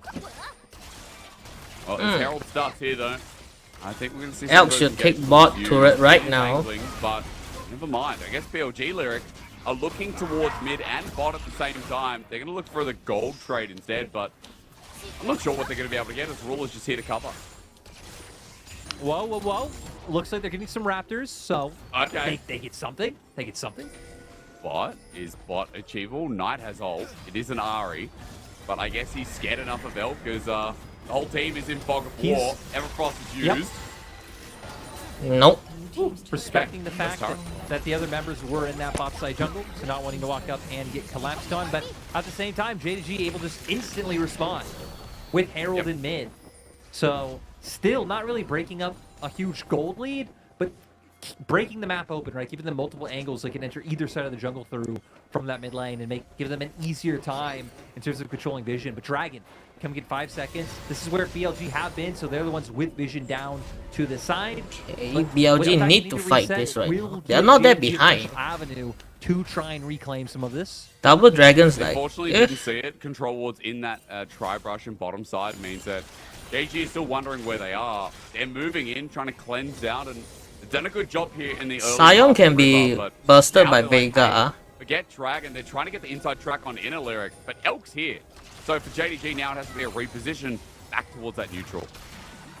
Cage down now. Huge tool for BLG. That really can be a fight going their way when they really don't have a huge front line that they can lean on like JDG does. Shun needs to find a steal. Hit. On needs to come through, looking for that hook. They're pulled off at 5k. The poke decent enough from Yagao. Shun needs to using his hit phenomenal his evil Q. power as Shun jumps in onto the Dragon, but it's a little bit early. Oh, down. Kanavi steals it. Ooh, A big Wukong deal to move got the it. top point has been on the flank, as you mentioned. This Jack, a two-man, an ulti onto Ruler. He's not targeting. Somebody hit Ruler, he says. As Elk has now got so many crescendos, but Ruler on Zeri. Tell me something I don't know. As he chases down Yagao. This man looking mighty fine for yet another kill. Darts over the wall, gets stunned up anyway. But Yagao's on the wrong side of the map, and for Jing Dong, guess what's at the door? It feels like a game number 5 is looming ever so close. Yagao does go down in the end, but JDG, like you said, they take it. They get everything they want. Even end up with the Drake themselves from that skirmish. You can see the difference between the previous games is BLG doesn't know who to aim this. It's sort of Ruler's playing too safe. But oh, it's actually BLG wanting to make a tempo play with how much time they just wasted from JDG. Ruler gets out, but the wave's just cleared away, so that's teleport used from Bin. And Lyric, Knight's the one who's going to get the turret. I mean, JDG are running them around the map. We're going to see if he gets punished now with so many members of BLG making their way up. Spirit Rush. Charm. It is up and available. There's 1, there's 2, there's 3. The Flay comes out as well. Knight's going to be hit away. Yagao just needs to put the event horizon. The flash. Hook land. Nice chain of CC from Billy Gaming. He might even get top lane turret as well. Lyric. Baron spawning in 20 seconds. I wonder what their call is. It will give them a small window if they wanted to look for it, but I think it would be a little bit too dicey. You already have a bit of like low health bars. Probably gonna need some resets to come out before that. Make sure you get some like more wards in pocket and you can start controlling vision up towards the start of the map. We'll see what BLG want to do. I don't know how much pressure they're feeling like they're under. On a ward. On a ward. He's going to play. He's going to get this. Oh, that's a debate. Oh my god. 369 getting pummeled in lane, but not in game. Quadra goes over to Ruler as Bin won't give him the Penta. Whose idea of Billy's was it to give Ruler Zeri? Quadra kill comes through and he is still just demolishing BLG in these team fights. And now going to be able to potentially pick up the Baron. They do look a little bit scared at it with the low health bar of missing. But the fact that they see Bin walking away, it looks like they're going to have nothing to worry about. And huge from JD Gaming. I'll wait for this champion to get nerfed, but more importantly, can't wait to find out if BLG, with the way this is going in a potential Game 5, as Kanavi even gets it after the respawn, are given Zeri again. Lyric will watch this because on a ward, On turns it into a bait, but it's more than that.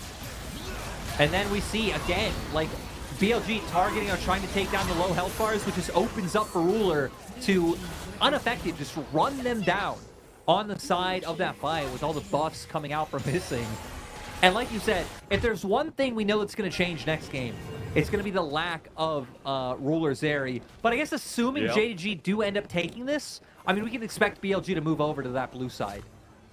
So, I mean, just a ton of different priorities going to change. A game 5 on the horizon. It's feeling like it. It's a 4K gold lead. It's Soul Point. In a minute 30, JDG will have a Hextech Soul on a Zeri. And Lyric, things are looking real good. He's 8-0. And this guy absolutely carrying. I mean, he's had a pretty rough series, let's be real. But game 1 now, game 4 on this Zeri have been his best performances. I'll even say that I think Kanavi on this Wukong has had some pretty incredible moments. But I'll be real with you. 369 outside of the lane has been decent enough. It's just the lane, Lyric, that he's been struggling in this series. Yeah, has not been able to do well in that 1v1, but luckily playing champions that doesn't need to, like is fine if he ends up getting smashed. He still will be a tank later on. As we see Gal going for the split push, realizing that they can't contend with JDG in a 5v5. Lyric, he does so much. I mean, it's a Vega. Event Horizon finds the lockdown on Tonight as well. AP scaling to auto on turrets is huge on a Vega as on. Now looks for a bit of a pick to play there, but Kanavi just takes it on to Elk instead. Oh, he got smashed. BLG wanted to make it a miracle play, but instead Kanavi Didn't they get turns right back around. And now for JDG, they can just keep pushing, taking these inhibitors, and look at Knight TPing in. JDG might just go for the end. Yakal's not back here yet for a game number 5, our first seed. Want to make it close. The Event Horizon zones off Ruler. Has to cleanse away. But meanwhile, on the back end, Knight is taking care of business in Sean, who just gets taken down. One Nexus turret to boot as JDG are so close they can feel it their way back into the series. Out of the Event Horizon is good. Onto Ruler though, Yakal can't get the ulti. He runs away, but Ben! A 3-man. He gets the shutdown, but Ben is getting nuked to smithereens.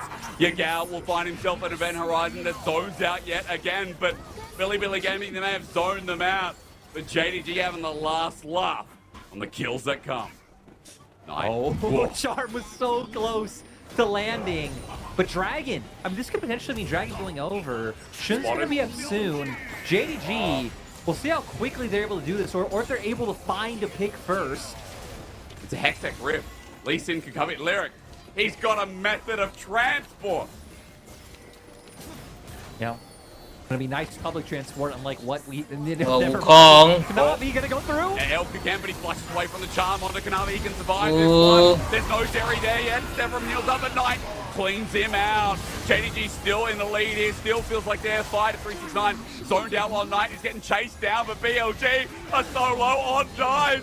Knight's got a reset as well. It's all up to Ben, but JDG have got them in the palm of their hand. Ulti from Yagal's beautiful. Ben needs the range. He won't get it though. He's stopped by 369.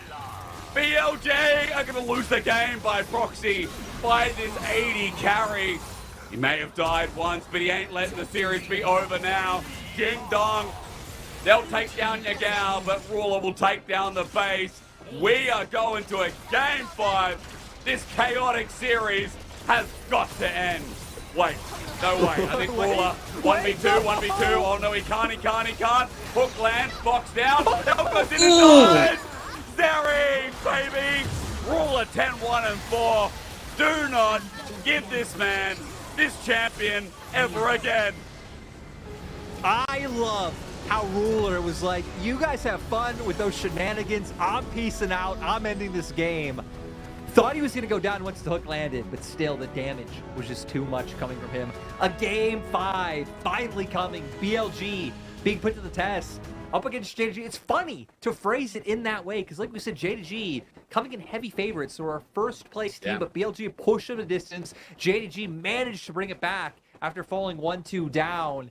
And now, like we said, the pivots in draft we know are going to come through. Seeing who can step up to the pressure. Can 369 bounce back after having such a shaky series? Are BLG maybe going to look to reinvest in their bot lane? Because when they win, it's off the shoulders of Elk. Just so many things these teams have to think about going into the next game. Oh man, again, so chaotic, but JDG well played to I guess revisit their points of strength. You know, the individual lanes for Ruler, even though it went even. We saw the individuality from this player really strive through and missing on the Lulu, having a great performance as well. I think overall, Lyric, we just know that those Zeri should be given over. And even though top lane ran it a bit, even though 369 got bullied out. I don't know. The silent was impactful again. It was something we saw in game 1 that even though it struggled, was able to impact team fights quite well. I think what we're seeing that if JDG can realize it, it's going to be all about the bot lane. I feel like BLG need to realize it too, that it doesn't really matter how far Bin gets accelerated. Maybe he's on something like the Kennen, where you are having a massive impact in these 5v5s with Slicing Maelstrom, I get it. But anything else, like you could still have those impacts, but you really need to be enabling Elk. Elk does like 34% of the team's damage for a reason, is the one picking up a significant amount of these MVPs. Like, it's just where the meta's at, right? It's where the meta's at, enabling these AD carries, especially if they're going to play hyper carries like the Aphelios and the Zeri to make sure they're able to do well. BLG, like we said, did kind of index more into playing through pick with, again, just like very single target coming out, like hard ways to lock people down, no real front line, which made it so that, you know, if the game goes the distance, JDG just able to play out through those massive 5v5s. Didn't matter if 369 got set behind. And now, again, it's going towards Game 5. I really feel like both teams have things that they need to address and need to look at to be differently going forward. Draft is just, it feels like it's dictated a lot of the pacing, a lot of the styles for this series. And normally it does, but just that extra little bit between these two little teams. BLG and JDG, winner moves to semifinals. It is now a BO1.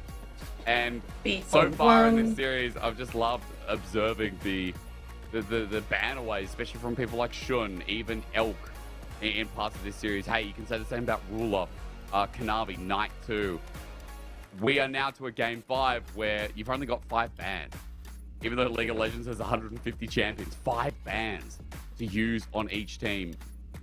The direction is going to be interesting to watch. Knight, bit of a shout out there, had insane damage. Even though Ruler was getting the kills, Lyric, Knight's damage profile is pretty intense, and I feel like it's to be expected when he's on a playmaking champion like the Ahri. Yeah, and that's what you want to see, right? You want to see Knight on a playmaker. I think also moving over to the other side, Shun on Lee Sin. We didn't think it'd come through. He isn't a huge Lee Sin player. Even the Wukong, that could be something you're looking at like, hey, you know, if we had that, another tool of engage. So these are the questions both teams going to have to answer going into Game 5. No Zeri Game 5. Ladies and gentlemen, say it with me. No Zeri Game 5. I'm okay with no Aphelios as well. We're going to have a break and hope the draft is spicy enough for a big reaction. For our final game, our Silver Scrapes game of BLG vs JDG. 보라도 계속 봐요. 보라도 계속 봐요. 보라니 제일 컸는데. 와, 이거 잡아야 되는데. 근데 정말 보라가 없어지는데요. 야, 버타까지. 달려들어가 누굴 때려요. 와, 사람이 없습니다. 젠지에게 힘이 조금씩 빠지고. Hey, Muley here?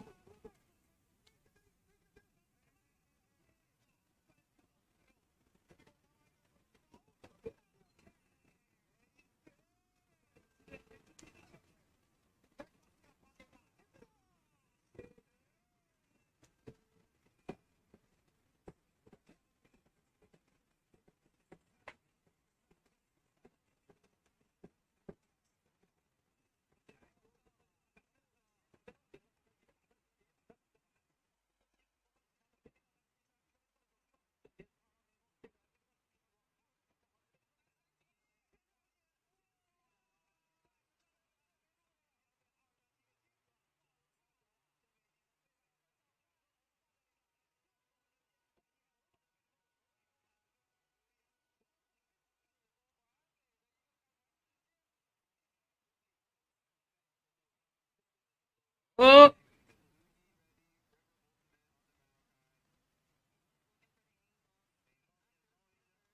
Kaboom!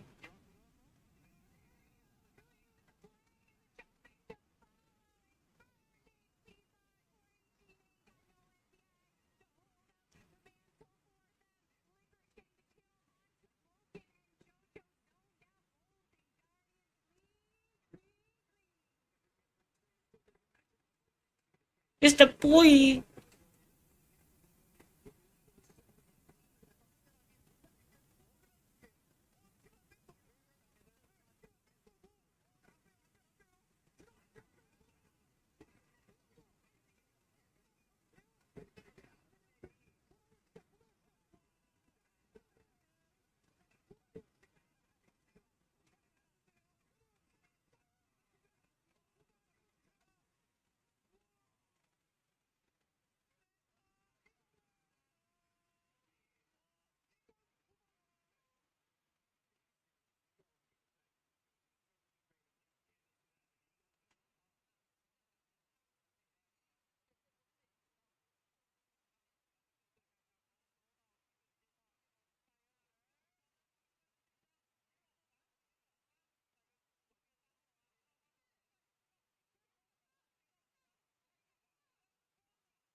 Oh, it's that song. Boom, boom, boom.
我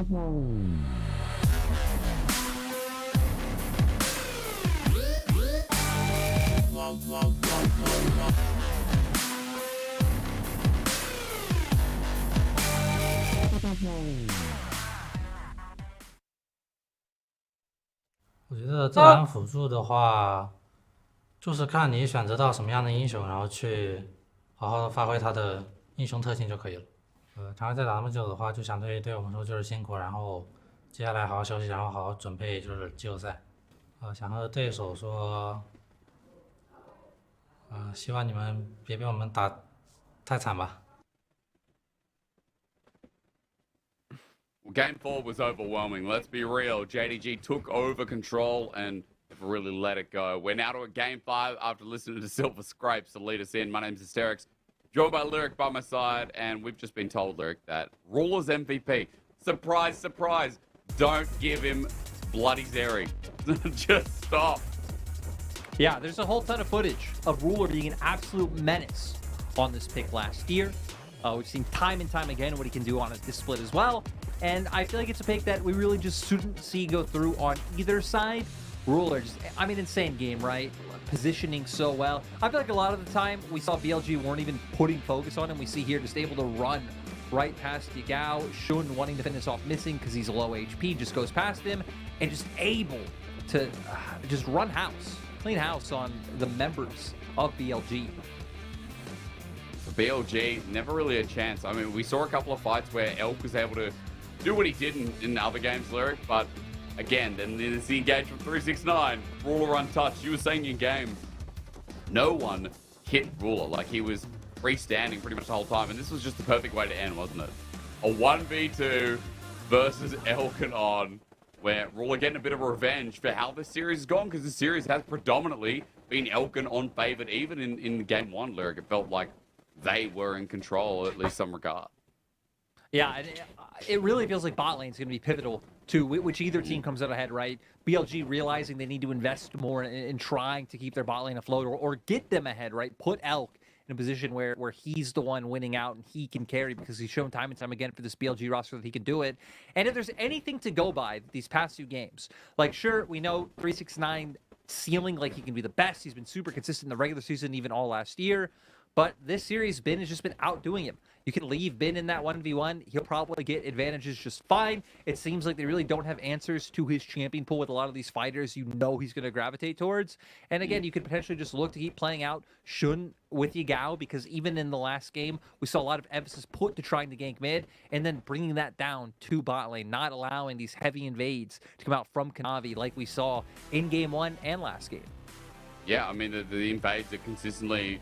I put Kanavi at somewhat of an edge, depending on whether it leads to a game win or not. For BLG, you know, these guys are the underdogs coming through, and I feel like Shun has been, as we've put it, a lot more gank heavy. He's been kind of everywhere on the map. You know, you and I were coming in saying that Shun is a much heavier ganking jungler than Kanavi, who does look out for himself, but also just, I mean, again, takes leads, takes enemy jungle, works on his own path.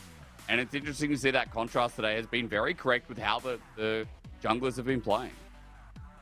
Yeah, and for Shun, right? I'm ready. I mean, this being the highest placement he's made in his career, would love to only bring that further, make it to at least top 3 if they do push to that winner semifinal. Both teams, so I mean, expectations, right? BLG, in my mind, has already blown expectations out of the park with how well they've been doing, and the fact that here we are 5 games against JDG, the first seed. JDG, though, their expectations were a lot higher. We even just saw Missing saying in that pregame interview, I hope our opponent isn't overwhelmed by us, because BLG have not. JDG, I mean, with this roster, it's championship or bust. Really, anything else should be considered a failure. Look at those guys with the best front seats. Game 5. How much money you pay for that? Draft, everyone knows what to say. Sion taken away by BLG. They are blue side though, Lyric, so they have control if they want to give Elk that very big pick, starting with Zed, as JDG banned it away. Thank the Lords of League. Hello? Again, we've had JDG on red side once already, and they did ban it away, so they respect the power of this pick. Yeah. BLG changing their blue side bans from last time around, which was game 2. They took away Sion, Gragas, and surprisingly Lissandra in that game. This time around, the Viband coming on through, and wow, really different reads, right? Taking away the Kennen, not wanting the first pick at this time around. So I wonder if we're going to get priority coming through for AD carry, if they're going to go Wukong or if they're going to go with Aphelios here, because in my mind, those are the two first pickable champions. With Viband, I think Wukong's stock does raise quite a bit, but Aphelios as well. It really feels like the team that has the superior edge with the better late game AD carry will be able to pull it through. Yeah, better team fighting AD carry as well, right? It feels like team fights have really dictated the game. Kind of surprising to see. Xayah, I guess. You know, we get the Aphelios here, but JDG in response there just pull out the Jinx. So, as you were talking about, Wukong is a priority too, but two big LPL picks at the moment. I feel like really show the strength of JDG. Yeah, a lot of people leaning back towards that Jinx in recent times to go up against things like the Zeri and especially the Aphelios, wanting to match punch to punch. And now for BLG, it's where they want to go on.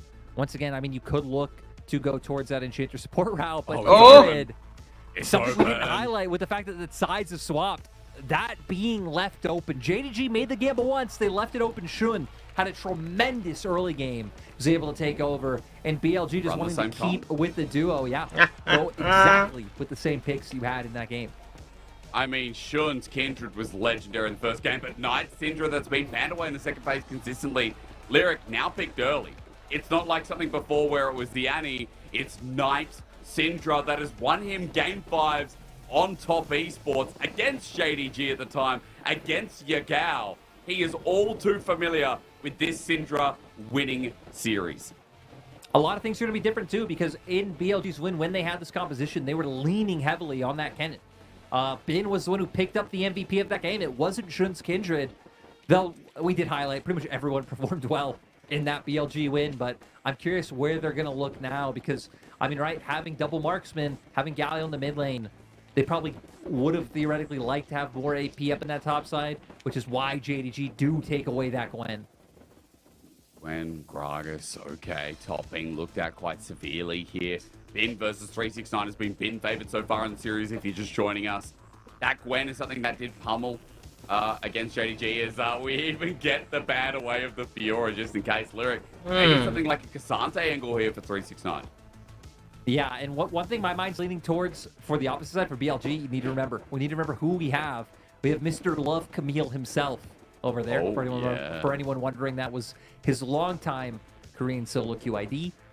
Always love the pick, and you do have the Galio if you did want to opt into something like that. But JDG going to be up first. They could just look to take that was obvious and try and save for 369. But I guess if bot lane's a priority, could also look to do that.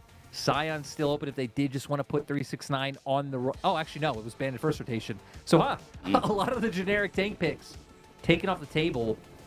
So, I feel like with that, it is going to have to be pick support here, and it looks like the Leona being the thing we're looking towards now. Engage. Okay. But that means 369 for the counter pick, and so far in the series, again, what we got out of a counter pick was something like the Cho'Gath. So maybe it's going to be something a bit more direct this time for the Game 5. 369's had a rough time of it. I just want to see what he's going up into. Thresh better. Leona on thinking about North. Maybe Nautilus better. Thresh. Either it's Hook City, baby. I personally like Nautilus better. Game 5. This is a pro game, so be in this what comp? he wants. It's a Nautilus. I do like this a little bit more, considering that they already do have a lot of things to protect the Aphelios. So this is giving them a bit more, reliable engage with that ultimate, also in the passive as well. Lock people down longer, try and get that damage out. Not damage protection for the go towards. We highlighted ADC. Like Camille Oh boy! A strong blind. It would be pretty tough to just blind pick that. Oh come on! Or just, I guess, go towards what's been working. Didn't work. Renekton.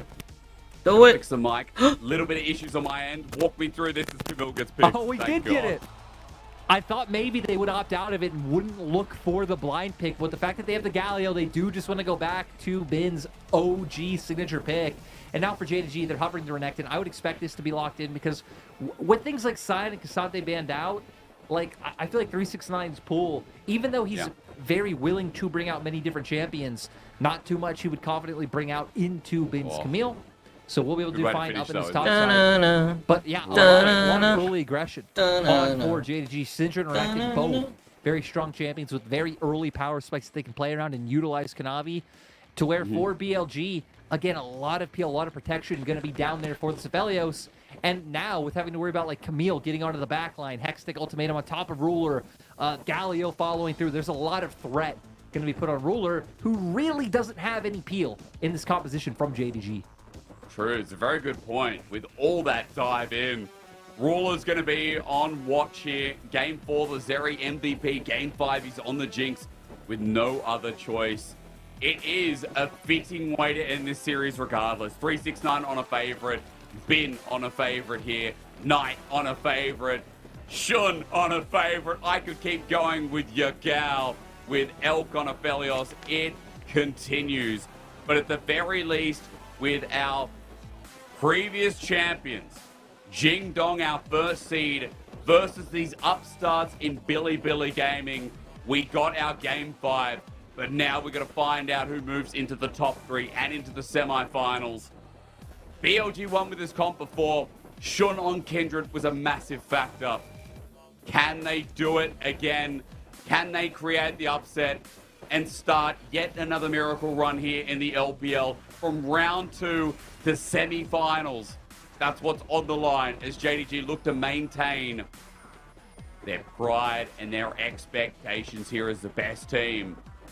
Either way, it's come down to this, and we're so glad it has. As we enter Summoner's Rift, the sky is falling. Chicken Little would lose his marbles over that, as that beautiful scenery takes us perfectly into Summoner's Rift. It's 369. 369. Not the way you want to start. Dredgeline forces the flash. Oh, he's already had such a rough series, Lyric. I love the game plan. I love the game plan from BLG, recognizing that he's had a rough series, recognizing the the dumps, but now Flash burnt. You're going up against Spin, who's signaling he wants to play incredibly aggressive by the fact.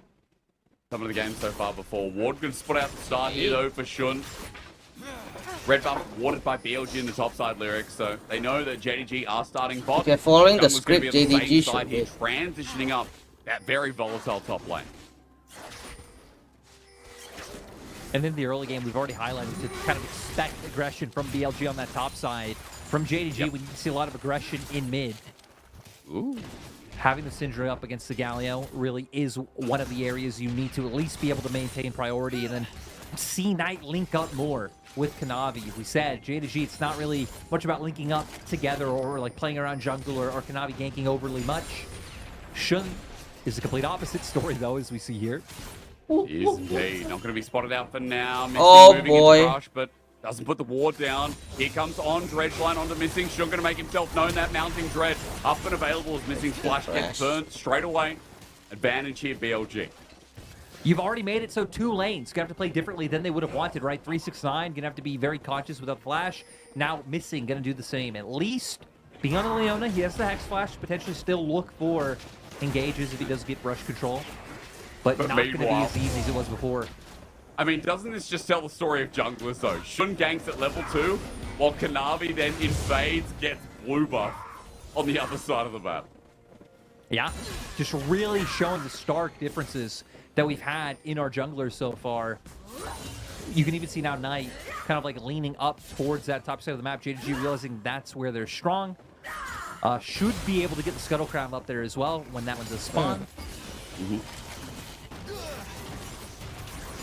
We're getting some good trades down here in the meantime. Missing a mana bar, but still able to clear out the wave. Oh, man. Gonna watch those scuttles, Luke, because as Kindred players know, it's about 50-50ing that mark. It could be in either one, and it's topside. Okay, unlucky for Shun. He is up here, but it's just going to be an easy take for Kanavi.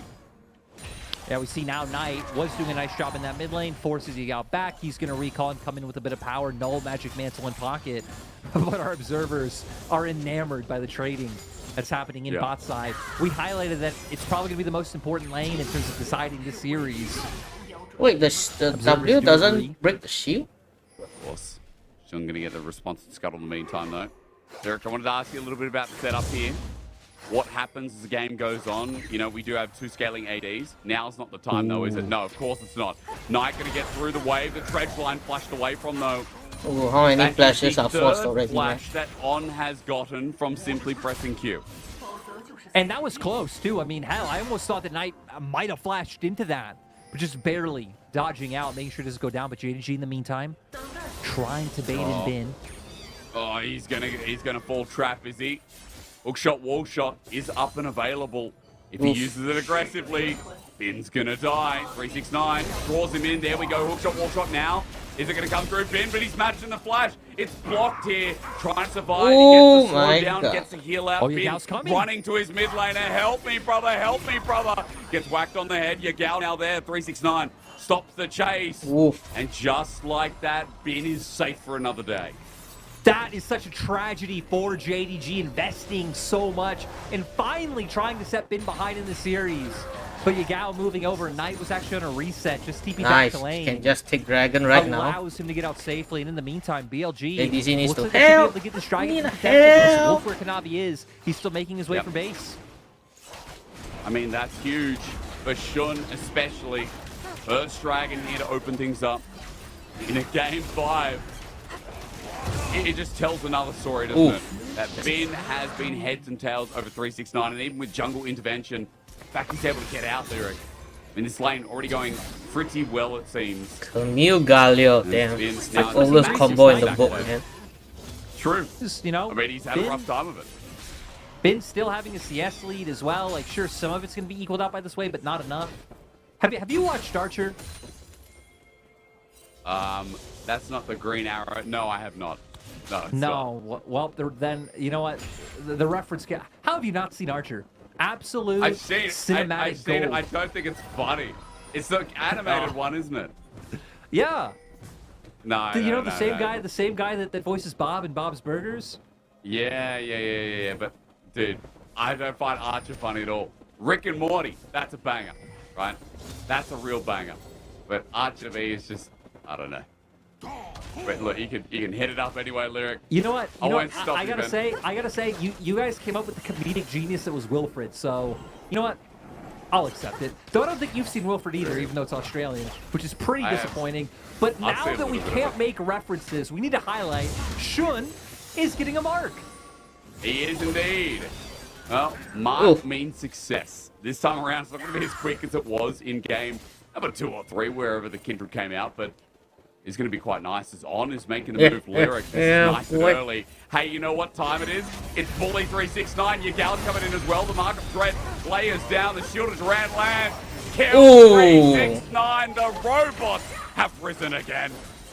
They just keep going for this plan. We knew it was going to come when they locked into Camille with the Galio. The setup is just so easy, and they're able to follow through. So not only has he built the CS advantage, now going to get some plates in topside. And look at JDG, not able to find anything anywhere on the map because BLG pushed out bot, it looks like moved over to mid and recovering that lane and not leaving themselves vulnerable to like what could have been a potential dive on bot lane had they stayed there. The way Immediately sacking bot side. So good Damn. heads up play by BLG. 2 plates taken as well. I mean, that's the power of Shun early, right? A 10 CS lead. Getting ruler denied ahead. these Fine. minions in front of him too. Kanavi's getting red in the meantime, Lyric, so at least there's something there, but honestly, it's looking good here for BLG with a small gold lead. Yagal, though, as I say that, might not be looking good here. Missing's converging as well. Scout of the week lands in its place, follows over. Riot Games, hello. Well, Missing's still going to be happy as Kanavi picks up their first kill. Oh no, but 369, he just doesn't get a break. He has no flash. Oh my god. Don't walk down. He's thinking about it. He's like, where could they be? Well, they were hiding. Bin is Look. going to catch the wave at the end anyway. I guess just to bring it back to you said Rick and Morty. I feel like right now 369 is Jerry energy. We don't need Jerry energy. We need him to have Rick energy. He needs to be insane. He needs to go in, have some confidence, let him a little bit loose. Dominance almost up as well. That's true. No Jerry energy. No Jerry. We don't know. We put Jerry in daycare. That's it. Jerry's going to daycare, man. They don't belong in a match. JDG got more money of play. They got a lot of plates. They got 2 plates mid. I guess 1 plate bot. But he is still a Renekton. We got to remember that even though things are looking good, as why are we okay? Does the Observer know? Okay, the Observer was just obviously ambitious and thought, hey, maybe. As Ruler hits that one. I do gotta say, at least this time around, we're not seeing a huge gold swing in either way in the first 10 minutes. That's even with all the attention we've seen kind of given the top side by both teams. Because we need to remember, even though BLG 3-man ganking top is what stands out in our minds, Kanavi has tried to impact this lane earlier on and looks like missing. Might do the same now. Flashing. Ruler just taking Gromp in the meantime. Our observer loves Ruler. Just gonna show again. Obsessed with the bot matchup, as all say he's doing pretty well. Looks like he's going to be up about 4 CS here over the wave, over Elk. So there is advantage there somewhat for JDG, even through mid. Lyric. Dude, that's a 20 CS lead through mid. That, once again, Knight is showboating. Like, he's done really well in this series in terms of the individual lane leads. Yeah, I mean, even having the first strike, right? So that's even going further in terms of the value he's getting from it. But that's what you need from the Syndra versus Galio matchup. Be able to use that range advantage, be able to use the fact you can pretty much keep him at arm's length at all times with Scout of the Week. No Kindred there. Okay. Shun is going to be spotted, so we're going to see how JDG react. If they're going to actually play up into this, but no. Looks like instead they're just going to pivot down towards the bottom side and get this drag in. And once again, it's going to be on 369 shoulders to try to survive this. Okay, depth charge is available. The wave is getting taken away, and BLG pull off, but Lyric, as you said, Dragon taken. JDG should just have this one in the bag. Considering that BLG, they won't make that dive happen, but they've shown 3 members up in that top side. Great response by JDG to actually get something this time. Elk's playing weak side so well. Dedicated towards that top lane for BLG. Also want to hit some key item spikes. We had Knight on his last reset actually pick up the Luden, so at a pretty strong point of power for him. Again, we've already been seeing what he's been able to do against Yagao in this mid lane matchup in general. Just him having the mythic advantage is going to be able to go even further of a distance to where for BLG, no mythics just yet, but still Rift Herald in pocket for Shun. Danger. Danger. Danger. Danger. Elk is in danger. Ruler has the ulti available. Rather, not Ruler, but missing. Expecting something to happen there, but on... I guess was too close nearby. And crisis averted. At the very least, Lyric. Bot continues to be farming. Mid continues to be a CS lead. And top continues to be bin favored. Should now with the Herald waiting. Gets spotted out by a ward here through mid. And as he takes it away, he starts syncing up with On. Knight just doesn't care, walks up, and feels confident enough to stay in this lane, as aggressive as he is. And remember, as the game goes on, like you think traditionally, right, to where Jinx is always thought of being a little bit better later on, especially because of the range that you're able to play with against an Aphelios. But BLG having that double marksman, having the scaling in the Kindred, also Bin just gives them such easy access to the back line. I feel like BLG are a little bit fine in terms of it being a little bit slower. They also do have the Galliot if they ever do want to just try and outright force a play.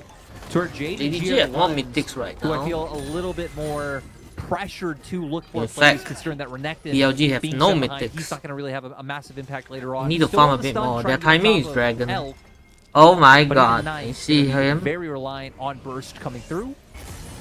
Oof. Cancel. The Jinx rockets, the intelligent rockets in the LPL. Happens quite a lot. Just to cancel the back there, worth the cooldown, as now the wave could be pushed in. Lose a bit of plating as Shun. Here's his decision, Lyric. Guess what? 369 has got another Guess back. Back again. Oh, he's locked in already. The dread, the mounting dread, not even just the ability. The dread! Oh my god, leave Brittany alone! And now for BLG, it's gonna pick up the plates. They're gonna push down the turret. They're gonna elongate the side lane, give more threat for Bin to abuse 369, or even just create more question marks. Roam into this top side jungle, hover around mid, maybe lock down the Syndra as a squishy champion that Camille can take advantage of. Hey. So things to worry about, but for JDG, it's all about bot. Okay, they go for a soul flare as Connecto Depth Charge return. Elk is going to get the root under turret. Oh no, Kanavi! Whoa! Down and Elk stays beautiful. Picks up the kill. Lyric, top works out. Bot doesn't for JDG. Big advantage as Yagao. You absolute statue to block that one. Just JDG not able to find what they're looking for. Yagao, I like it, utilizing the ult defensively to make sure a dive doesn't come through, realizing that they can make their aggressive plays on top with the Camille. while having There's a mark to here. cover Is there a for mark? the opposite side of the map when we said, hey, they kind of are fine with the pace that the game has been going at. And now another mark in pocket for Shun. We're going to replay how this goes down topside, but Hextech ultimatum comes out. He's locked in. Where does he Shun putting damage down early on? Nice kite It's the thing. final of that third hit to get the big damage coming through. It was the wolf that got the kill on that ghost thingy. Healing there would have kept him alive any longer, but here, no wave. So the other members of JDG can't really walk forward. Missing was locked down, so he couldn't really walk in and tank that turn. And Ruler, not wanting to go in and tank the damage himself, meant that no one can actually follow through on Kanavi diving turret that far. Oh, Galio outed 2K gold the lead now for Nautilus. That's BLG. better. No one can come Surviving in. that, I mean, it stops the play in its tracks, stops the kill that probably would have gone to Ruler as well. And Lyric, we have to remember that even though Knight has a lead, Topside has a bit of a lead too. Bin is already starting to split push out of his mind with Divine Thunderer. That's a Gale Force forward from Elf. Going in, full house onto Ruler. Cleanse away, hang on, he's regretting his decision, but both miss. Ruler now on a low health bar as well. 80 carry staring off, I love it. Dreadflame on. Ooh. Incredibly close, but we see right now Herald going over the side of BLG, so they're the ones picking up an objective, able to create the question marks with the Camille that we talked about, of him like hovering around towards mid lane. Does open up for Knight to have a lot of pressure towards the spot side of the map, and JDG will have first look at Dragon in terms of that they have deep vision in BLG's jungle. With BLG already hovering around mid, they should actually be the team allowed to walk towards River first. Open up mid lane. Teleport's going to be used. Herald so close to charging. TP. Yeah, it will be there in time. It's double actually as Bin gets out in the nick. You can see as mid drops down, opens up the map a little bit. Bin just goes up towards top side, and BLG continue to hover around mid. Lyric Gold back to 2,000 in the lead, but Dragon's up. Everyone wants a piece of that pie. And this third Dragon, this start of the Cloud Soul, one of the best in the game. A fitting way to end this series. Yeah, JDG really want that. That's why I think they went with the double TP in to not just get free access. Missing. Not going to be able to find anything. It's only onto on. Elk uses a range as well. Lyric, it's a bit of poke damage before the Dragon, and BLG now get to stay towards mid to clear this wave before the back. And I think BLG have been a little bit patient in terms of just walking straight into this objective, because look at Elk. No cleanse, no flash. Does still have like the safety that something like a Kindred provides, but he needs to be careful to where JDG do have all the summoners up. Is JDG eliminated? Not really, right? Contesting in bot side River. If they lose this. Not pulling the trigger, Kanabi's backing away. Check Second again. Dragon over to BLG.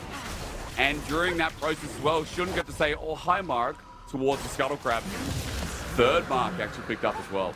So, Shun feels pretty good to be one away from getting that big amplification. As BLG, again, move closer towards that Cloud Soul. If they're able to win this series, Luke, again, we've talked a lot about JDG being firm favorites coming into today. It's changed a lot during the series, but BLG, if they can...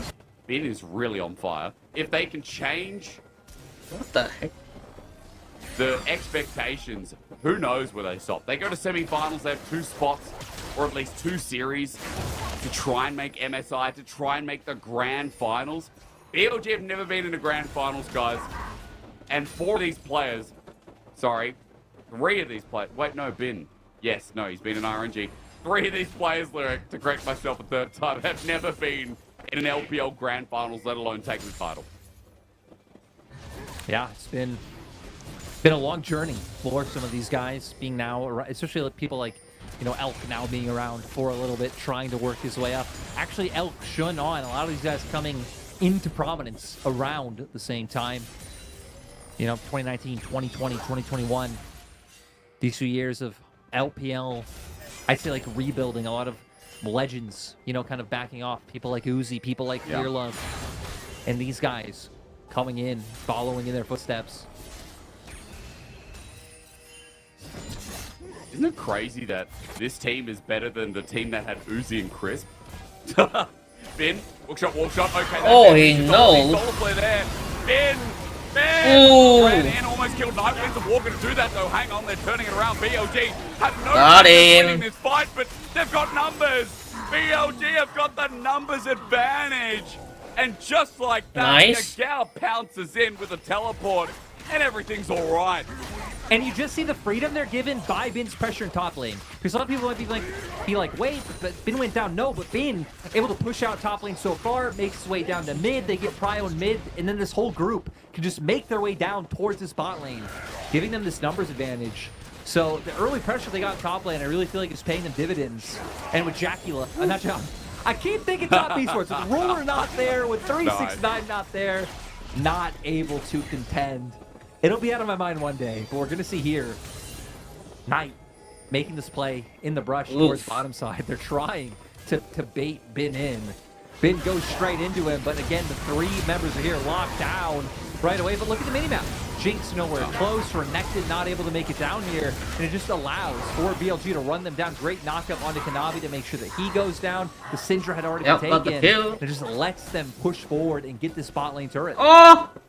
Bit of a pause to come through, though, in a Game 5. Let's hope this one's resolved quickly. But BLG with another massive play, a 3k gold lead. And Shun got double marks. 2 marks were taken from Wolves, from a kill. Shun is once again on this Kindred that has been banned against him 80% of the regular season. I said it before. It has to be a pick kind of like the Zeri for JDG, right? A pick that maybe shouldn't have been let through considering how comfortable he is on it. I mean, just one of those things that's hard, right? Like, what bans do you really change looking at their last game? And, yeah, it's a little bit tough. I mean, maybe the Rakan is something you could have let through and kind of see how that went, especially considering that maybe you get the Aphelios trade once again and you're fine taking that angle. But a big thing is not only the Kindred, but even the Aphelios, because both Elk and Shun undefeated the split. Again, keeping up with that in game 2 where they were able to win out on these champions and might be able to pull through once again.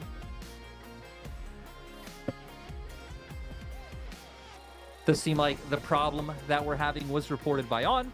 So BLG needing that pause to make sure that everything is A-okay. Well, as soon as that's solved, we'll let you know. Also, and you should watch get Archer. back in, which is now. Yeah, okay. Apparently, you should watch Archer. You know what? No, you. Me? No, I'm not going to watch Archer. I just watched Shadow and Flame, which I think my partner tells me is a teen flick. But it had magical powers in it, and it was cool. It was cool. It's like the 100. She said that's a teenager show, and I said, is it? It's about a bunch of teenagers jumping onto Earth when it's like kind of scuffed. So, I don't know. Apparently, I watch teen flicks. But hey, it's about what I like. I like magical powers. Also, Vikings, absolute banger. If people haven't seen Vikings by now, I'm getting to the last season. Is On, walking into a trap. Oh! Never mind. Ward's going to be placed over. JDG went against it because it was the Nautilus, not the 80 carry. And Lyric, BLG are grouping up towards this Baron. You know what? You know what's crazy? A game where a support has a bounty and no one else does. Because On right now, Wait, the one sporting that for BLG side. Having his Mythic online, 2-on-1. 2 items also on key carries, right? We've seen, I feel like Bin is the player I'm really looking at for BLG just because he has so many ways to get on the Knight or Ruler, and it's going to be very hard for them to shut that engage down. You always have to follow up with the Yao, and sure, Elk might be the primary damage dealer, but it's about the space that combination is able to set up for Elk to really be able to take over. For JDG, it's going to be about kiting out that initial engage and making sure that Knight and Ruler are able to stay safe with things like the Scatter of the Week. But it's very easy to say and very hard to do. Knight is a legend on the Syndra, though. If anyone can do it, I believe in him. I mean, CS is great, and even on Ruler side, CS above the clock. So these players are scaling up, Lyric. They're getting to this point where they can section off members and find some of the miracle plays, especially onto Elky, who's hovering around mid-9, running into him. Scout the Week connects as well. Zap does it, though. They can't follow up, as you said. Looks hard, especially with Yagao hovering over. Bin's angled, now finding 369. Over the wall goes Kanavi, but this is not good. JDG is sectioned off. Bin still not going to put the ulti down, and Shun's not going to follow up either, so BLG pull away, not willing to pull the trigger themselves. Lyric, it all changes in Game 5. Game 5 is where people become a little bit more scared, a little bit more anxious. It's all for that semi-finals. It's such a big deal, especially for BLG. where they're one step away from making their history as an organization. And for a lot of these players as well, moving to one of their first semifinals. And it just feels like they're right on the cusp, holding control over this game. Just above a 3K gold lead for their side. And we saw in the last formation, right? You're going to constantly just have to have 369 marking the flanks for Ben and just making sure he isn't able to come through. And I guess potentially just went out the 4v4 on the opposite side of the fight. Like 369 can't contend in the 1v1. He probably will go down if he opts to. They're going for Baron because yeah, just going for really, Dragon, same stuff. His only value being the fact that he is a bit of a beefy boy who could stand in front of the Camille and the rest of his team. True. On a note, bottom left, Shun picking up the Dragon. They got the blue scatter, so they will have vision. JDG was spending the time getting wards around this Baron pit. While BLG, on top of that, I mean, Shun's just going to be taking the bottom side jungle in its entirety. That was also a mark. Yeah, I'll let you know once the observers hover over him because he's really taken over at this point, Lyric. 50 CS jungle lead. Shun's Kindred getting to that hyperscaling point. You got to remember, even if Elk dies here, Lyric, there is another major damage source that we have to be aware of in Shun. Oh, scattered. Okay, nope. Not going to be able to find anything, but you're right. My guess is he's on 5 now. I guess regardless, he wouldn't be on 7, so we should only have, you know, the initial buffs coming through. 75 bonus range going to be there, but we'll see what his exact number is. But like you said, the observers really do like just staying on the 80 carries, knowing, especially as we're gearing towards that 3-item point, that they are going to be the pivotal members in these fights. But like I said before, Knight having stopwatch, I feel like, is very massive, making sure that even if a Camille or someone finds an engage on him, he can try and stay alive. Okay. Yeah. Cool. Sick. Get Baron just placed him. You're right. 6 is the mark pick up here for Shun. So still, again, not bad. I mean, this is still a 25-minute game. Like 6 marks, a solid amount. The range increase you already talked about. And Shun He'll now get with another 2 one. items. And he'll get again another like buff with just 1 more mark coming through. That's right. Every 3 after the 4. Another good vision tool is Wolf being put down as Shun sees that. Gives a little bit of amplification towards Yagao up in that top side. And Ben, meanwhile, is just pushing bot. So, Lyric, you look at this, they're enveloping the map. BLG are just consistently now drowning out JDG from their own side of the jungle here with some pretty good vision. And I feel like it's so tough as JDG because at some point you're going to have to concede that 369 isn't going to be able to hold that side lane. And I feel like just try and overload mid, try and overload the rest of BLG and hope you get a pick in time before the Camille is going to be able to join up. Now that does provide a lot of risk that then if you don't find a pick, Ben's just going to be unloading on a side lane. But there really isn't any other option for JDG. Well, maybe turn towards the Baron that's being started by BLG at 9k. Okay, drawn back here. And doing the dance. Ben gets to attack turret and JDG getting drawn across the map. This first place team is getting toyed with, Lyric. Like, they are getting played around with, like, I don't know, like a Bob the Builder playset when you're 3 years old. It's just a tool. JDG, woo, they're being mucked around.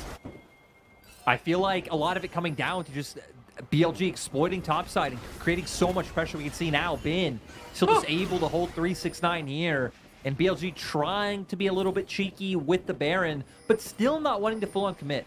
I'm a little bit surprised that they aren't more willing to get something going and again use the tools they have to try to find access to the backline. But it seems for now they're still just content trying to get more gold onto their key carries. I think especially getting Elk towards that next item would be quite huge, and their Baron has to be so fast, right? Aphelios plus Kindred, they're gonna burn that thing. You'd be surprised at any Camille damage that comes through as well, if that's ever involved as well. All right, so let's be real. This one's a little bit slower, guys, but BLG, they are chilling. By the way, you know what just popped up on the right-hand side of our screens? That's the Splinters, the new passive of Syndrop. I believe the ability power has just come through, from what I could see. Either 100 stacks or we're now at the 15% mark. But something worth noting is that Knight has a little bit more to play with here. And 2 items as well, so it will be quite influential as he's hit level 15, close to 16. Even though JDG are behind 5,000 gold, just remember, in Game 1, Game 4 as well, even get parts of Game 2, there were points where JDG would always find a comeback with people like Knight. Even being this far behind in gold, especially towards the Soul Point, pressure's up for BLG as JDG start enveloping in. But Lyric is trying to find an angle himself, as being said too. I want to highlight, though, that Ruler did finish off his Infinity Edge, so he is sitting on that strong threat and power spike compared to Elk, who only is sitting on BF Sword and the pickaxe for it.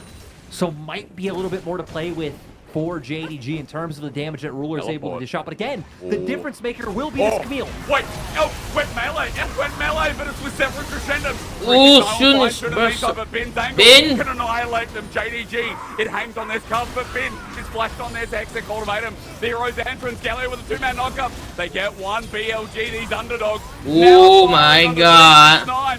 This Croc has been bullied all game long, has just brought it back. All it took was one moment, and JDG found it again. But 369, Dredgeline brought on in, but he's so tanky, Lyric. They can't kill him. Dredgeline, wait, you go!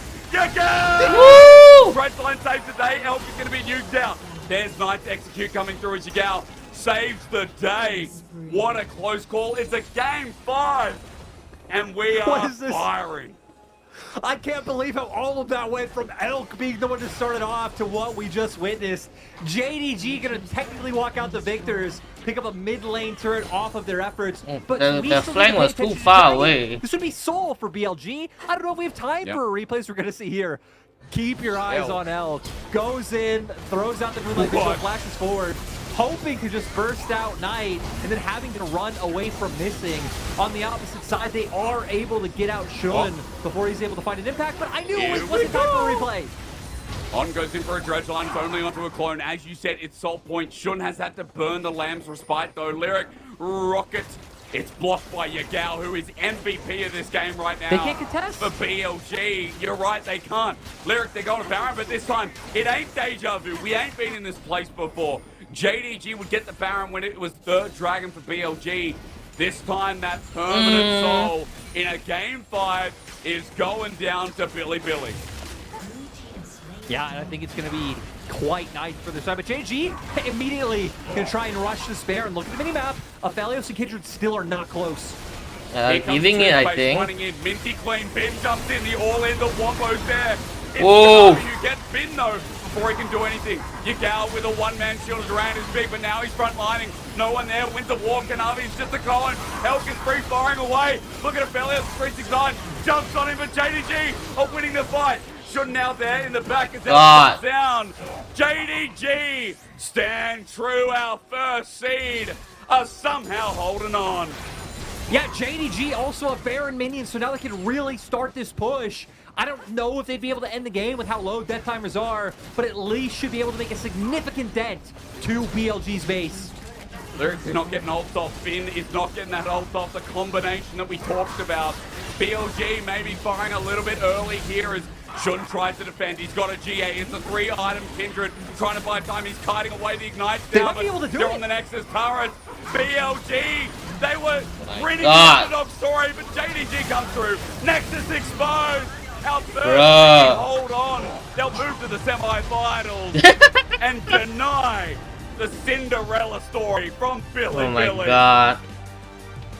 BLG, we're so close. What an incredible run they made to get to this. Hey, it is a troll by BLG, but oh my god. They will not be eliminated. They will move on to the lower bracket. I've got nothing to say here. I think I'm out of here. Maybe closer. My god, is the biggest troll I've seen, man. Expectations that were presented, but they still managed to pull through. And let's be honest, they managed to pull through on what has been 369's worst day of the split. If they can shore that up, I mean, they didn't need to go for the Baron fight. Why they are again coming in as that first seed. Ruler really coming out, able to perform on the Zeri Jinx. Oh, I'm out of here. This last game was probably the best game he played. Oh, thanks for